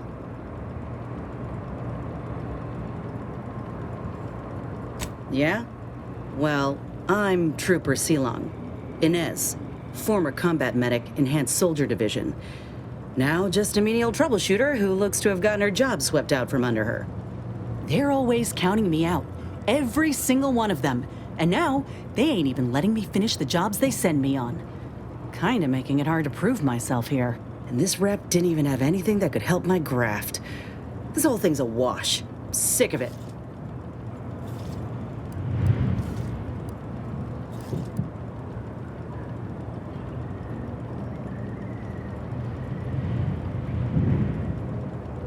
Well, the only people who believe that are in this room right now, including that dead rapt, I reckon. I'm considered a liability. My graph's all wrong.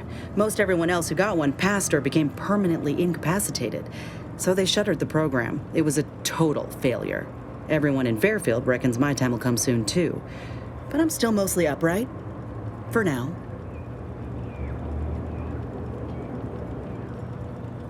I just know I can do more for Auntie and for the war. It's just this damn contract. Unless I can amend it so I might fix my graft, proving myself ain't happening anytime soon. Weren't many of us grafted soldiers to begin with. To think I'm one of the lucky ones.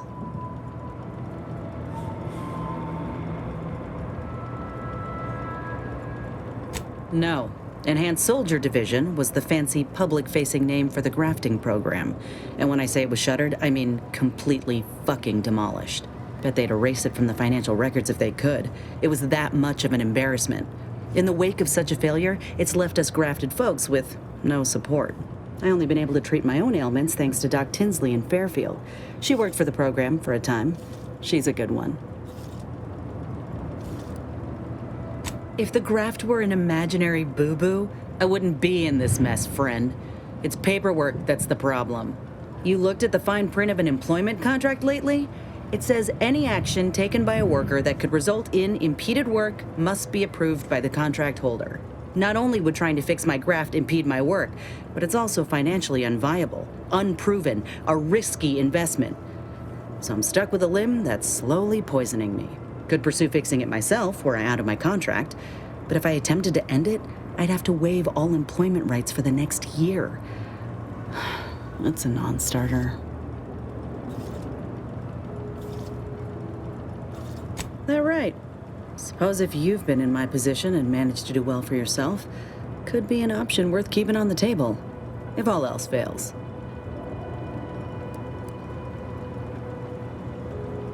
Get the feeling you will. Anyhow, think I'll return to Fairfield to have a little chat with Milver Street. Good luck in there. Mind the raps. Just me, or did Inez remind you of Helen? Tough like her. Shame she's been making this choice.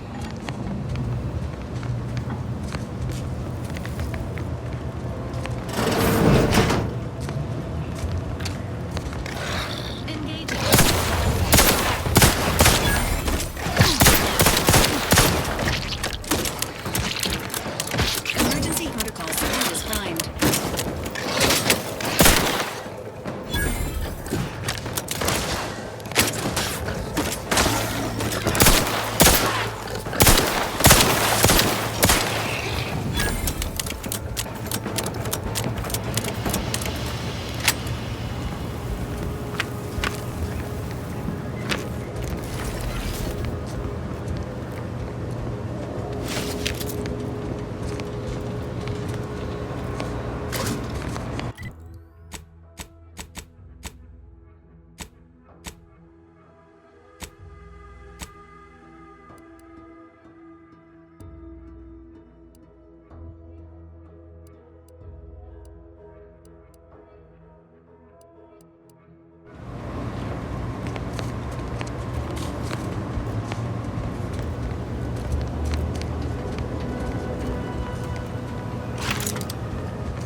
She looks fine.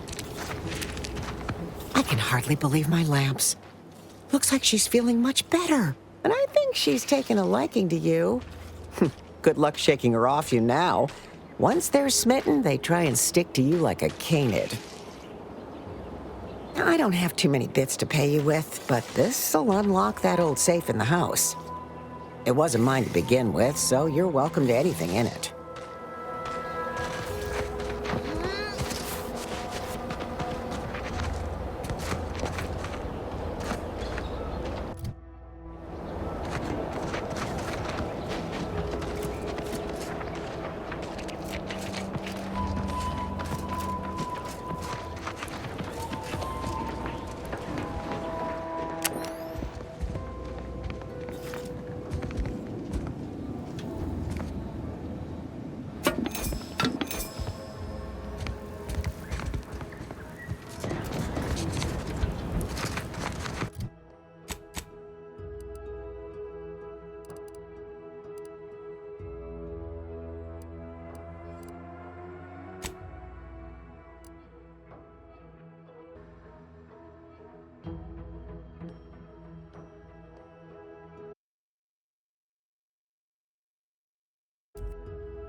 Careful of friendly fire if you head down past the farm.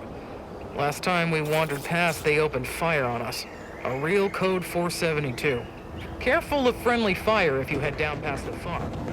Last time we wandered past, they opened fire on us. A real code 472. If you're wondering why there's so many engineers sitting here on their rears, it's because the dang Crabbles ran us out of the desalinator. Now we're stuck here on standby wages.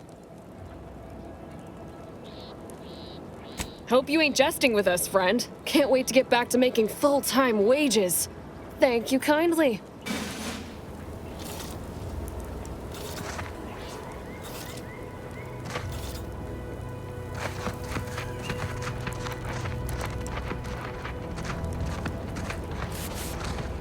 Have a profitable day.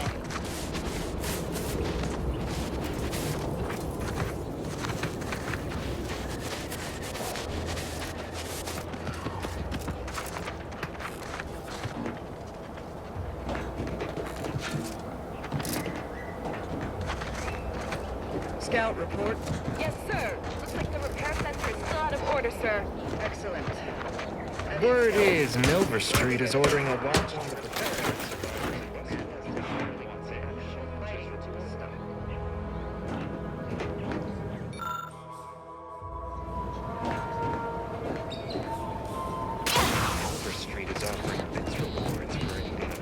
Why are you pestering me? You look unfortified. Getting enough emulsifiers in your diet?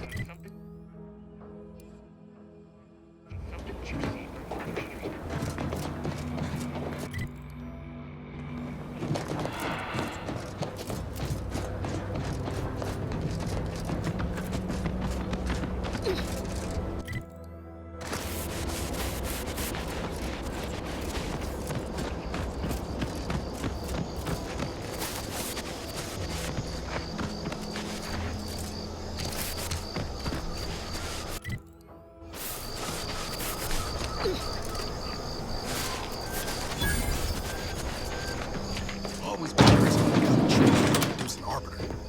Can't imagine it's pleasant. Warning. Turret sentry. Ready to waste them. On your command.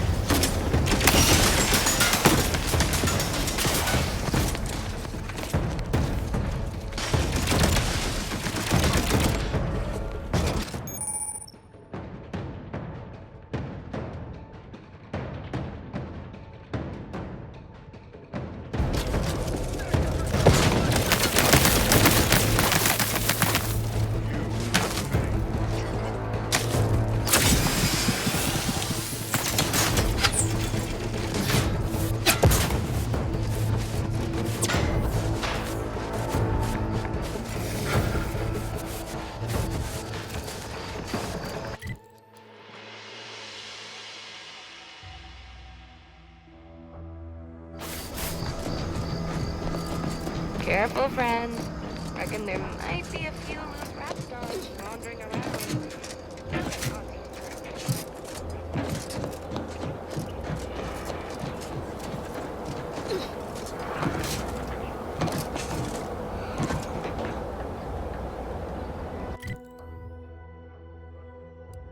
Trapped inside the research lab at the former site of the Eden's Bounty Agri-Center. You must help me. You must! My subordinates have become... though remain unaccountable for their actions. Find me in the renovated grain silo. Help me formulate a cure.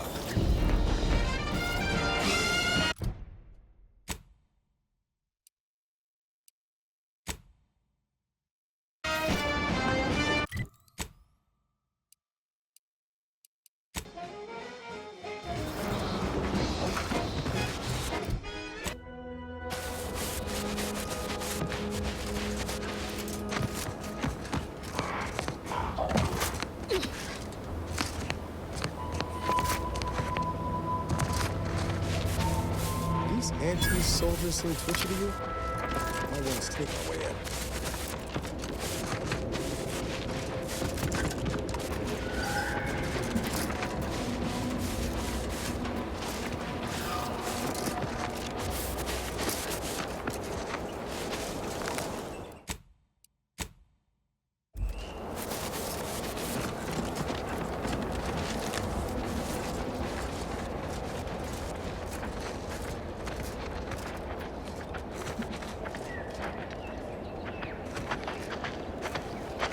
All you took.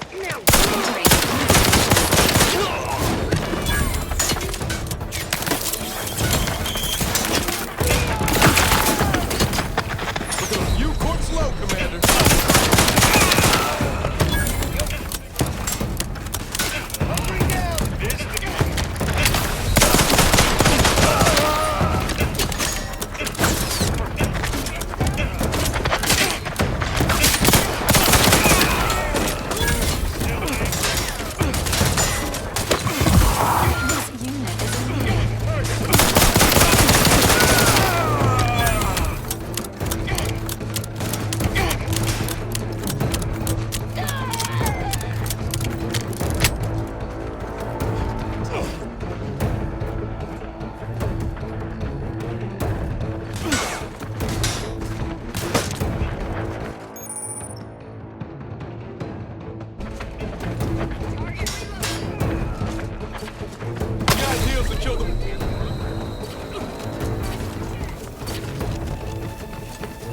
Let me know.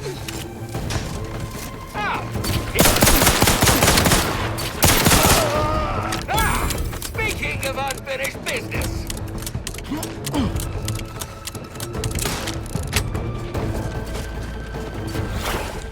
Somebody cover me or what?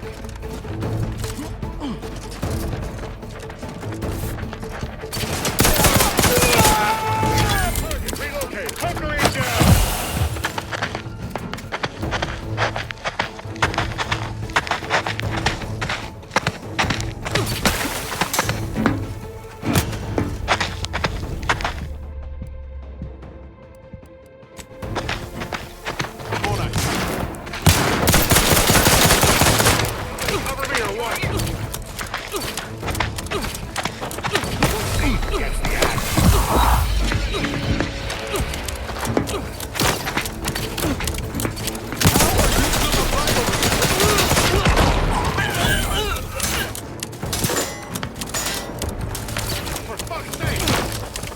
Walking this off. Stand me back up.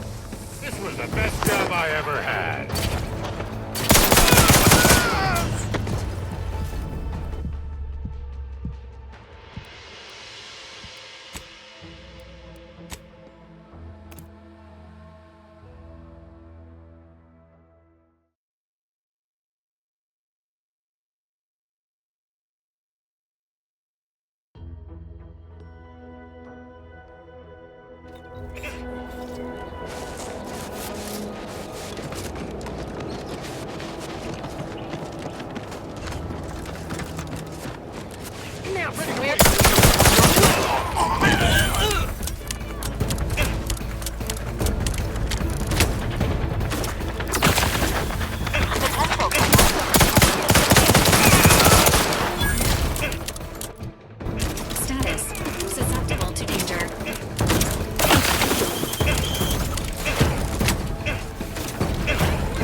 Enemy near.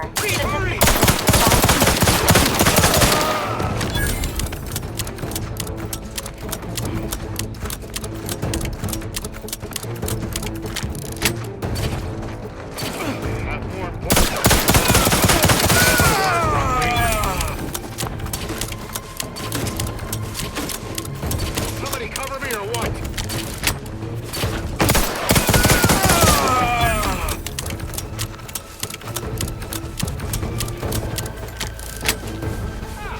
Here we go again.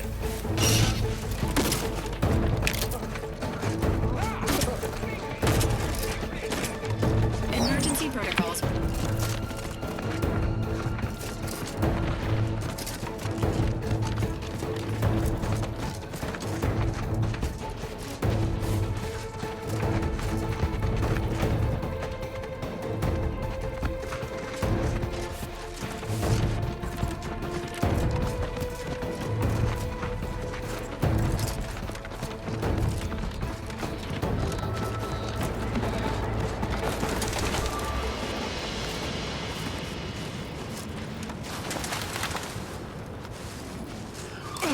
You'll find our severance.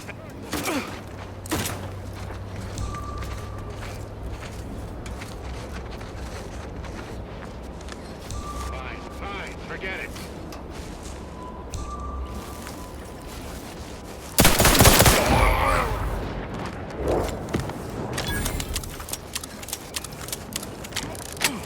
Heard something.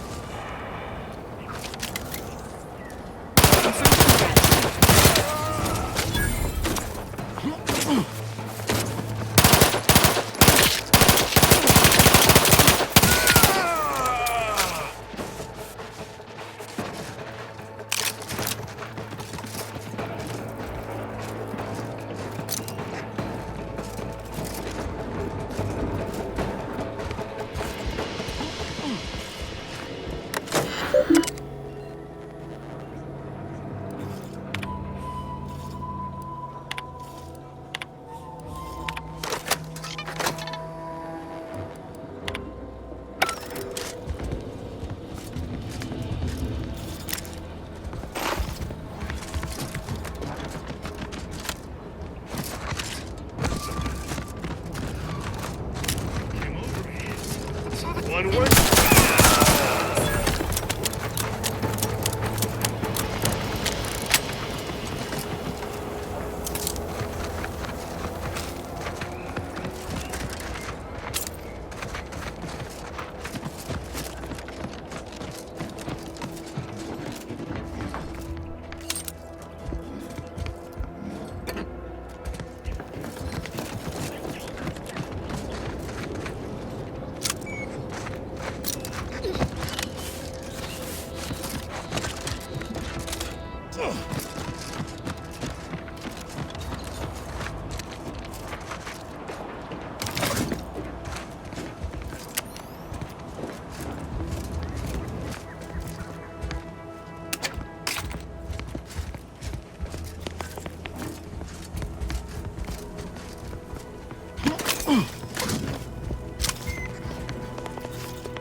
Place is in shambles. What happened here?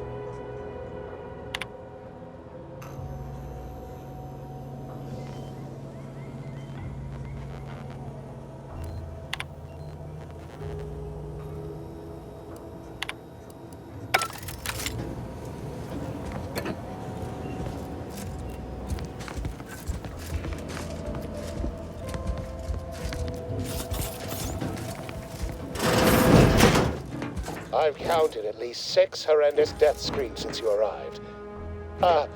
You must be affected as well.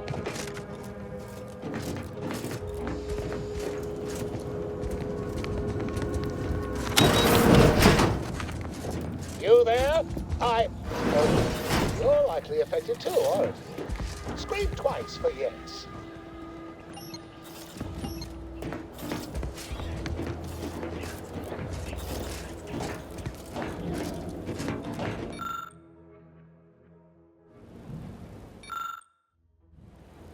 Could it be? You seem an honest-to-goodness rational human being, unhindered by bloodlust, unshackled from their basal ganglia. Well then, by the Loeffler Risk Intercession Act, under Outbreak Provision 5A, I hereby press you into service to aid me in our present crisis. I, Elmid Ormsby, Product Envisioner, Department of Proprietary Methodology and Audacious Advances, am your interim supervisor.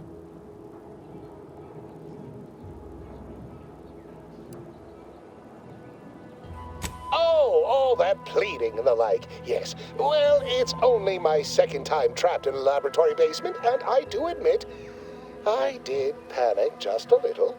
But back to the exciting news about this incredible new opportunity.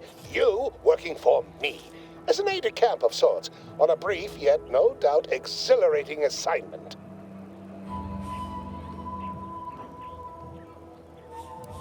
Assuming success, your fee will be based on the length of your involuntary impressment, dangers from exposure to undisclosed hazards, etc.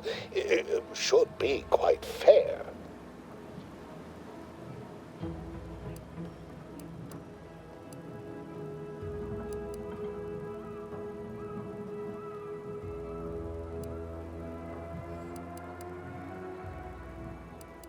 Don't focus so much on monetary compensation. Think of the goodwill you'll earn with Auntie's choice. You see, our lab is a far cry from the others. You're part of something bigger here. The individual not only thrives, but shines even more brightly with the help of their brethren. It all requires a certain devotion. In the end, it's really quite in the best interests of everyone's careers. A rising tide raises all boats, as they say.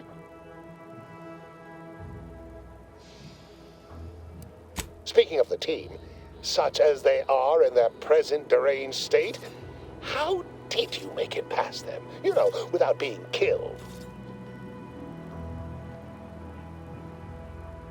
Aha! Thought so. Sometimes with screaming, it can be difficult to discern intent, like, I'm being killed, can be so close to, I'm running amok. Shame. The staff and I all had such good chemistry together. Suppose it couldn't be helped, though. What matters most is getting out of here alive, saving our researchers a close second, and curing my remaining colleagues a firm third. As you're now one of them, I'll take that as a compliment. But enough glad-handing me. Regarding what we need, well, it should all be rather straightforward, yes? I suspect we'd use a top-down indirect coronium synthesis method, don't you think?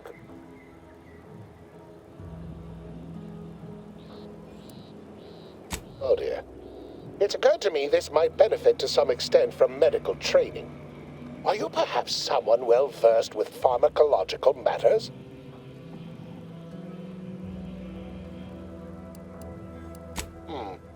Apologies. I do tend to assume everyone has a doctorate.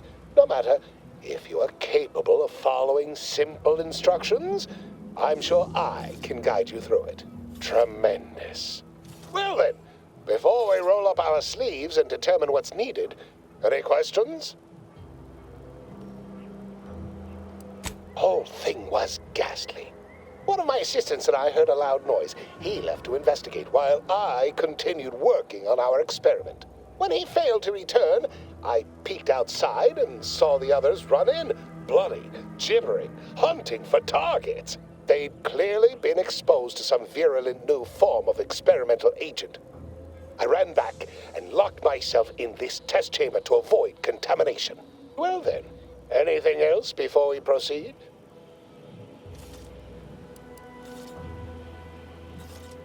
Well, you'd certainly think so, but management sets the goals.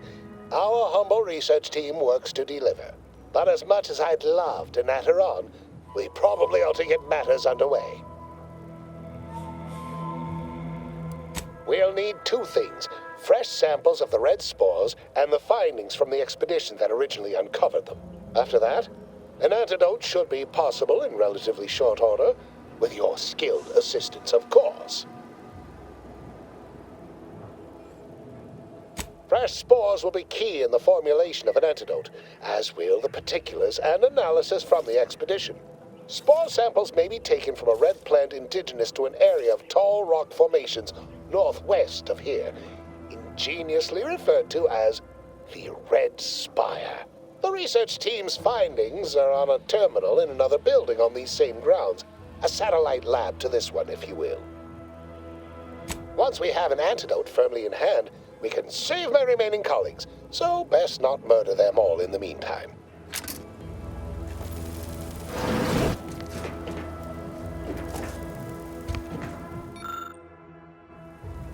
Ah, my most favorite, least most. Hurry along there.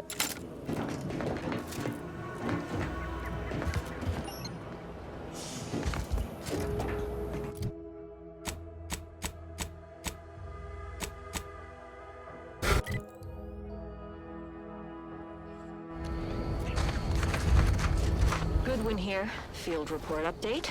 We are approaching the Raptidon Den. These beasts have exhibited excessive irritability as of late. We endeavor to determine why. Surely the red spores aren't to blame. Wind-borne spores lack the catalytic agent of our food additives. Only way to be certain is to gather a stool sample. Simple enough. A routine task for the audacious advances field team. Right now, as we approach the rap's nest, certainly the spirited variety will offer... Oh, no! Oh, okay. We need to run now!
Samples acquired. This quantity should be enough to produce the antidote.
Typical Auntie's choice. Moving fast and breaking things.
My most favorite, least homicidal subordinate. How's all our fieldwork progressing? Absolutely gorgeous. Look at you. And to think I just forcibly coerced the first gormless dunderhead who walked by and found you. Lucky me. Now, first things first. Place the data cartridge in the drawer for me, right here, in the slot below my intercom.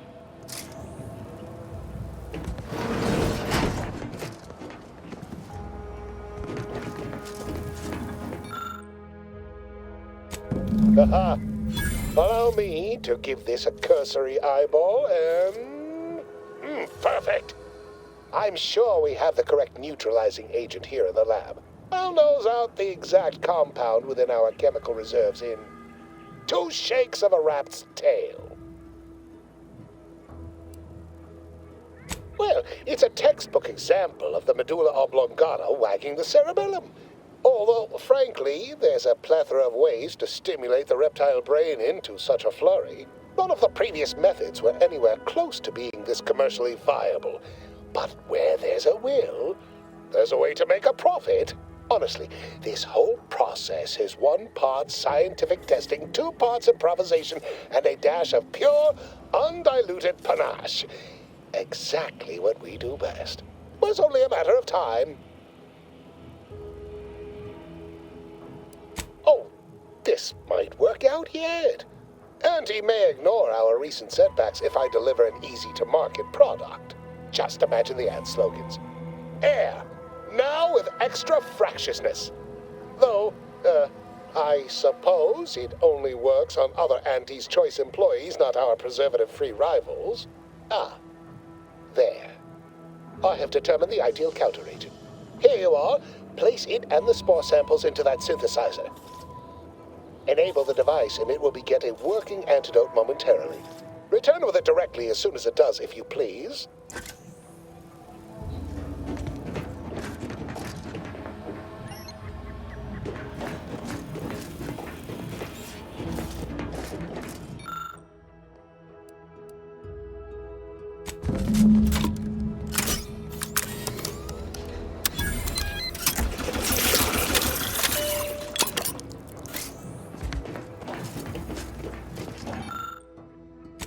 I cannot wait to put this entire sordid affair behind us.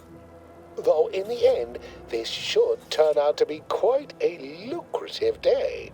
I saw you working the chemical synthesizer. I presume you were successful in creating an antidote?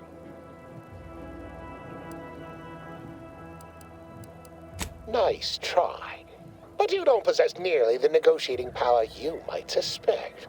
Not when I can simply bide my time and wait for another gormless dunderhead to stumble by. Why, let that thick-headed boob amble off with your reward. Not budging?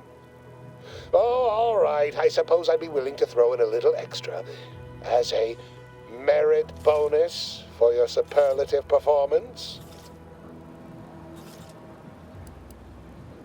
Wonderful, wonderful! Knew you seemed a bankably reliable sort. All right. I am activating the air filtration system. There. Should only take a few moments for the antidote to circulate. Everyone still alive should be right as rain shortly. Marvelous. You'll find your remuneration in the chest behind me. My supervisor will hear of your actions. Oh, and before I forget, I, Omid Ormsby, under the power granted me by the Loeffler Risk Intercession Act, hereby free you from impressed service to Auntie's Choice. Be seeing you. Initializing. How may this unit assist you?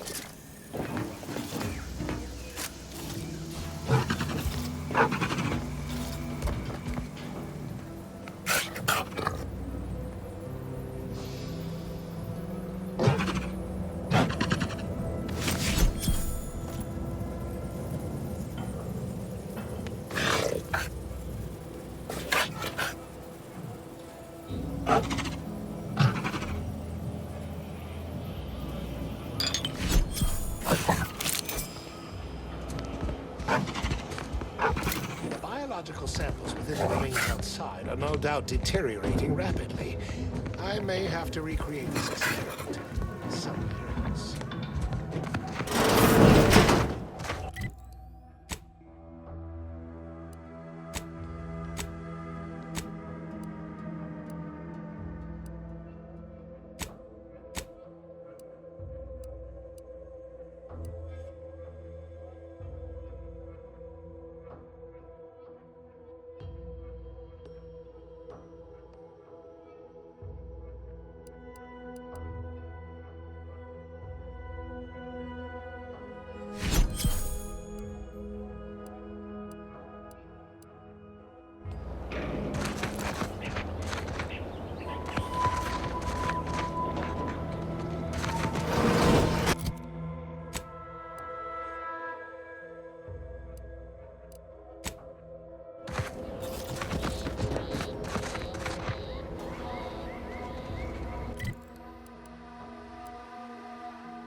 Huh. Well, at least it's not shooting the water anymore. Visitors, huh? Just meandering about, free of any appointed minder? Not so sure I ought to be speaking with you. If you need someone to talk to hereabouts, I suggest you seek out Vigilant Hogarth. That tall, stately building back yonder is his domicile. Do hate to come off impolite, If you're so inclined, we can pick this up later, after you two confabulate. Apologies, but I don't believe I should be discussing such matters with you without permission. Once you report to the Vigilant, I'd be happy. Word to the wise, despite what you might hear, we still consider ourselves part of the Protectorate. Anyone spots an outsider engaging in misdeeds might just open fire. Our enemies envy our prosperity, disdain our sense of... I had a nightmare that the matriarch didn't gift us the paradigm, and we were left to scram. Prudence dictates. We cherish all we have we remain and productive. defend it. Epitomizes the pinnacle of social order. Why? Because the matriarch herself designed it, and the sovereign embodies and executes on it. Throughout history, human societies were constantly out of balance. Individualism. No, I just feel sad for them. Even in their name. Anti-choice. Suffering. Poor tears didn't have They don't have the balance of the sovereign to guide them. Here on Eden, we all enjoy the full luxury the paradigm affords us. A perfect life of contentment and plenty. We have community, purpose, time. We sleep well at night. Work isn't strenuous or stressful.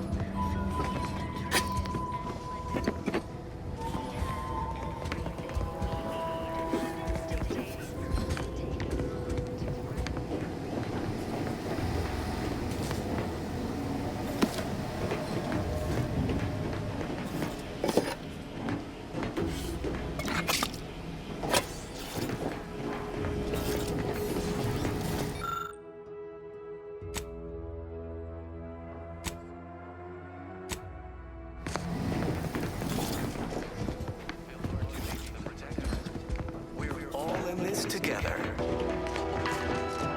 Prudence dictates that we watch our neighbors, but I may just invite him over to make it easier.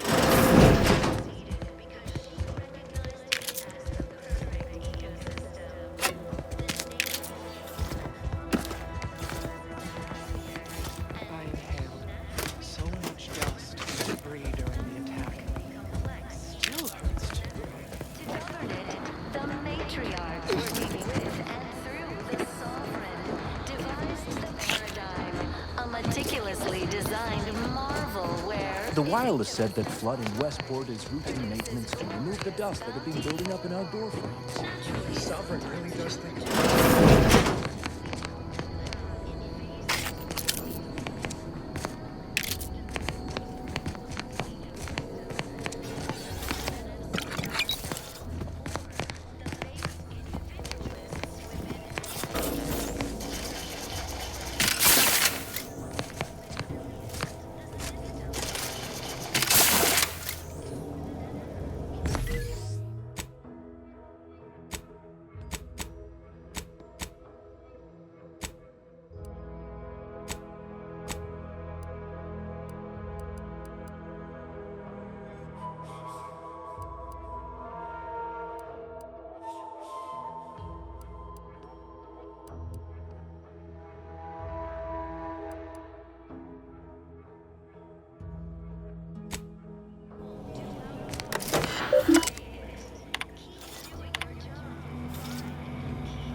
Knew you had my back.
Zeb.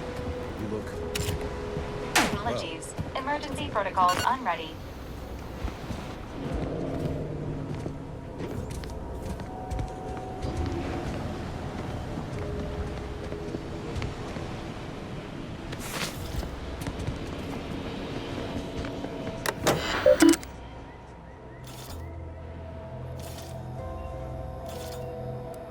Do you always put your hands on other people's things? Has my mind been set upon by shadows? I thought you dead. Can't imagine why you think that. I've only been gone 4 years. Oh, back from your little saunter then, are you? Head all cleared? I must say you took quite the perambulation. I hope you didn't wear out your rotation adapters.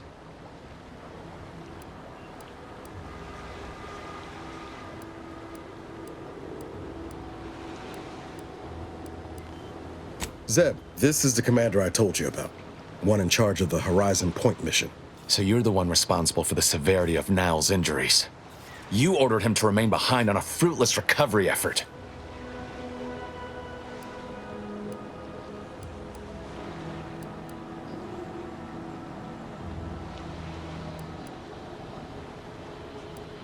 No.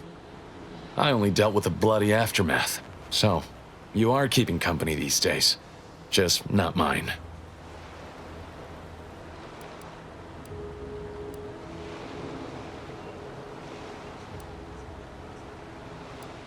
That would depend on what vision you have for Arcadia's future. Everyone seems to think they alone know what's best for this colony. Look, I'm not just here to gas you up with empty apologies. I want to set things right between us. Oh, now you want to help. Where were you when the war happened? Or when I was being carted off to mental refreshment?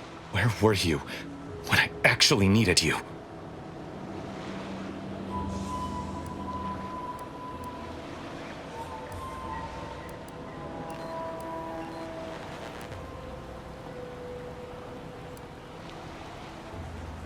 Did he now? Please, enlighten me. Reckon I've got this, Commander. No need to bring in the reserve just yet. I know I let you down before, but give me a chance to earn back your trust. There must be something I can lend you a hand with. I know you haven't given up the fight. I haven't the time to patch your bleeding conscience, Niles. I'm in a situation that demands my full attention. It's Baines. My team's been caught. Pharaoh and March are dead. Protectorate are holding the rest for interrogation. A ship is inbound to take us off-world, to the consul himself. I barely managed to evade capture. Damn it! It looks like the data went through, but there's something wrong with the connection. The cipher isn't transmitting. Found her! You there! Step away from that terminal at once! Audra! Fuck! It's all coming apart.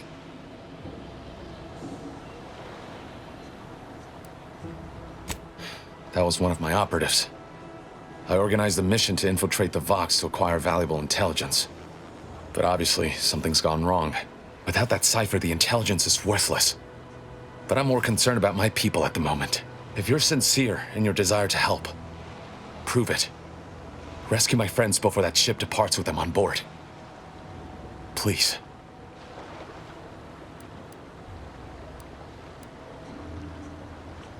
Do you think me unaware of that obvious fact?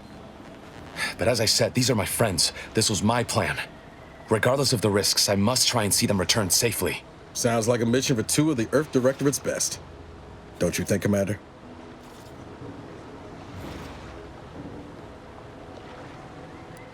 It has to do with the location of a vault rumored to house the Protectorate's greatest technological advancements, including its skip drive designs. That's all I'll say for now. I am. Without question. Okay. If they're sending a ship, that means my people are being held on the Vox's landing pad. Use my call sign so they'll know you for an ally. I'm certain Niles remembers it. And do exercise discretion, as well as caution. The guards at the Vox won't hesitate to fire upon you, should you be discovered. Not to worry. This is exactly the sort of thing we're trained to handle. Yes, but the uniform doesn't stop bullets, as I'm sure you recall. Good thing we know a doctor then.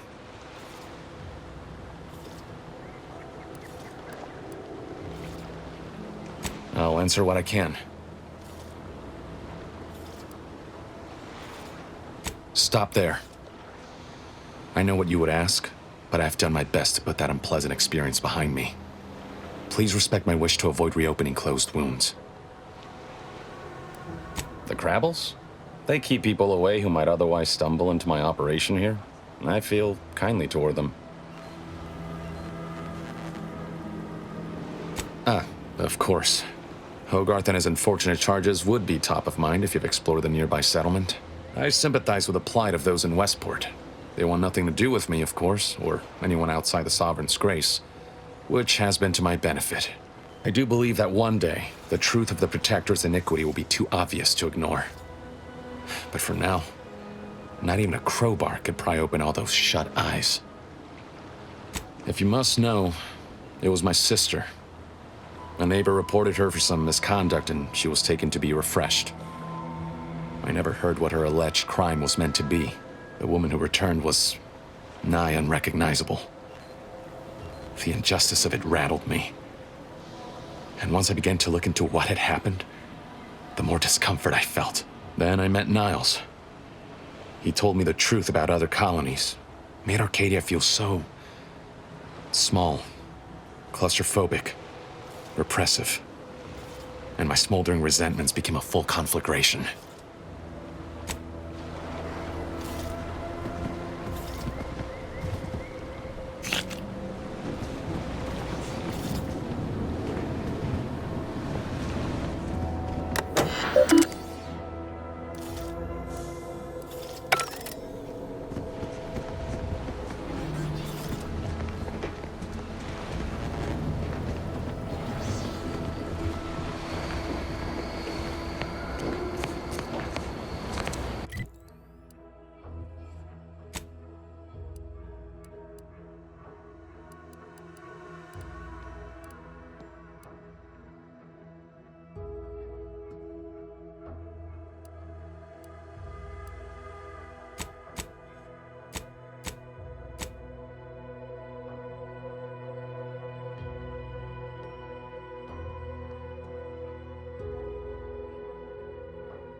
Sit or sprint?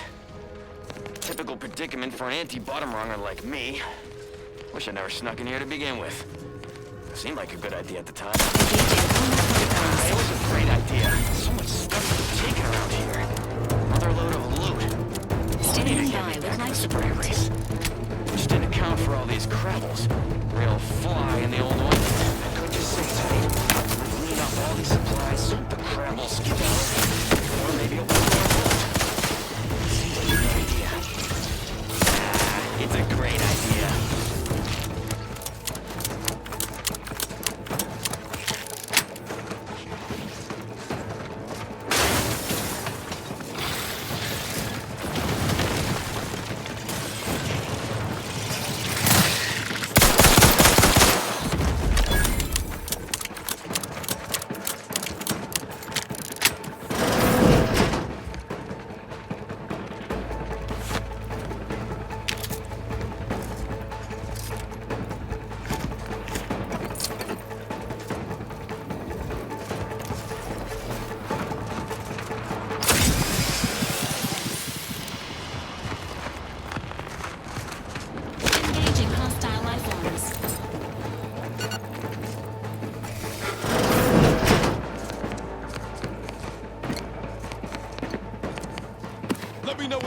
stretch.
state.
almost missed the routine certitude of my assigned profession.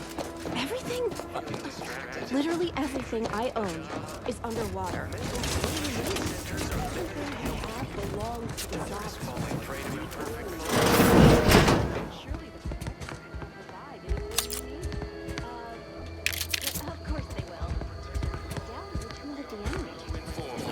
That you have entered a recreated locality. Record states as follows.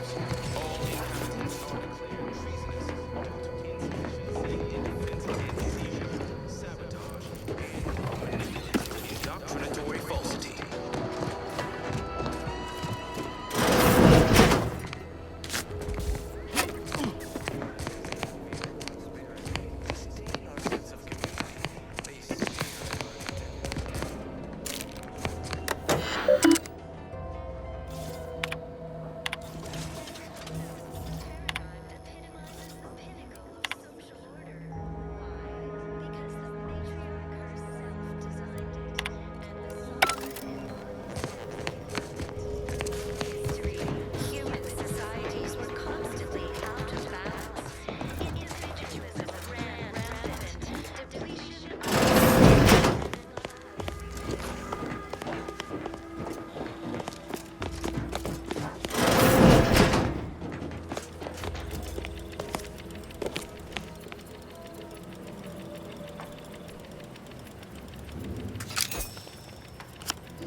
Of course, it's part of the Sovereign's plan.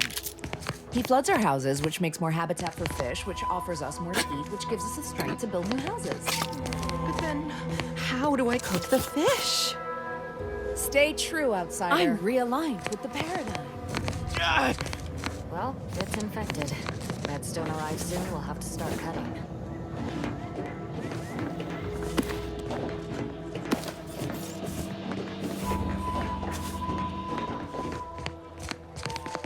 You walked in here under your own steam and appear reasonably free of cuts, burns, or weeping lesions.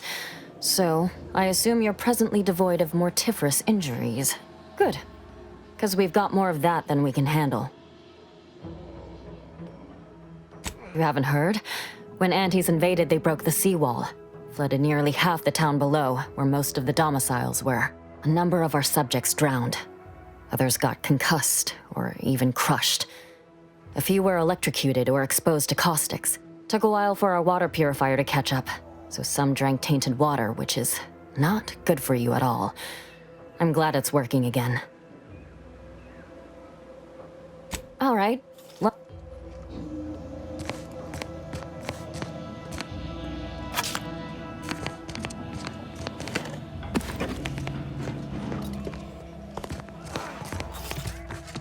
My body is covered. I was fired in battle during the attack. The relief I have is when I can jump. For now, just to offset any minor disruptions. stranger?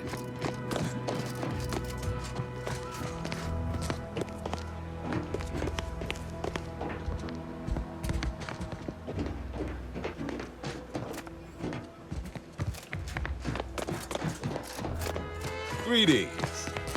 It's my esteemed pleasure to welcome you to Westport, once a shining testament to protectorate excellence, now a picturesque example of the evils of corporatism. But where are my manners?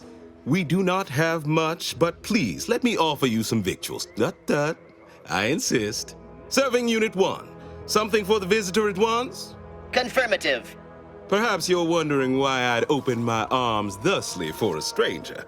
Simple. As the guiding light for humankind, we always put our best foot forward, regardless of circumstance. Everyone knows the paradigm epitomizes Our society was built from the bedrock up, through the vision of our matriarch. Due to her genius, the structure of our society is perfect, planned down to the last subject. We all work as a unified whole for the betterment of all, unlike those corporate colonies, where it's every person for themselves. Lack of community led to terrible suffering. Poor dears didn't have the firm, benevolent hand of the sovereign to guide them. Here on Eden, Personal freedom is just another way to encourage selfish consumerism. Why, we've even eradicated manual labor through our perfection of auto mechanicals. Can aunties claim such? That brings me to a matter I'd like to discuss with you, actually. I believe something still can be done. This town can be saved, its people given a reprieve. Were we to acquire the one thing vital to our existence, auto mech parts. What? Comestibles served. We of the Protectorate pride ourselves on our mech programming. Among the vigilant, it is even considered something of a sport. We are not miracle workers, however. Without parts to work with, we've no hope of remaking our mechs to do tasks beyond their initial functions. We need repair mechs, domestic mechs, not combat ones. Serving Unit 1 here is about as much as can be accomplished without replacement parts. ecosystem, the native flora and fauna, the pleasant atmosphere, and rich natural resources represent a fascinatingly complex ecological network. To govern it, Oh, you failed to hear the loudspeakers on the way in? The announcement we're obliged to repeat incessantly. Well, allow me to paraphrase. Protectorate law finds us guilty of treason on account of letting Westport fall prey to Auntie's choice saboteurs. naturally, sometimes challenges do. These fine and decent folk don't deserve having their lives thrown away on account of my failures. If I can return the settlement to a reasonable facsimile of its previous glory, sufficiently functioning by employing mechs reprogrammed to repair and rebuild, the arbiters might see fit to penalize only me, commute the others' sentences, allow them to maintain things around here in the spirit of continuity and such. All do our part to maintain it. Keep doing your job with pride. Hence my use of the term reasonable facsimile. I owe it to every single person here to try. For now, just to offset any minor disruption. What sort of payment do you seek? Don't imagine we have much you need. Gray gone astray? Book a stay today. Are you mentally... Enough to lead and inspire those who work there, once at least. I was previously the ranking vigilant on this island. Why do you ask? Difficult place to saunter into. Station's off limits to anyone without the highest security clearance. For anyone lacking reason to be there, it's assured suicide. In exchange for the automech parts we need, I can provide you means to get inside. Never dream of such a proposal in days of reason and quietude. Yet such is the here and now we find ourselves in. Wonderful. My unavoidable march to the gallows feels lighter already. At least now my subjects will have a fleeting chance. The parts can be found at the Euphoria Coast Automech Repair Center to the south. But do not, under any circumstances, tell those stationed there why you need them. To get inside, you will need an access pass from the Ministry of Accuracy. Since we have all been marked as traitors, I cannot create one for you here. Ran rampant. Depletion of resources and Farewell now. led to terrible suffering.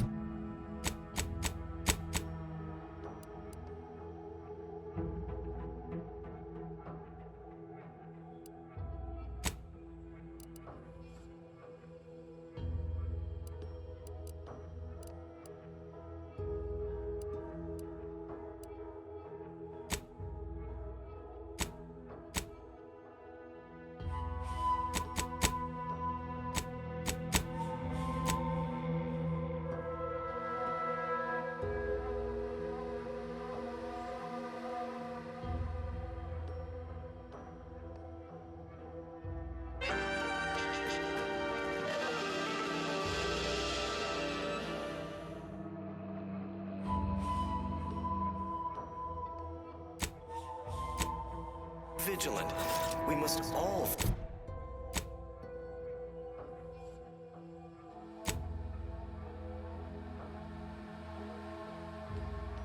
to the Protectorate. We're all...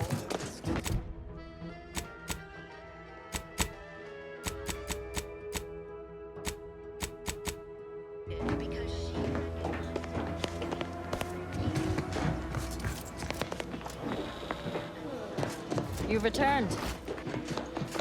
This unit is currently unavailable for meaningless interaction. Hello again. Here to help? Or just hard to say, since I don't know any other. Before the invasion, I must say I do look forward to mealtime around here. Arcadian tenderloin in particular remains a favorite. All right. Right now, I wish I could program an automech to feel these feelings. To deliberate You know, is to instead. Robust ecosystem, like those menace of raptidons, or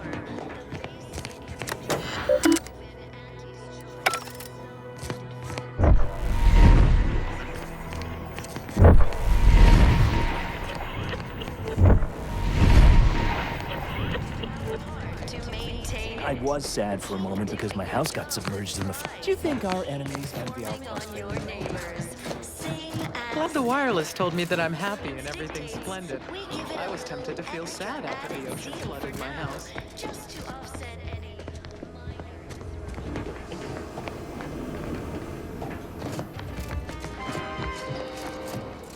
Is a fellow subject lacking the appropriate zeal for their assigned work? Look who's back. Don't suppose you checked in with Vigilant Hogarth yet, eh? Oh, glad to hear. Probably sprung an important task on you afterwards, I'd wager. I mentioned to the Vigilant how I'd reset my chef mech to prepare meals to my liking. Next thing you know, he puts me in charge of repairing all the mechs in Westport. All inhabitants are declared treasonous due to insufficiency. I mean, sure. All the underlying logic's the same if you mull it over. I've been trained to run them big algae processing units, which are a fair amount more complex. It's just... subjects are expected to mind their assigned area and particular forte. So I was a mite taken aback. But I'm happy to help the system abide any way I am able. Still going on about sending a message, is she? Despite what she thinks, you'll find no traitors here. We're just trying to survive best we can. Experiencing failure in the midst of catastrophe does not a traitor make. Now that you mention it, he has been acting rather funny as of late. Always looking over his shoulder and such. We're off toward Fairfield with a gleam in his eye. Quite frankly, wouldn't be surprised if you might find something untoward in that abode of his. But you didn't hear it from me. Anyhow, you still haven't answered my question. Checked in with Vigilant Hogarth yet?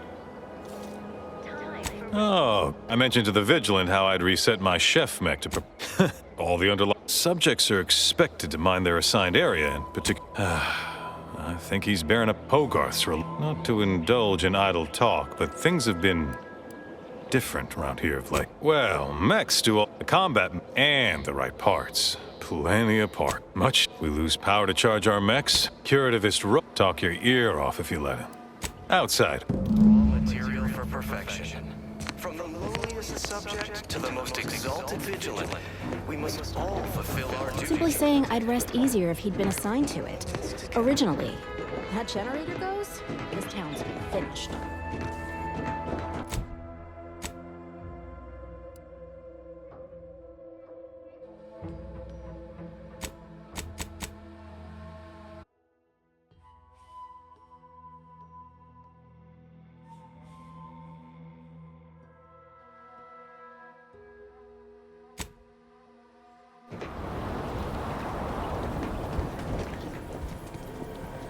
What can I do for you this time?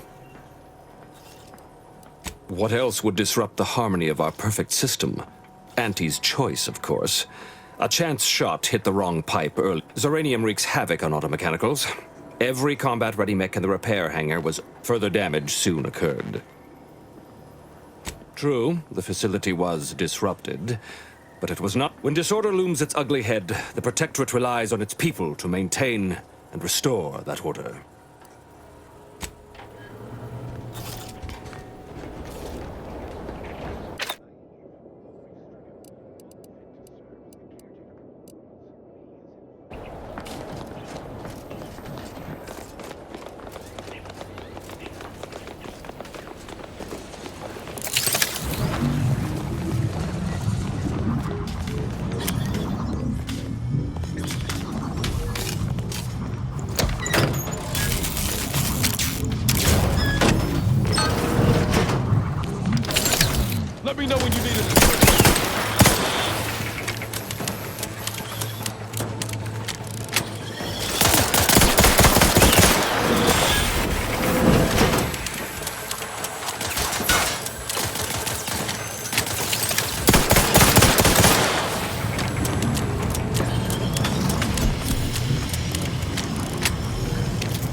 Route.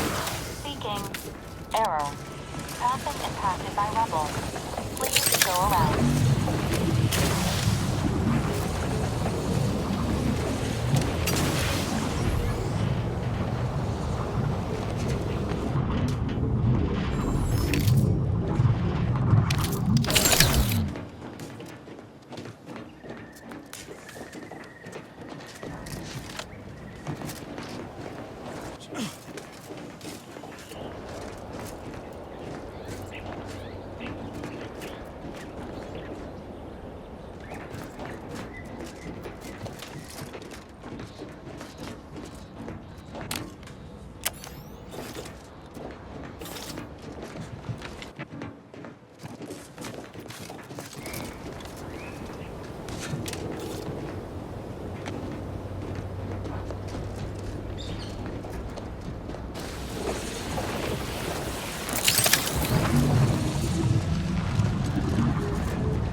What have you done? The Zeranium now spews from the hangar more thickly than ever. The damage must have been more advanced than we thought. I knew I should have pushed the repairs earlier.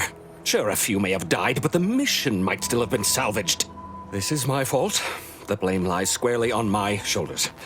I gambled on an outsider rather than trusting my own resources, and now the price is paid. With this failure, I have likely doomed this entire island to the tender mercies of our enemies. No more will our stalwart subjects reap the bounty of this land. No more would the pleasant whine of servos accompany our mechanical servants in their noble servitude. Instead, this island will be trampled by the boots of our enemies. Its resources stripped bare, leaving nothing of the beauty we've cultivated over long years. As our stewardship is cast aside like so much detritus, harmony will be lost, and chaos will reign. Praise will give way to slogans, duty to greed, honor to contractual obligation. Freaks and worse will despoil that which is left behind, while bureaucrats will use this once proud land as a springboard for their superficial and petty ambitions. And with the island's fall, I may have dealt a crippling blow to the Protectorate itself. Our foes will use this place as a stepping stone, eating their way deeper into Eden like ravenous maggots. And it will all be my fault. I'll be remembered, if any of us is, as the one who lost it all. Yes, I suppose I have. Now please, leave me be.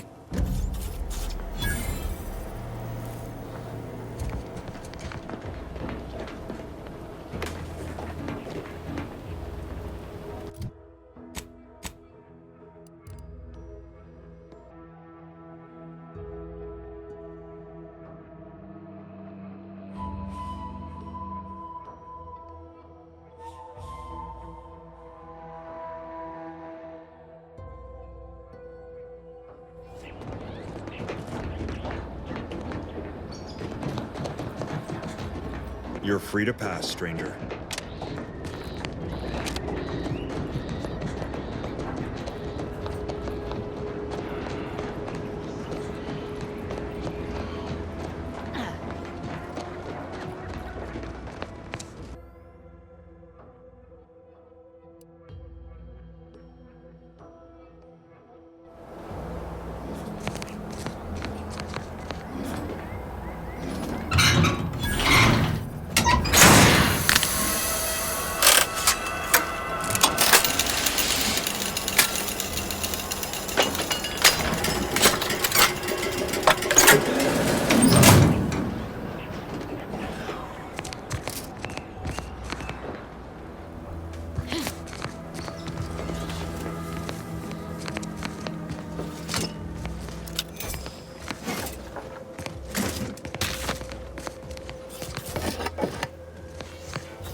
Here often. Goodbye.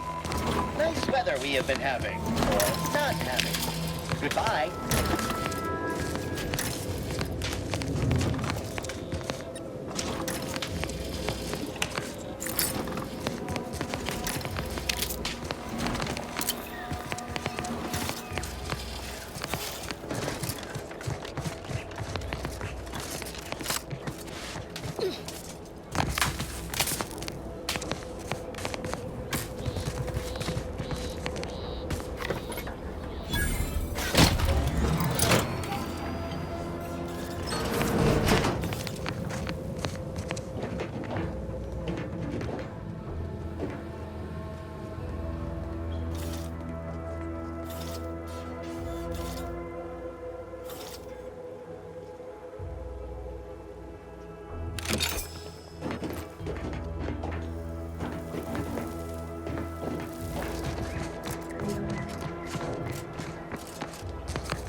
No, wait. I don't need refreshment. Loyal subject, loyal subject. La, la, la.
Yeah, been gone a while. How'd it go? Tell me you got good news.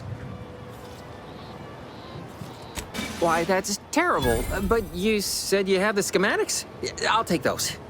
What? Sovereign's finest potato corollary peeler? This was supposed to be a guaranteed bestseller. Who in their right mind would... Jackson, you idiot! Ah! It's a good thing he's dead, because if he wasn't, I'd kill him! There's no... God damn it! I'm never getting that promotion.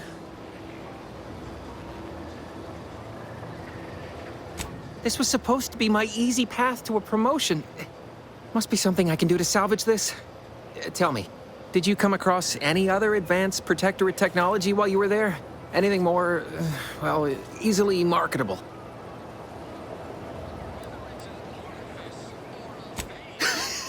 Personal thrusters?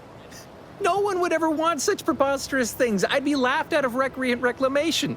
Imagine, jumping about like a sprog. Ridiculous. Well, here's all I can spare in regards to your compensation. Try not to spend it all in one place. It's supposed to be categorically bad for commerce. In the unlikely event things somehow pan out and I get that big promotion, I'll see you're taken care of. Until then, take care.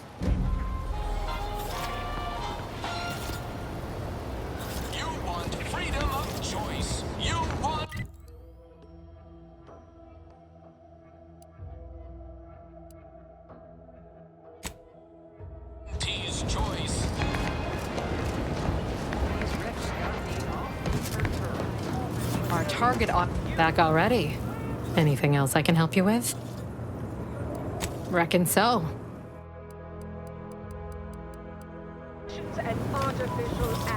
What'll it be, stranger? Pick your point. There's no position for my I'd like to highlight assistant waste disposal officer Potter Blandford for a job not well done.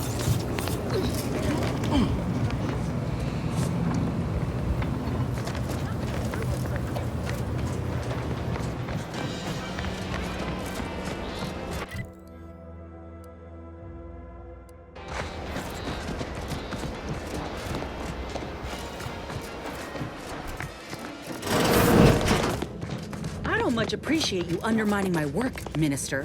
When have I ever not made a go of a job for you, huh? Is it so damn... Ain't so sure you want to work for this imbecile friend. There's more menial jobs where that came from. Ain't so sure you want to work for this imbecile, friend. There's more menial jobs worth that. Trooper Sealong, no mind.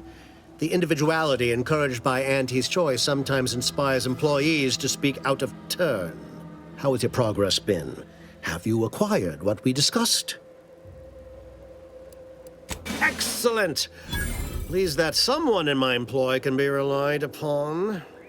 Here, have one of my finest suits as a token of thanks. May it aid in your capture of hearts and minds. Again, you gave away my job and told my replacement to send me home. That don't make me wayward, and it sure as shit don't make me unreliable. If this contract weren't staying my hand, I reckon you'd be answering to it right about now.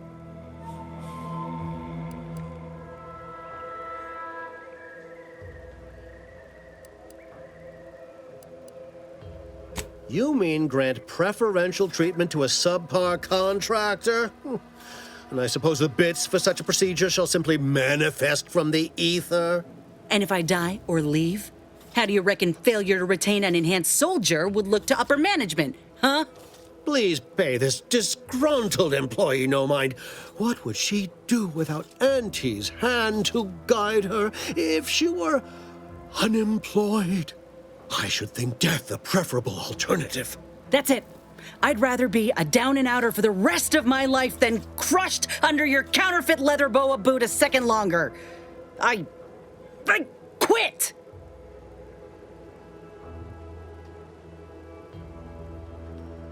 Are you mad? Has everyone around me gone mad?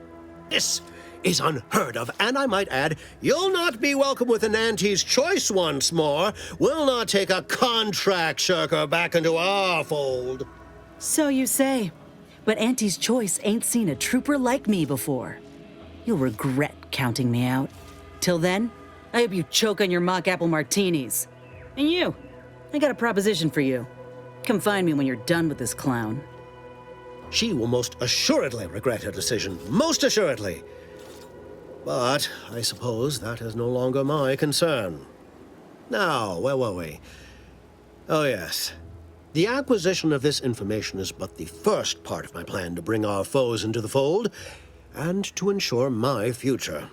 The second is my operation in Westport.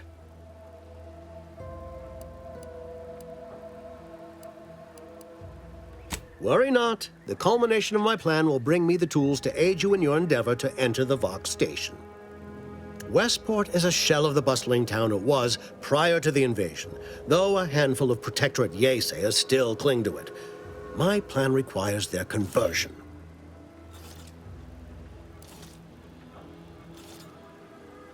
Yes, it is a grim place, but the Protectorate hangers-on who remain there are anything but inclined to move on. Converting Westport's subjects will teach us much about the Protectorate mind, how it solves problems, what it desires, how it can be swayed. I've a kit of supplies to aid you, items to cajole or to dissuade. Sabotage the town or sway the citizenry, the choice is yours.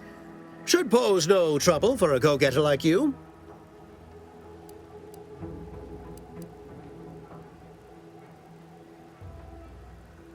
Excellent. Here's the kit. Advertisement tapes, ambidextrine, assorted stimulants, free samples of Purple Berry Crunch, everything you need to wage war on the undecided mind. With that, I shall mark the locale. Begin with the vigilant Hogarth. Motivate him to depart, and his subjects will trot in file behind him woolly cow-like. Now, I'm sure you've asked yourself, for a task so involved, shall the reward be worthwhile? Well, wonder no longer. For the completion of this deed, I'm prepared to offer you an exact replica of my one-of-a-kind, limited production, gentle person's Oxonian.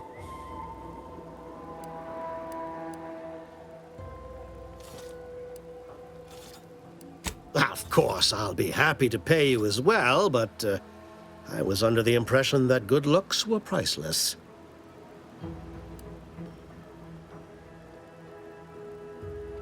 I don't think you understand. The Reserve Oxonian is functionally identical to the one I wear. If anything, the replica is likely in better state.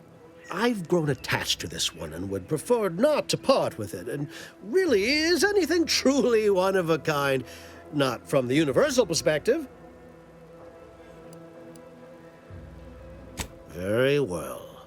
I can see you won't be swayed. You succeed in the conversion of Westport, and I will supply you my limited production gentle person's Oxonian, if I must.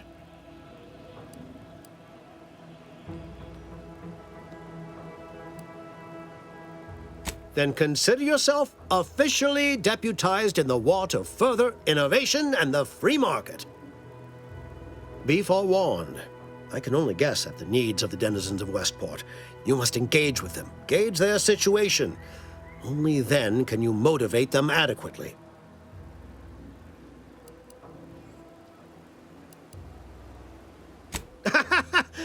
Do I look like Officer Carr to you? Guns.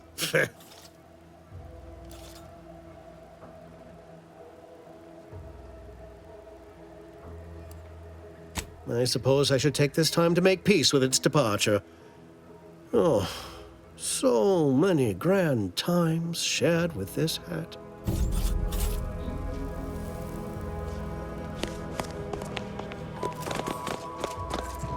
All done in there?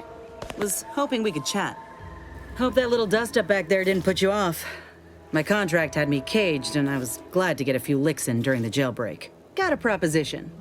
Since I'm newly free-ranged, and you're free-ranged yourself, thinking we ought to team up. You're going places. I want to go too. If you help me fix my graft, you'll retain the services of a fully functioning enhanced soldier. Me. Don't matter what you set your mind to, together we'll be unstoppable. And in time, maybe I'll have earned myself the clout to be welcomed back into Auntie's choice.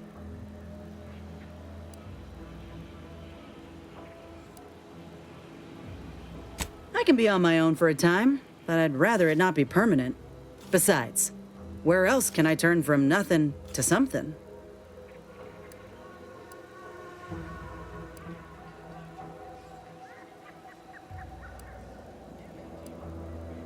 They ain't the Protectorate.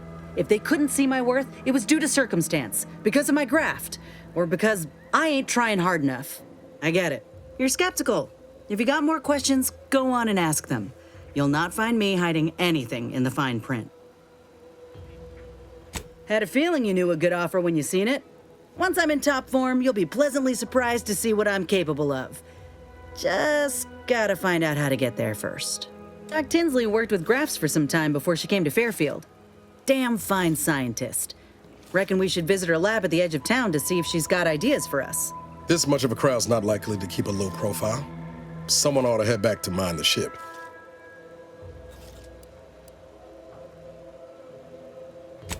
I didn't mean me, but all right. I see where your head's at. Keep safe out there. After you.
Hello again. Was there something you... Oh, Inez! You look, well, like you could use an ice bath and a cup of newly formulated trip teas. Has something happened? Something has, all right. I ended my contract effective immediately. Now I'm free to prove myself to everyone in Auntie's Choice. My way. Well, that's wonderful news. Or is it? I admit I'm still trying to work through what contracts mean hereabouts. But you do appear to be pleased, so I shall be pleased for you.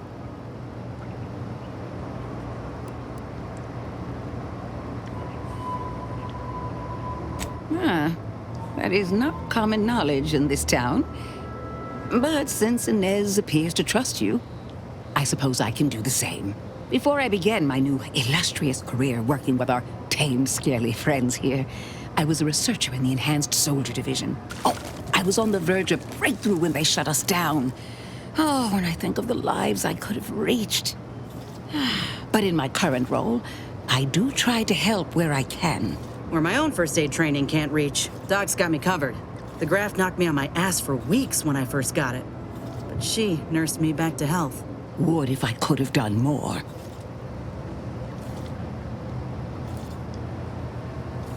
Despite your insinuation, there are plenty of good folk around here. But perhaps not many with Doc's particular skill set. I understand your reservation, but I do care deeply for all my patients. Inez has attested to it. And so can Copernicus here, when he is right. I have a lead, Inez. I've identified 2 viable beasts on this island that you may be compatible with, though it may not be easy to acquire the suitable specimens. The first candidate is the skeleton crabble. It has a rare form of albinism and was last spotted on the western coast by protectorate scientists, who, unfortunately, went missing. I happened upon an old report of theirs along with a code used to operate their machinery. If their fate is what I suspect, the code may be of use to you. I heard rumors of the creature myself. Our skeleton sounds a good bit larger than the average crabble. Meaner and smarter, too.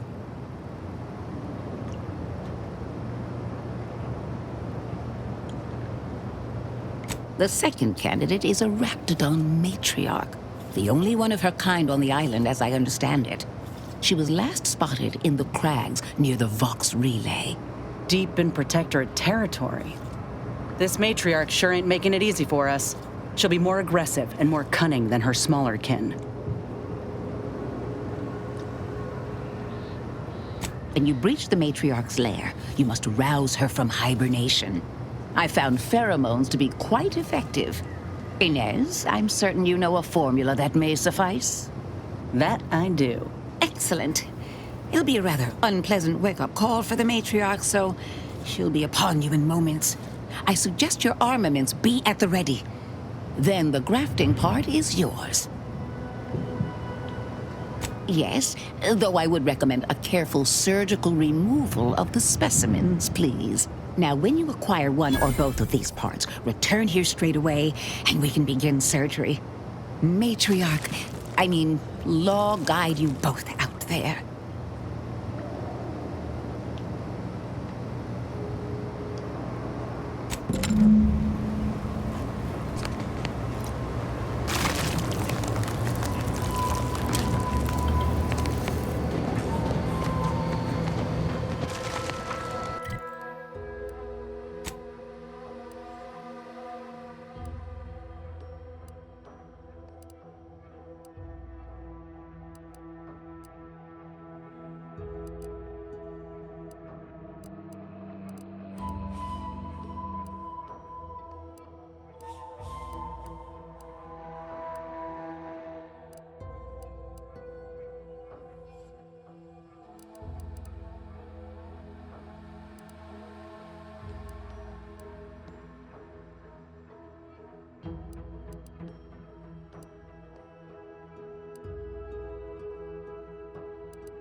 Feeling distracted, daydreaming on the job, mental refreshment centers are there. Look who's back.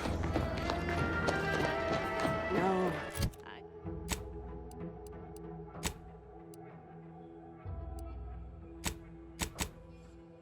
I just feel sad for them. It's even in their name. Auntie's Choice.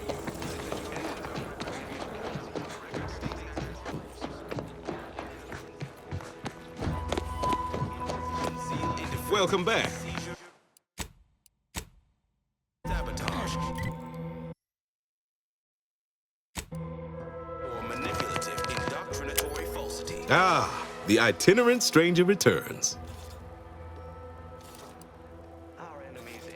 That is most excellent. Please, hand them over. Yes, we had what you outsiders call a deal. I promised you a means past the bridge and a way inside the Vox relay. There is wreckage from a crashed ship traversing most of the expanse. With the right equipment, the path will lead you directly to the Vox relay's main gate. Tell me, do you already have Protectorate jump boots in your possession? That's what I knew them as. The official title is Personal Plasma Thrusters, I suppose. Wouldn't know much about that, but you'll find they serve a practical purpose here. With them equipped, you'll traverse that path with relative ease. I'll prepare a writ of conscription to allow you entry to the Vox relay. While most would refuse my authorization, the sentry assigned to the gate once lived in Westport. Sentry second-class layman. Show the writ as proof I have conscripted you into my employ. Use it to press service on my behalf, and she will let you in. Once you're inside, there's someone else you should show it to. You do that and say what I tell you. It'd save many lives.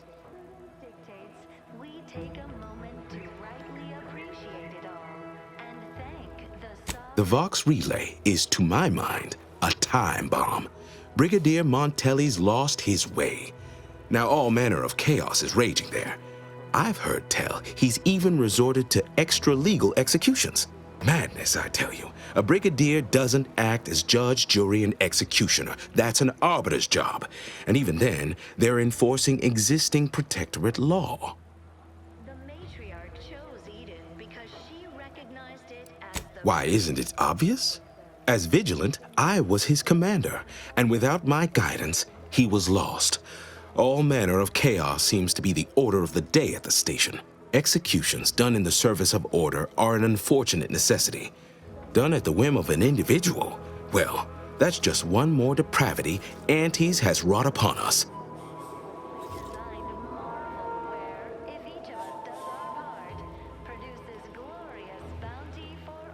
Marshal Corbin. As with all my subjects, I have been there when he needed me. I trust we can call on him now to do his part. Seek him out at the Vox relay, conscript him with the writ, and this is important. You must convince him to kill Montelli. Corbin will want to talk him down, to take him into custody, to message superiors outside the facility beforehand. We cannot allow any of that to happen.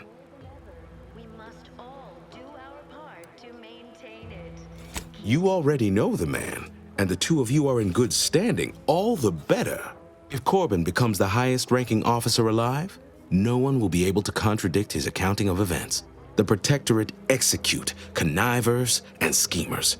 Corbin must appear forced to take down Montelli in the moment. It cannot feel like a plotted coup. Good, good. Here is the writ. I may not survive to see what occurs, but I trust you to follow your conscience. Farewell now. Promise you'll return here if you can, to check in on my people and see how they fare. Under Protectorate law, we are bound to inform you that you have entered a recreant locality. Nobody needs go anywhere, not when we can still save Westport. We of the Protectorate endure as one, regardless of any hardships we must face. It'd have to be catastrophically obvious this place was doomed, and incontrovertibly beyond my means to save it, before I'd even consider such a recourse. When I look outside, I see people who are hardy and resilient, who trust the paradigm, who understand prosperity will return with time and group effort. I have the aid of key pillars of our community, several persons of note and good character who stand with and by me, and our town still functions. Our automechs are still running, mostly. We have a generator to power them, fresh water, the reassuring voice of everyone's neighbor Prudence wafts from our loudspeakers. But I know you've got more to do than listen to me natter on. Farewell now. You have your orders. The Here on Eden, we all enjoy the full luxury the paradigm affords us. A perfect life of contentment.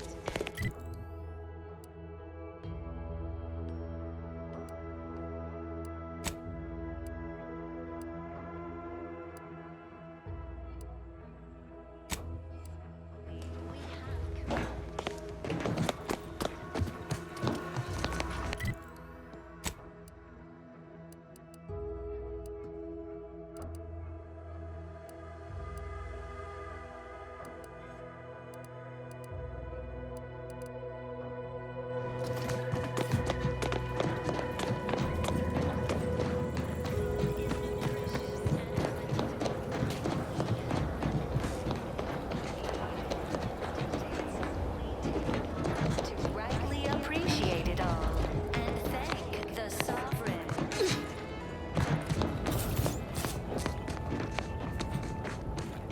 You are the raw material.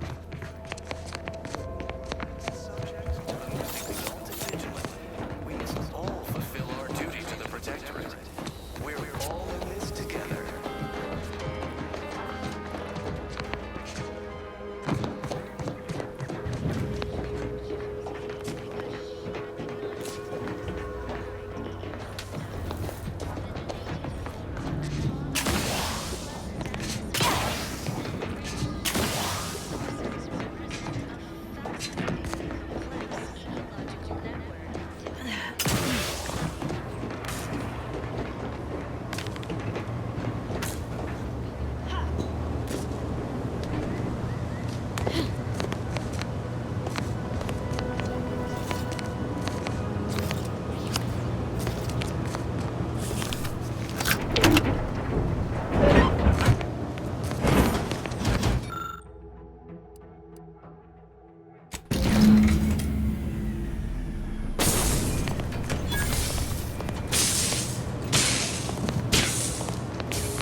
I was sad for making it to the house.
Outsider, you have your orders. The Vox You have your order.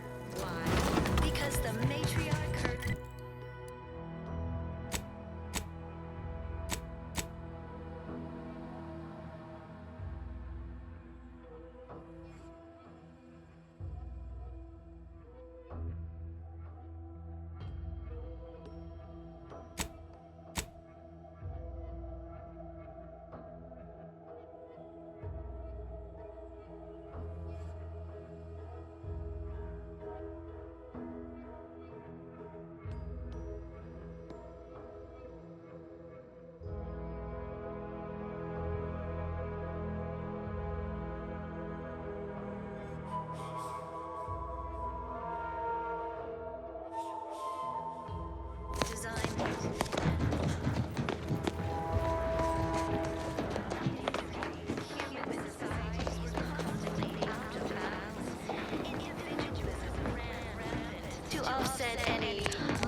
Ah, you got a right serious look in your eye. No, that's not... That's what that sound was? It exploded. Been trying not to fret unduly after every random little kaboom around here. Didn't realize it... That's it, I'm afraid. Just a matter of time before these automechs run out of power. Then it's good night, Westport. Whatever are all of us gonna do now? Nothing more I can do here, that's for sure. If it weren't for Vigilant Hogarth, I do believe I'd scupper off to... well, you know where. Yeah. You convince him, I'm in. But I owe him enough I wouldn't abandon him for nothing. Disdain our sense of community. They sneer at our contentment.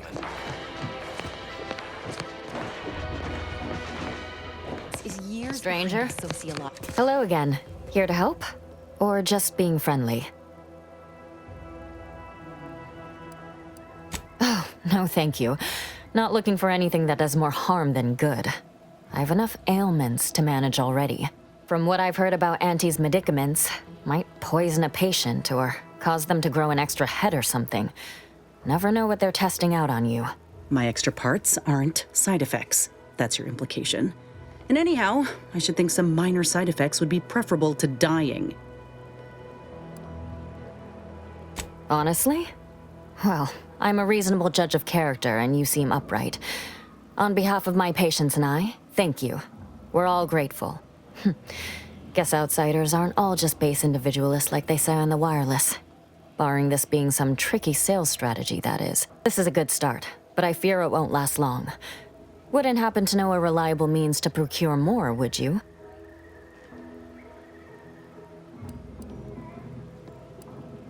Oh. They'd just take us all in? Provide us with all the food and medicine and housing we'd ask for, would they? Doesn't align with how I've heard them depicted on the wireless. You almost make that sound reasonable, under a highly skewed, morally vacuous light. Not seeing a wealth of options here at present. I can watch my patients die, then face execution, or we can resettle elsewhere and remain alive. I lean toward the latter. The abandoned section of Westport ought to have some supplies. Should be enough medicaments down there to help our injured survive the trip to Fairfield. It's perilous, though.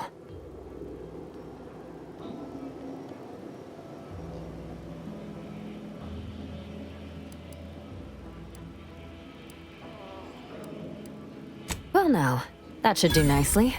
Thank you. Hope those Crabbles didn't give you too much trouble. I recognize these patients require more care than I'm able to provide here. Seems like in Fairfield, I can get them the help they require. The one last additional thing we'll need is for Vigilant Hogarth to agree to it. It's less a concern about disloyalty, and more my respect for his abilities. He's a skilled leader, and we could sorely use his aid, from coordinating logistics to keeping up morale. I'll surely have my hands full with my patients. His presence on the journey would save lives. See you when I...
Appeared right out of the aether, just as I imagine our proud sentinels do. Like, here I am, your innermost thoughts are known to me, and nobody once hears from you again. Caught me reciting passages from a beacon to the cosmos, illustrating my steadfast fidelity. All subjects prosper under the guidance of our beneficent ruler, the Sovereign. That part always hits me directly. To quote my personal log, an essential passage, rightful and true. Charlton Weintrott. Are declared treasonous due to insufficient zeal in defense against seizure, sabotage, and... Why, that's wonderful. I'm actually quite relieved a fellow customer like yourself somehow saw through my carefully maintained act. Others in Westport fail to perceive my true nature. I am hardly one of the herd around here. A reference you'll no doubt recognize from those keen Auntie's Choice commercials. Everyone knows the paradigm epitomizes the pinnacle of social order. I am not familiar, though that does sound like one of their products. I refer to the ones for Purple Berry Crunch brand cereal. You likely guessed their influence right off, what with my assertive attitude and all. I laugh at danger. I hand make my own luck. That character is a revelation. You and I are just like him. Get up and go-getters. Say, did Auntie's Choice send you here? Don't fret. I am exceedingly skilled at keeping secrets. We all enjoy the full luxury the paradigm affords us. A perfect life of contentment and plenty. We have community, purpose, time for recreation. We sleep well at night. Work isn't strenuous. If I understand the subtext, that means yes. Dearie me, you are the first secret agent I have ever met. At least in waking life. Now, do tell, what is the latest word from the field? Thank the Sovereign.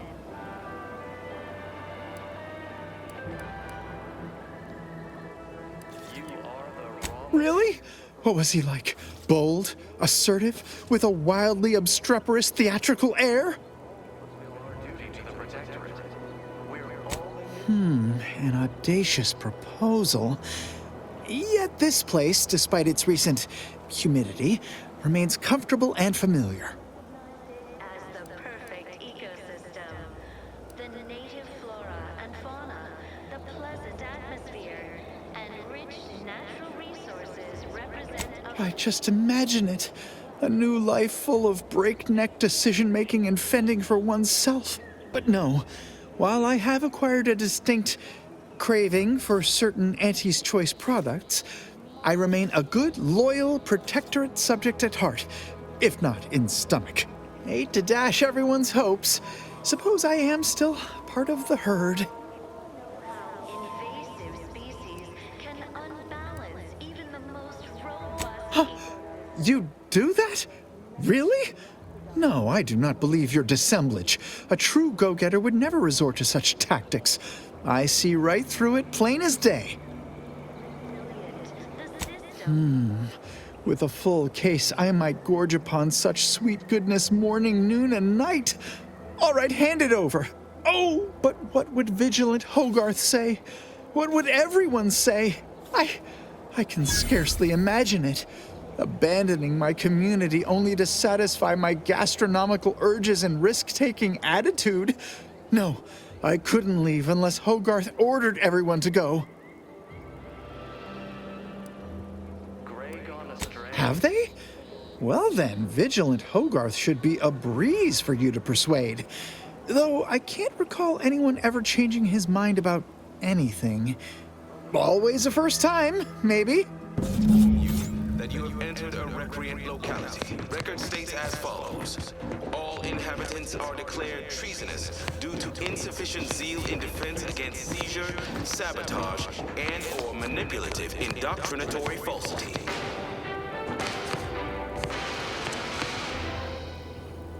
Our enemies envy our prosperity, disdain our sense of community. They sneer at our contentment.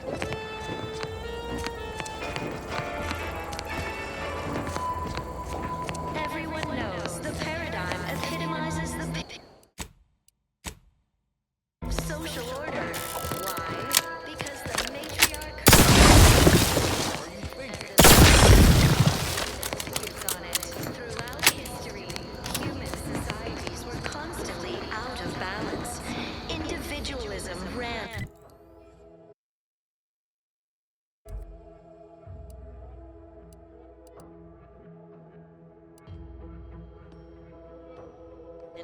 Depletion of resources and lack of community led to Hello again.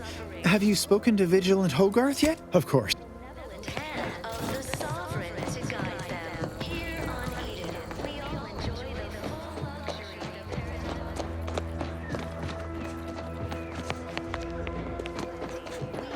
of Outsider. purpose, time for recreation. You have your orders. The Vox relay awaits. Do remember what I asked of you. What utter nonsense. How can you say that? Now, when I do tend to differ. Seems to me we're persevering. Demonstrating, last I checked, our infrastructure is still plugging away, and our people are too. But it's not everyone, is it? I'm sure it's not. The majority of my subjects are steadfastly loyal, resolute, right as rain. Things are fine. Everyone's fine. They deserve. I've tried to tell myself it's better to die a subject of the Great Protectorate than live a life driven by freedom, but you may be right. Regardless, now that we're all traitors, they really don't need my permission, but if they want it, they shall have it. My former subjects are free to live an empty life with Auntie's choice. I'll make an announcement. Order them to depart for Fairfield, but I will be staying. My needs hardly matter. I am steadfast and shall live out my remaining days as a loyal subject. We all know how invasive species can unbalance even the most Adherents are expected to hold firm to the end. Such is the degree of our devotion. individualists within Auntie's choice. Though don't fret, the system is resilient. The system abides. You do make a convincing argument, stranger. Unsure how I'll endure such an empty existence. Perhaps, if I offer my old subjects periodic advice, our sense of community may somehow, despite the wiles of commercialism, remain. All right, then. Suppose it's time to make my announcement.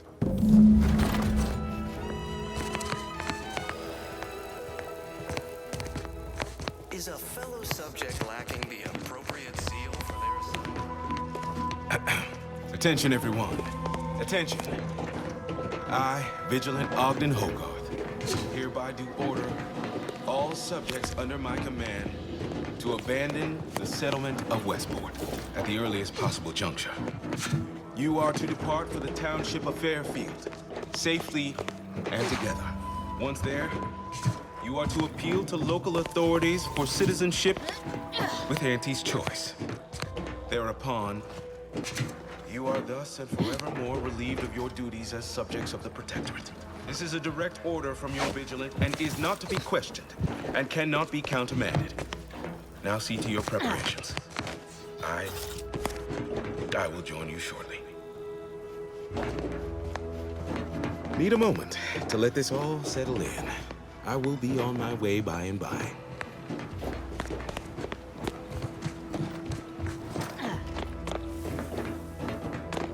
This is all going perfectly according to the paradigm, I guess. Hope I don't get assigned to a can't wait for grafting it to lab be in going more Fairfield. perfectly I again. don't want to have to transplant a raptor.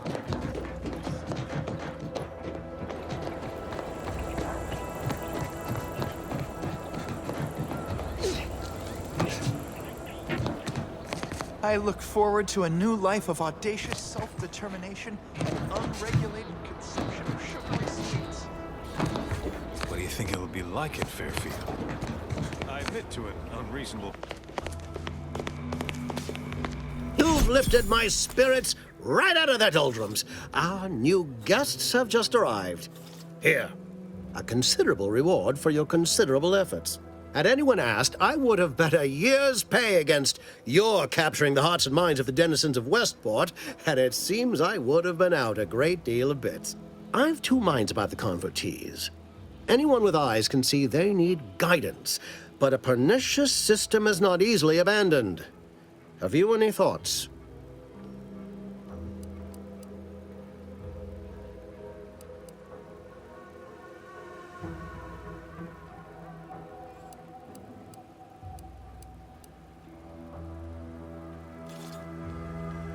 I have a second cousin in experimental product design who's been working on a supplement for just that. Though most of her prototypes result in projectile eye bleeding, you've given me a great deal to think about. I am in your debt. I cannot overstate what a capital compatriot you've been, my friend. Now be off. I've many refugees to see to.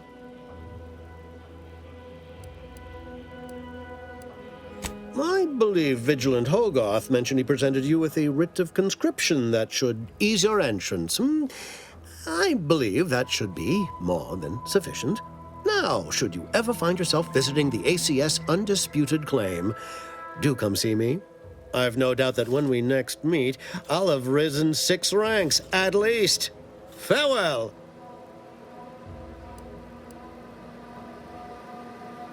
What? But you... Oh, fie. Here are some bits for you.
Well, you hate to be proven right. These folk have been dead a while. And that must be the machinery Doc mentioned. Over here, Commander.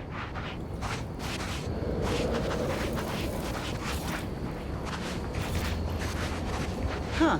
Seems this terminal reroutes power to speakers around the cave.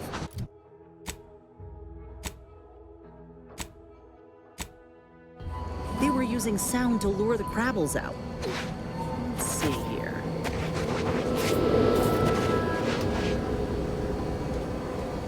Generator's back on. Power up that phonotron, would you? Should cause enough ruckus to make the skeleton come out and play.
was effective. Now we just need the specimen. Mind the pincers. They can be a little feisty even after death.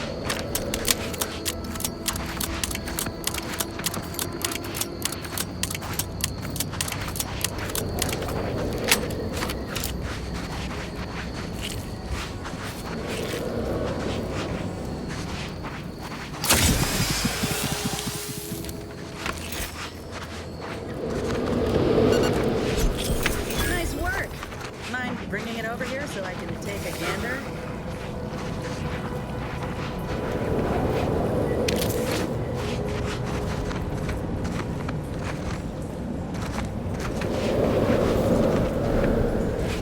Muscular reticulation still intact. Cartilaginous integrity mostly sound. A good clean cut. And the pincer's still sharp. Yeah, this'll do just fine. Shame about all the scientists, though. I was hoping this wouldn't be too steep a price.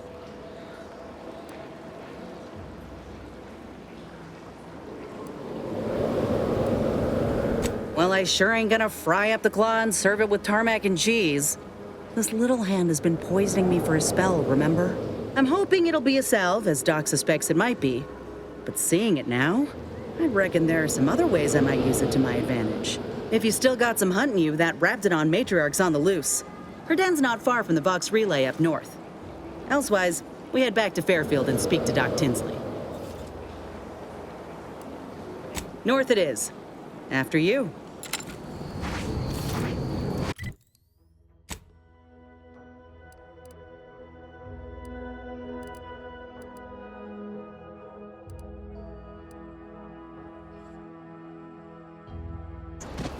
Quantities of organic decomposition detected. Stay out of the minefield if you value your limbs. I'll be spaced. Scrabbles! And hardly the worse for wear! You've no grasp of what his return means to this unit. Scrabbles was originally a gift from my daughter. He fought with us during the Consolidation War, and has seen this squad through every hard deployment since leaving Tau Ceti. He's also packed with some of the finest grade stimulants this side of legal. Here, for your trouble. Livener like that comes in handy when you're in a pinch. Seems everyone's scoring big today. While we appreciate you returning Scrabbles, you'll not provoke me into a course of unwise action if that's your aim.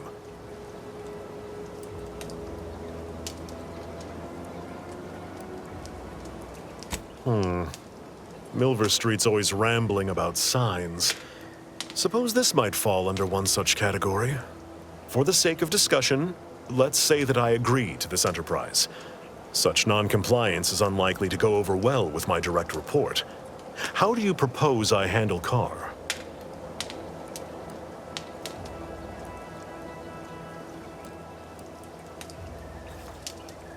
If you've nothing to offer, then please, allow me a moment to ruminate on the solution. Even Carr answers to a higher authority. And given how Auntie Cleo places a greater value on ingenuity, initiative, and forward thinking, that decides it. I'll make a full account of my actions after the bridge has been neutralized and victory secured.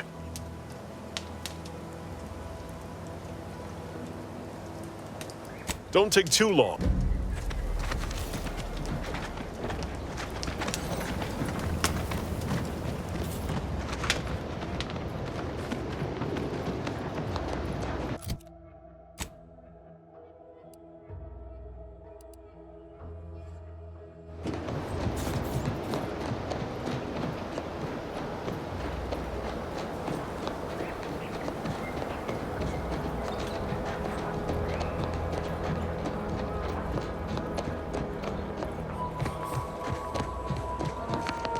I see you have not brought my cousin to heal. Have you at least seen about Ida?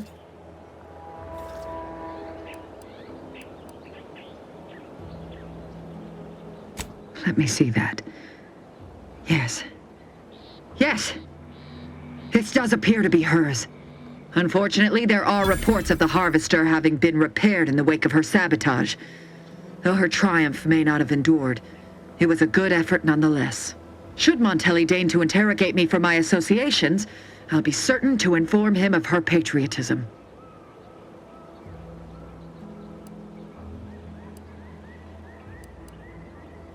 This displeases me. Sabotage is only as good as the further suffering inflicted once its victims know the truth. Though I suppose a minor inconvenience is also acceptable. I am thankful for the report. Now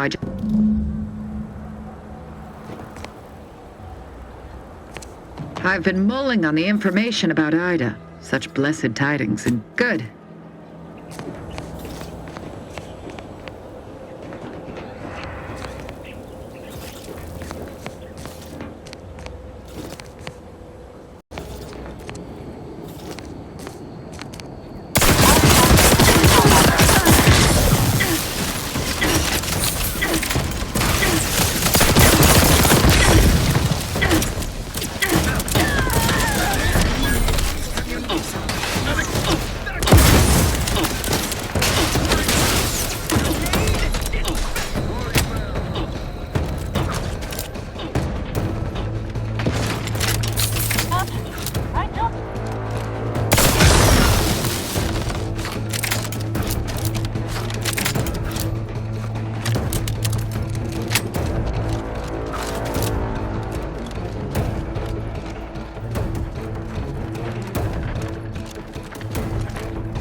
We stand ready to cut some final checks at the bridge. Forthwith, as soon as we fortify ourselves, of course. Troopers, to me. We need to prepare. Our attack is imminent. We'll pay those bastards back for Schultz.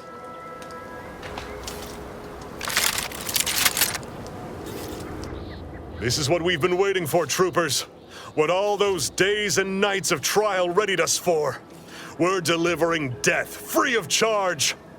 Forward to victory, profits, and the furtherance of Auntie's glorious enterprise. Show these hellions how Auntie's choice handles it.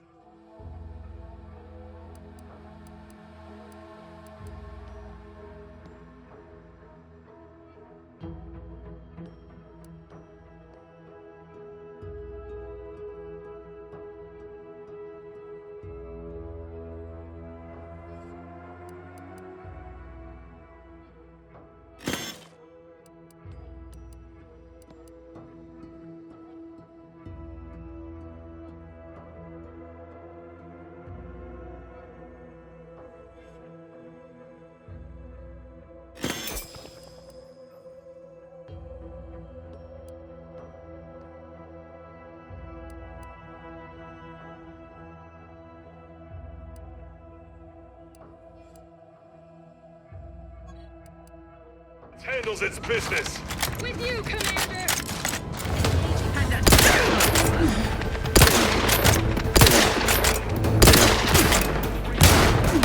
As Scrabble this life witness, we will achieve victory!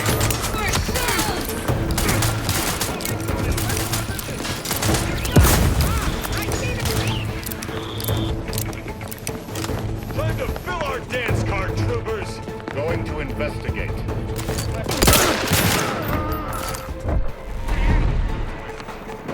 Why do they always hide? My business rival, mitigate them!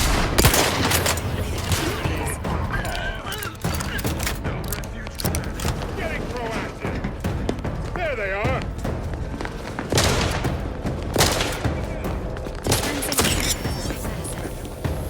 Their location ascertained.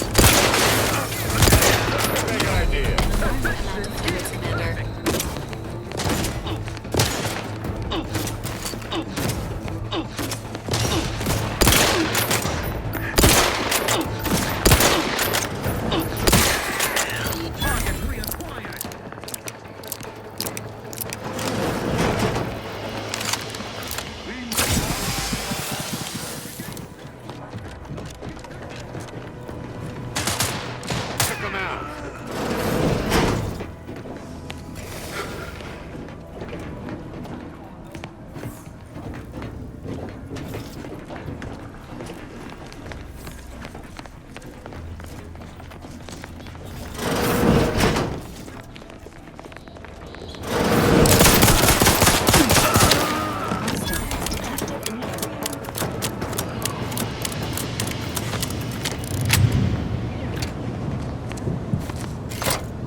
The bridge is ours, and with nary a scratch to show for it. Thanks for your contributions to this great and honorable endeavor. For as long as we hold the bridge, safe passage is yours.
Have we truly certified that all of us are for this mission?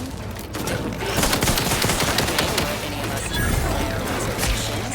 You take issue with my presence. My husband's deeds bear no influence on my own. Your loved ones, Juan? Once a loved one of mine became a traitor, I would no longer refer to them thusly. Unless you still harbor feelings. Enough! Your sniping discredits you both. Wardens must speak through action. Move out!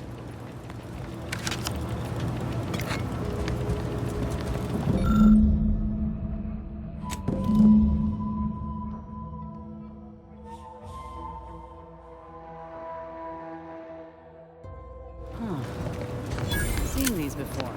It's a Protectorate vestige, which means none of their troops made it out alive. If we want in, we'll need to gather all their armorial IDs.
less than a support battery.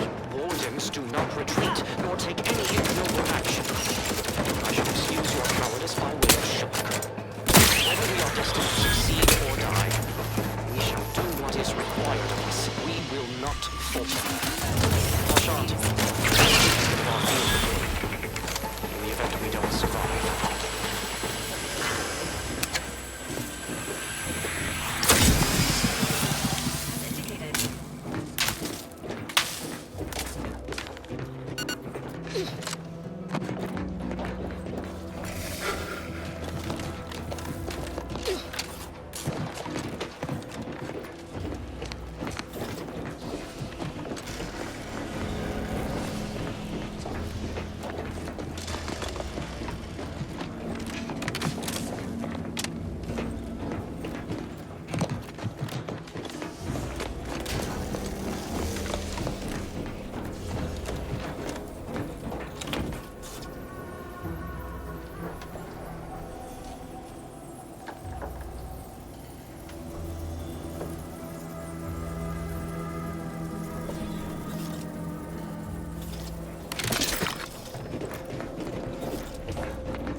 Christ. Is there any way Ames and Marchand could have... I'm sorry, LaRue. They died in the service of the Protectorate. Stop. Breathe. Then we shall press on. You surprise me. We cannot complete this mission and yet live. And should we live to see it through, your wife shall meet her end. Yet, your resolve remains unshaken. Any less would disgrace the Sovereign. Disgrace us all. Shoulder your rifle. We shall press on.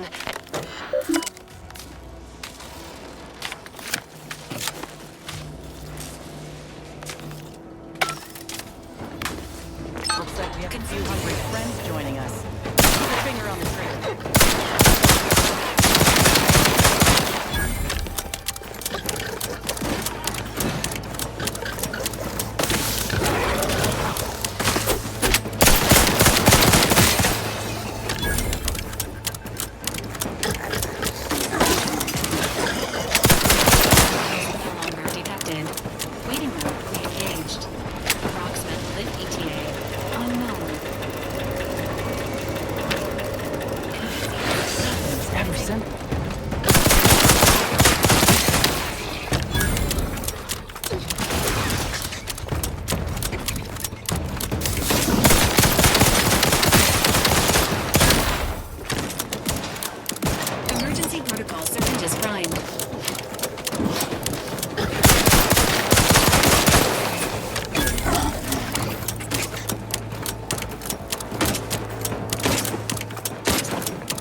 The universe wants to throw at us while we're here.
The mission which is now doomed regardless.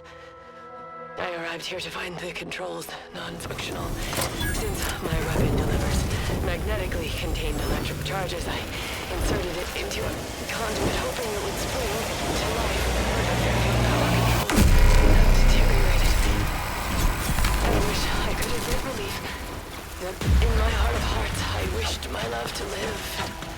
Despite her traitorism. My darling, I am sorry.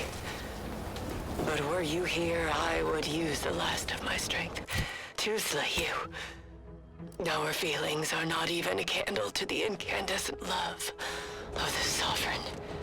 Our blood, my blood, for the protection.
Methodical search pattern.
Personal audio log, Sergeant Bornsworth.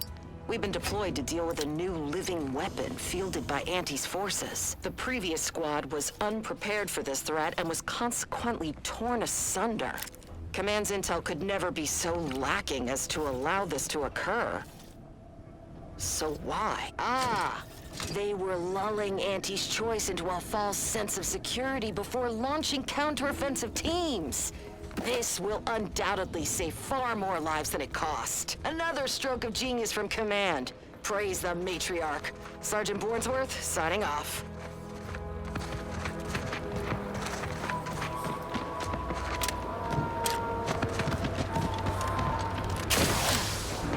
Engaging combat protocols.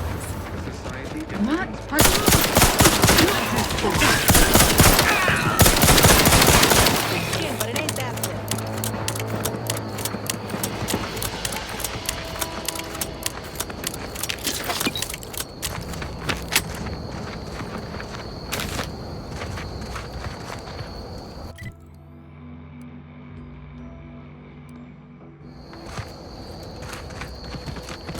It's challenging us.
Keep howling. We're coming for you.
See these half-eaten remains? They're a sign. Matriarchs lose their appetite when they're on the verge of going into a state of torpor. She'll have retreated into hiding to conserve her energy. But I got one way to get her attention. Traveled on a ship all the way from Tau Ceti with an entire herd. Saw how the trainers handled them, or didn't. I learned best through observation. You know how Doc mentioned pheromones? Well, it just so happened that I procured some Raptidon glandular extract in my travels. Should do the trick. A matriarch with 3 full stomachs ain't coming out of hibernation unless she senses a threat to her authority. She hates rivals.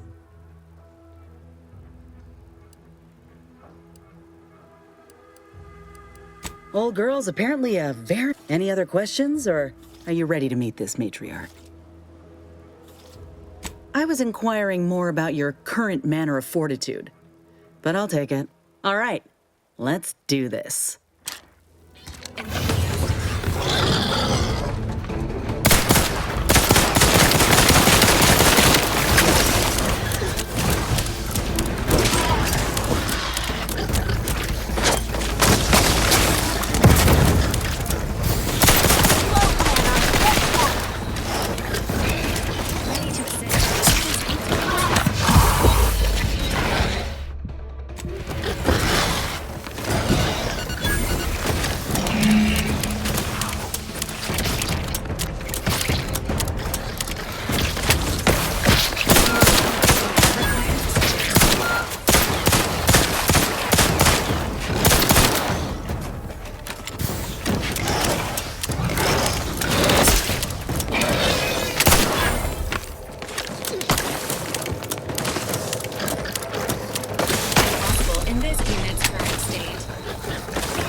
That's the whim. Bring it here, would you?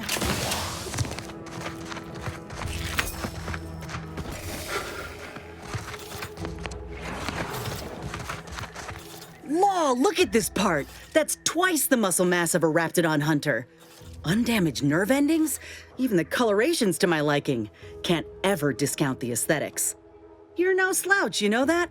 If we had more soldiers with your talent, we would have taken Eden months ago. You earned it. Whenever you're ready, we should head back to Fairfield. Have a word with Doc Tinsley now that I have both the skeleton and matriarch specimens. In honesty, I don't know which one I should ask Doc to patch me up with. Can't go wrong with either, but one could be the better choice. If you've got an opinion, I'm keen to hear it. The material we harvested from the skeleton crabble could allow me to fire off scalding shell shards. They'd pierce through armor easily, I imagine. And the part from the Raptidon matriarch should let me camouflage myself at will, like other Raps can. I'd be able to close the distance and heal you up without the enemy noticing.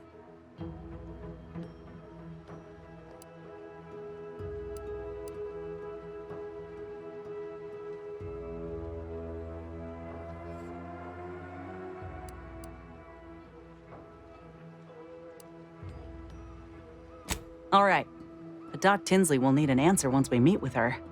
Lots to think about.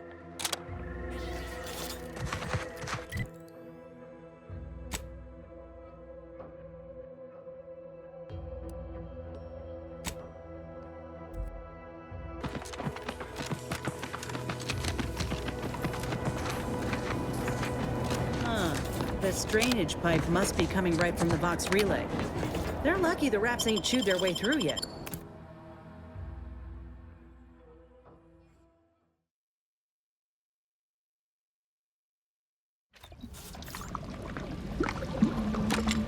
Damned if I stay, damned if I go.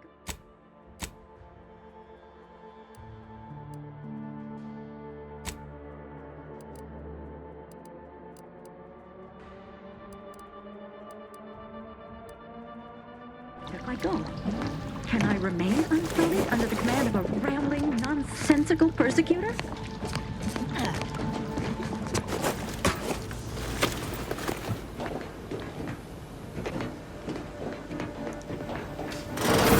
Trouble ahead. That's out of the ordinary.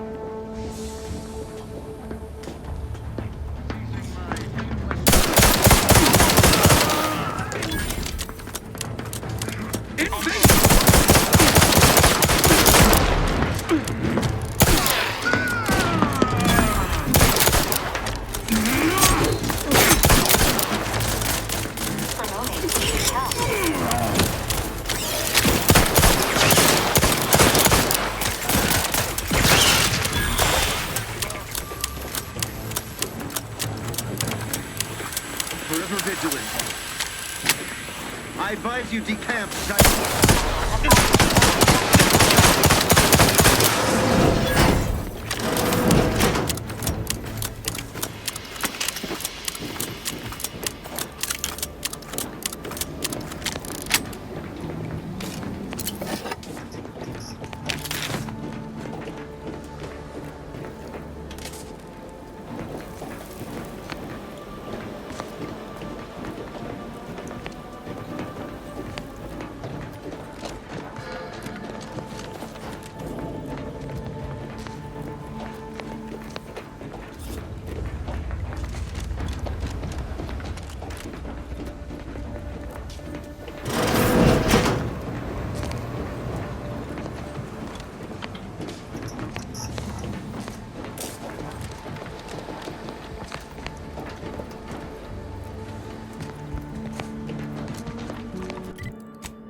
Got my lamps on a hostile.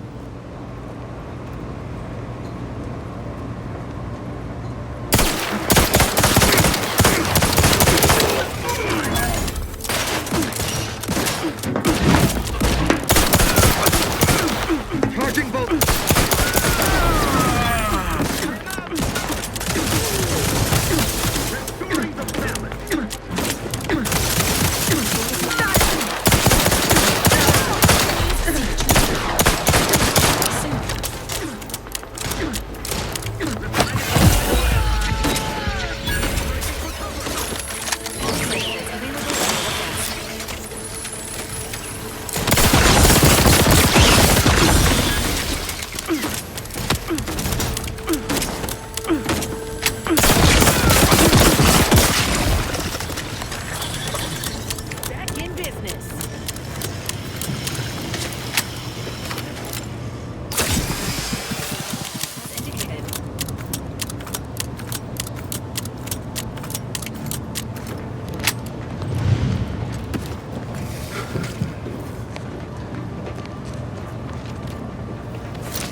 Come, quickly. We must all bear witness.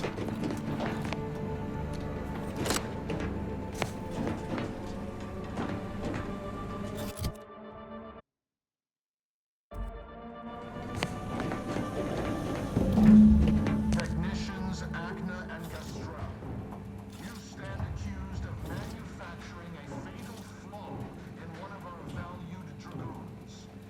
Have you any last words to express your shame? That dragoon was already defective. Oh, we were only rebuilding the logic assembly so that... At last, the truth alights. I hope this belated confession unburdens your conscience. I will do nothing to commute your sentence. On the charges of sabotage and treason, most contemptible, I find you both guilty. No. No, please. This is all a misunderstanding. We're loyal.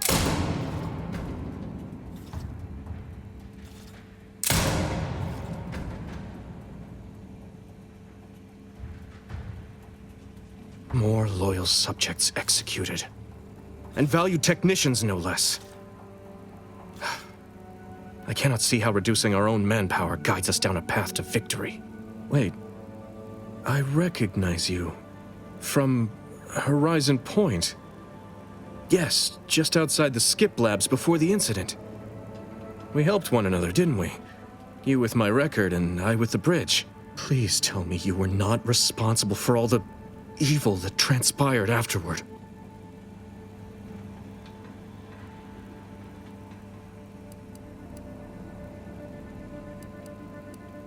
Others named Hogarth a traitor, but I never believed it.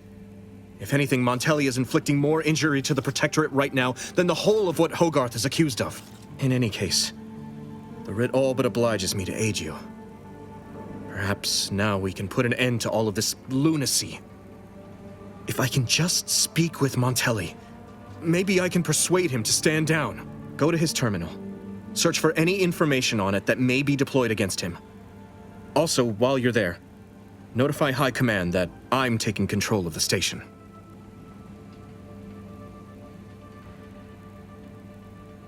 I'll admit there's some risk in having my actions misinterpreted. I could be named a traitor, as Vigilant Hogarth was. Or sent to mental refreshment. No. Surely High Command will understand the need for this transfer of power. What I do now, I do for the Protectorate, not myself. Besides, Montelli is not merely my superior. He's also an old friend. I must make some attempt to get through to him. Remind him of what true service to the Protectorate means. Why did you not mention any of this before? Never mind. If this is indeed the Vigilant's will, then what other choice can be made? Much as I prefer a peaceable solution, you're right. The Protectorate would be made stronger by his passage. If he cannot serve as a general, he may yet serve as an example. It would still be best to investigate Montelli's terminal for anything that might unsettle or unbalance him before our confrontation. You will need your own access card to get upstairs. Blank keycards can often be found in the contraband room, and there's a terminal for encoding access in the security office. Head through the door to the right and continue down the hall. You should find your way without much trouble. Oh, but mind the guards.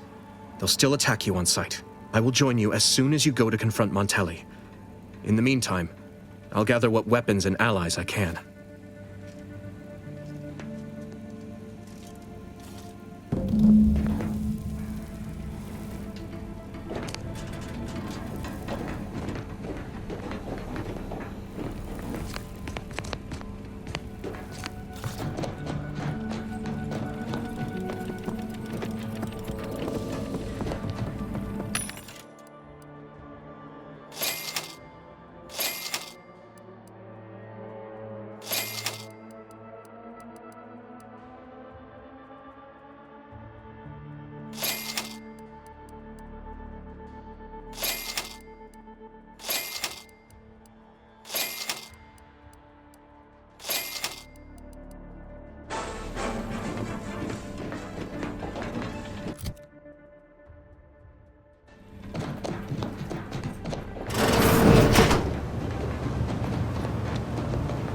hell of a scene to greet you at the start of your workday. Bet it keeps folk completely in line.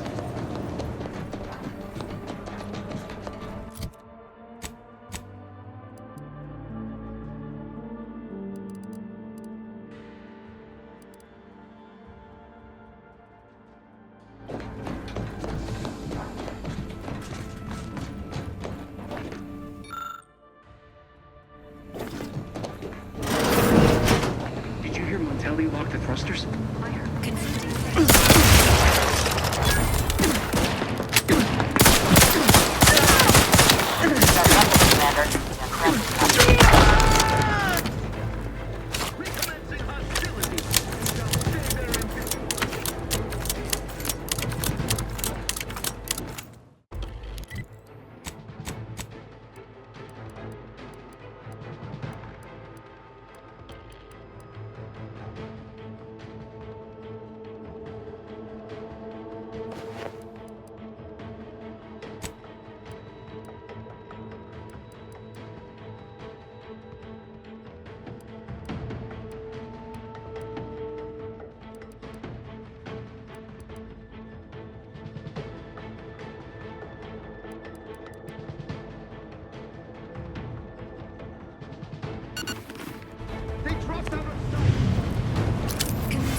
The evidence on this terminal strongly indicates growing dysfunction within the Protectorate hierarchy. Hey, if they want to eat their own, I know of a certain CEO and her army who won't complain.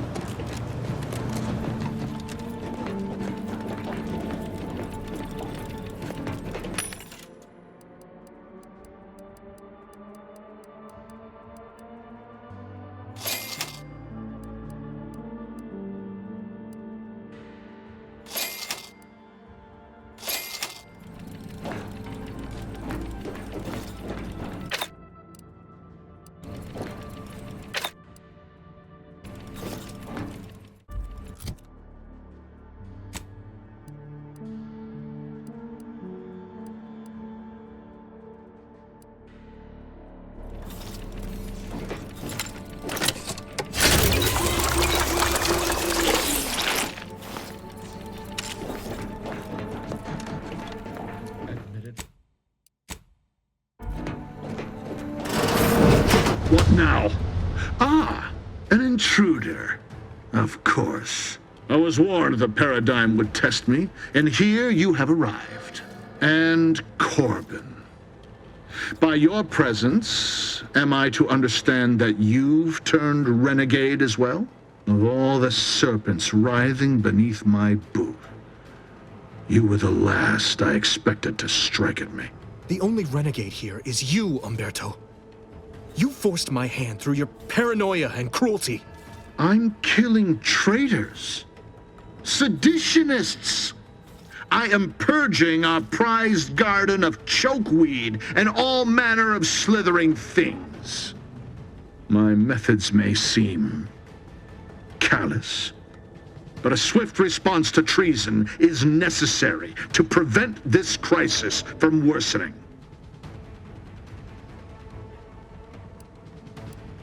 Auntie's choice, bah! The invaders are vacuous opportunists dead from the collar up. They would not have found purchase here if not for the festering rot already in our soil. Festering rot? Hell of a way to speak of your own forces, Brigadier. Or perhaps your auntie's choice simply lacks the standards to separate out mediocrity.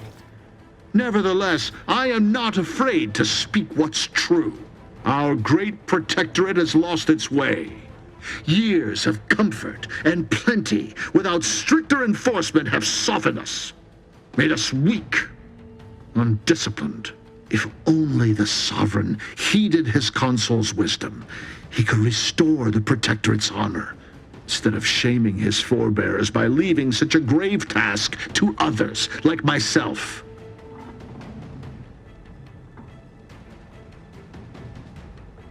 Buckled? No, I was was remade, reforged. My resolve has only strengthened in the heady toil of this war. As a blade beaten while hot, all the weakness got out. It's as I feared. You really have gone beyond the reach of all reason and honor.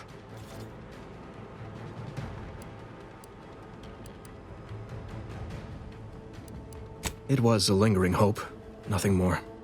I don't suppose you have anything more to add, something that might further our purpose? Now would be the time to deploy it.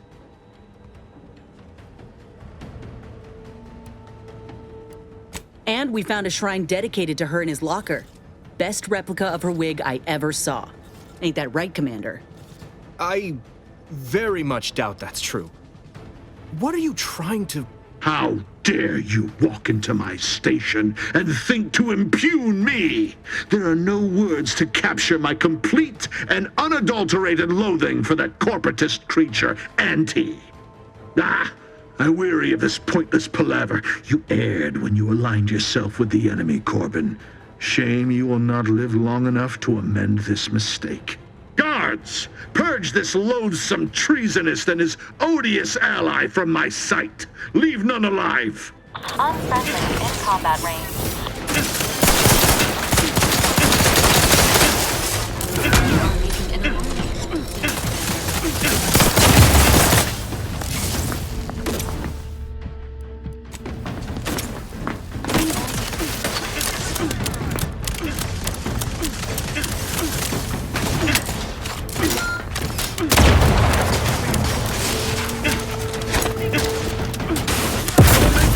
Moments excruciating.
last month's earnings that DeVries left her mark here.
I don't know who you are or how you accessed my private terminal, but it won't do for prying eyes to have evidence of my activities. I've triggered the Vox Relay failsafe ejection routine. But worry not. After launching, the station will take several minutes to achieve its pre-programmed self-destruct altitude, so you'll have plenty of time to enjoy the ride before your death.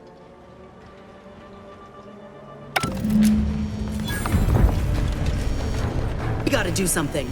If the Vox crashes into Fairfield, it'll kill a whole lot of my people and innocent civilians. Use the control panel. Do the right thing.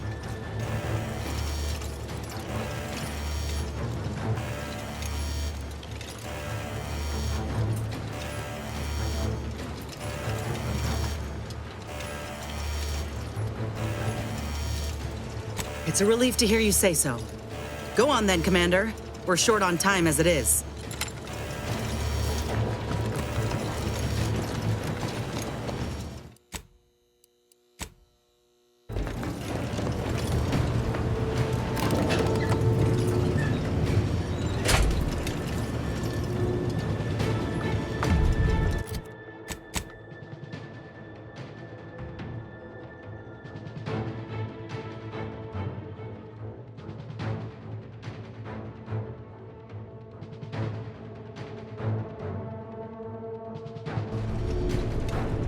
We ought to move, quick!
I begged you, Commander. I begged you to direct the relay away from Fairfield.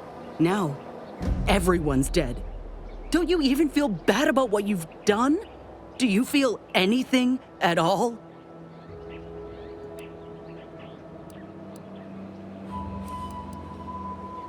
Don't give me that.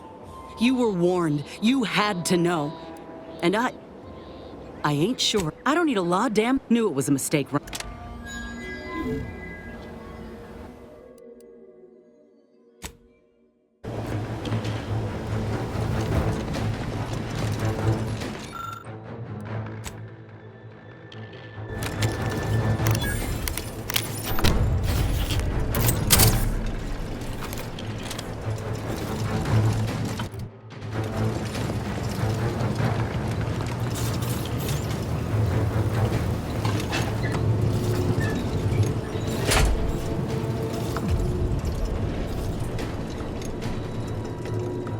We ought to move, quick!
that some?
Station's gone. Unfriendly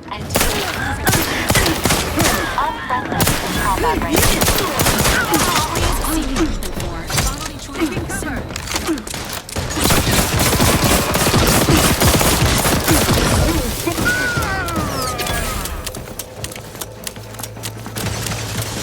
Sensibly, I must reload. Briskly moving to cover. You think too much.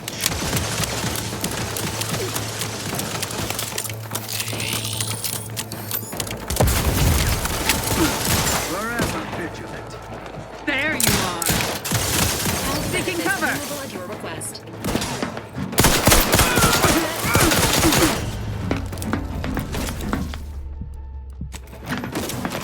Working order.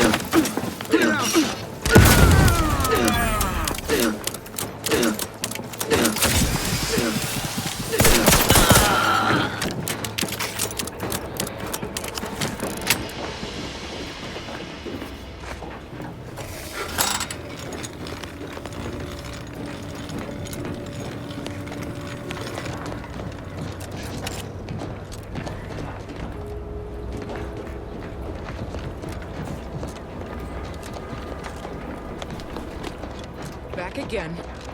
Thought we were done for now.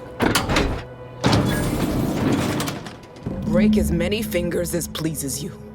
Still won't change my tune. Wait. Who are you? I'm certain I haven't seen you before.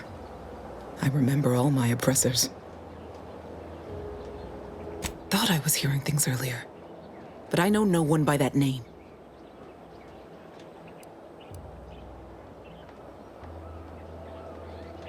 And now you invoke the name of a dead man to gain my trust. Clever, but not clever enough. I'd sooner trust a rabid crabble than a stranger arriving out of the blue. Go ply your deceits elsewhere. Leave me to my undertaking. Agent Ibarra's presence may be useful here to convince the prisoner of your intentions, Commander.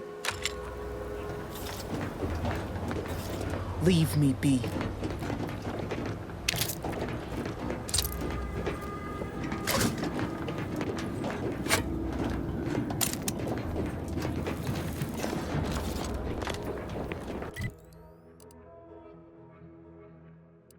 Sure.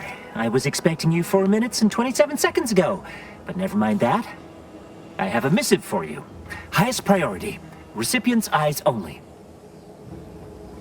All I can tell you is that it is from Arcadia's most judicious custodians, the Order of the Ascendant.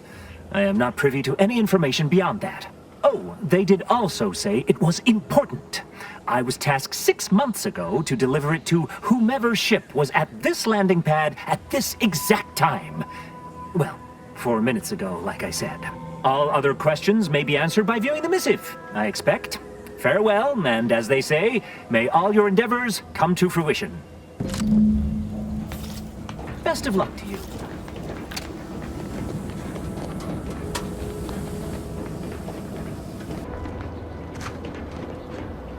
You again. I heard fighting. What's going on? We're not Protectorate. We're your ticket out of this hotbox. Esculepe sent us. Esculepe? Zeb sent you? Wait, you're Niles, aren't you?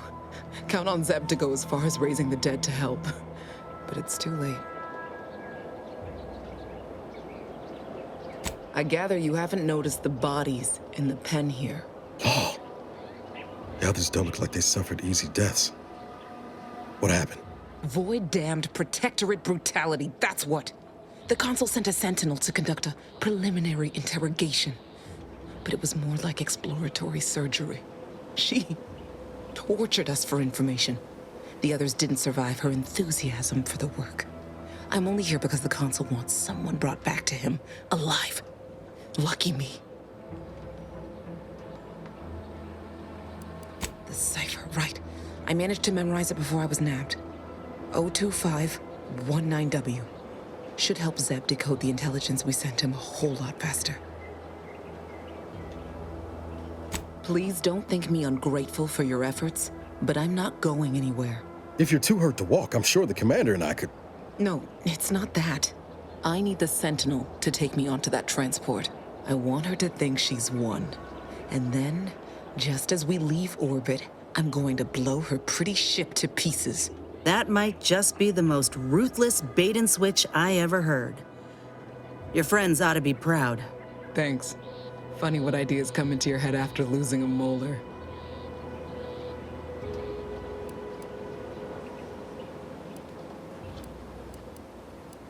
I'm no martyr. If there was another way to protect Zebulon and our cell, I'd take it. But if I escape, the Protectorate will pursue me, and everyone I care about will be in danger. I'll make it look like an accident. Mechanical failure. When I was being tortured, I saw some frayed wires near the fuel system. With the right spark, I think I can ignite it. I have my doubts. Even if she managed to spark a few wires, that ship's bound to have a fire suppression system. It would kick in if there was any real ignition. What do you propose, then? Not blowing yourself up, for starters. You know how relentless the Protectorate is. But if I die, that's the end of it. The Consul will turn his attention elsewhere, and our cause can continue in the shadows. Please, if you can help me sabotage the transport, then help me. We don't have much time.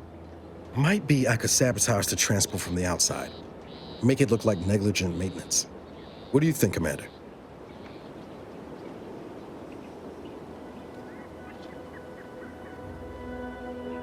The others paid with their blood to protect the cause. How can I be unwilling to do the same?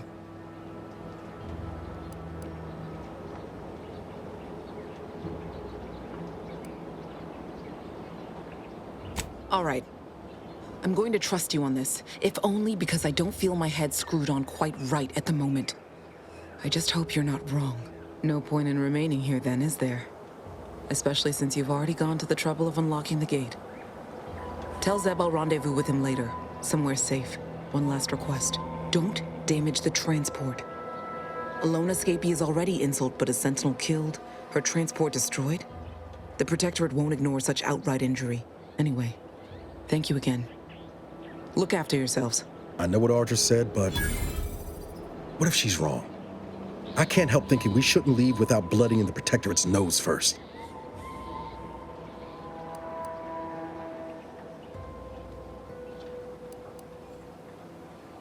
I could still go through with our plan from before.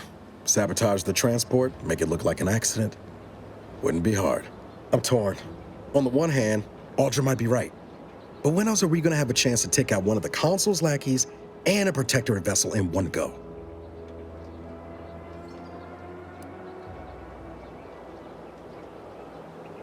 She was ready to fulminate herself before we talked her out of it. I'm just saying, maybe she ain't thinking so straight. That Sentinel's not gonna stop. She'll find new targets, new people to torture and kill. If we do nothing now, their blood will be on our hands.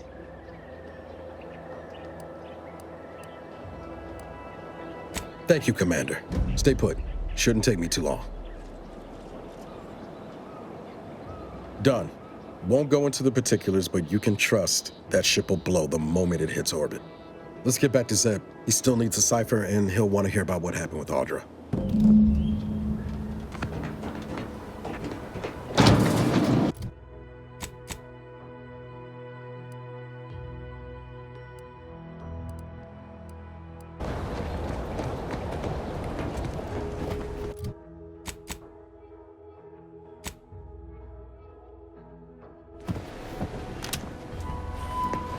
You've returned, but where are the others?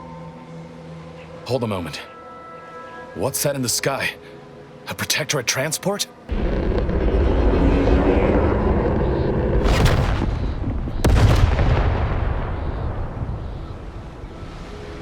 What in the blazes was that?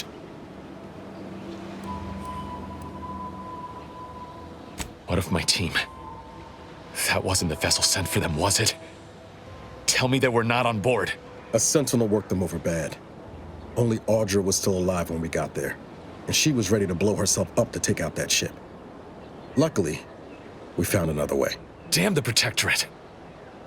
At least you were able to get through to Audra, and still find a way to avenge our fallen comrades. And what of the cipher? Thank you.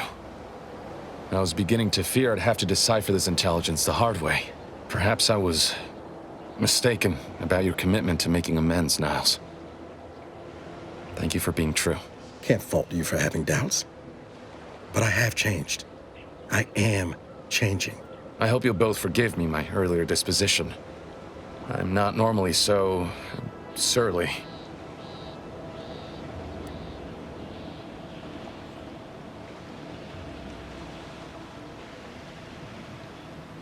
Customers? Oh, you mean patrons. And they spit? How unhygienic. I haven't much to reward you with, but take this. It's something I had started on for Niles long ago. Hopefully it fits. This information came at a steep price, but I'll put it to good use. Expect to hear from me should our cause require further assistance from the Earth Directorate's best.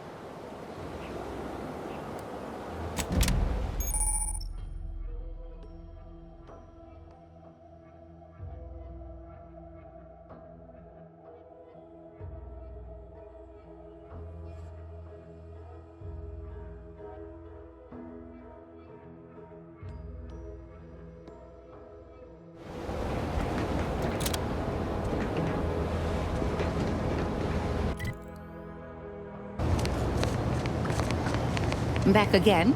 I hope the hunting has gone well. Certainly, if you've procured the right materials. I've been fine-tuning the procedure in the meantime. I do believe it'll be as smooth as Crabble butter. I'm gonna assume Crabble butter's especially smooth, because I'm ready to feel like myself again. The material we harvested from the skeleton Crabble could allow me to fire off scalding shell shards. They'd pierce through armor easily, I imagine. And the part from the Raptidon matriarch should let me camouflage myself at will, like other Raps can. I'd be able to close the distance and heal you up without the enemy noticing. I believe either option would suit me fine. Care to share your thoughts?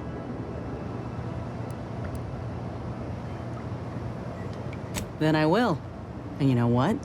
This makes me the first of Auntie's soldiers to graft with the skeleton's claw. I rather like the thought of being a pioneer. If you don't mind, I'll go ahead and take this spare part off your hands for my own research. Oh, the skeleton Crabble will be a splendid match for you, Inez. Go on now. Get sorted while I get this machine up and running. Mind the Raptidon drool on the table. No need to be nervous. I promise.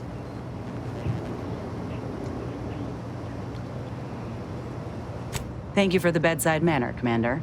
As you can tell, I've got a nervous temperament and jump at the sight of my own shadow. Enough distractions, please.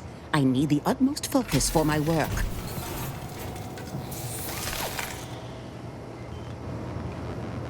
This is beautiful work. My best yet. How does the limb feel, Inez? Any numbness? Pain? Yeah, both. Body's not accustomed to the presence of another limb. Feels like I've got an extra passenger in my nervous system. But it certainly beats feeling like I'm bleeding on the inside. Or fighting the urge to feast on raw human flesh. Like last time. Well, I'll certainly be having words with that surgeon, leaving him in a state like that. Now, You come back straight away if anything bothers you. Will do, Doc. I thank you. And you, Commander, without your help, I don't know what I might have done. Whatever you need going forward, I'm there. You got my word.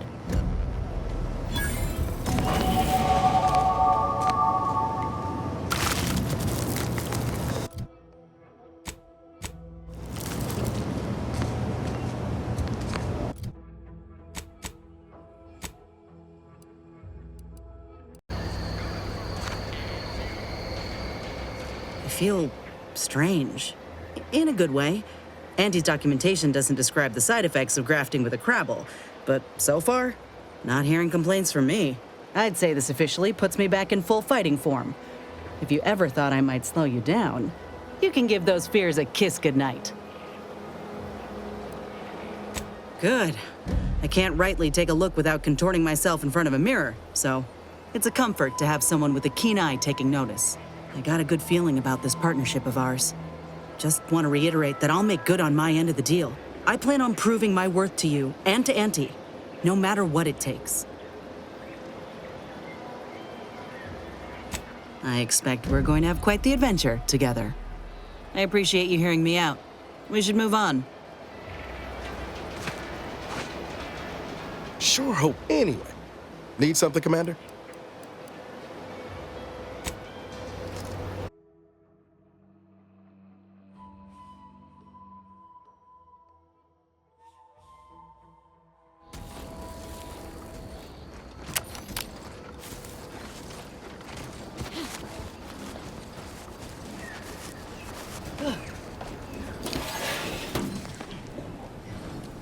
Hey, check out that wall panel. Think it's running the turrets outside?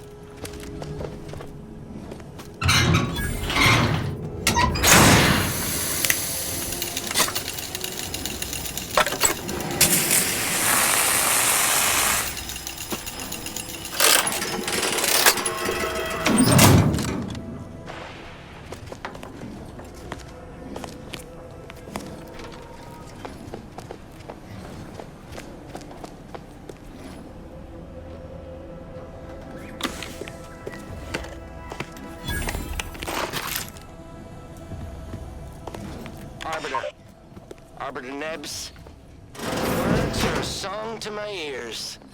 This, no doubt, is the opportunity I have long awaited. These hapless recruits arrived just before the invasion.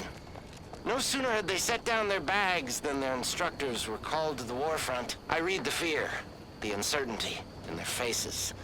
And I knew, as this outpost's primary practice target replacement technician, I alone could teach them. They see me as their leader, their arbiter. I will not fail. Should the invasion breach our defenses, I will stand proudly at the vanguard, shoot to kill, and lead them to victory.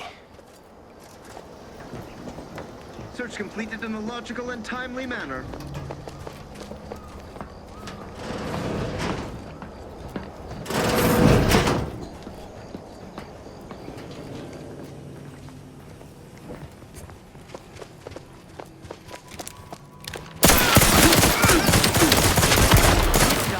Let me know when you're ready.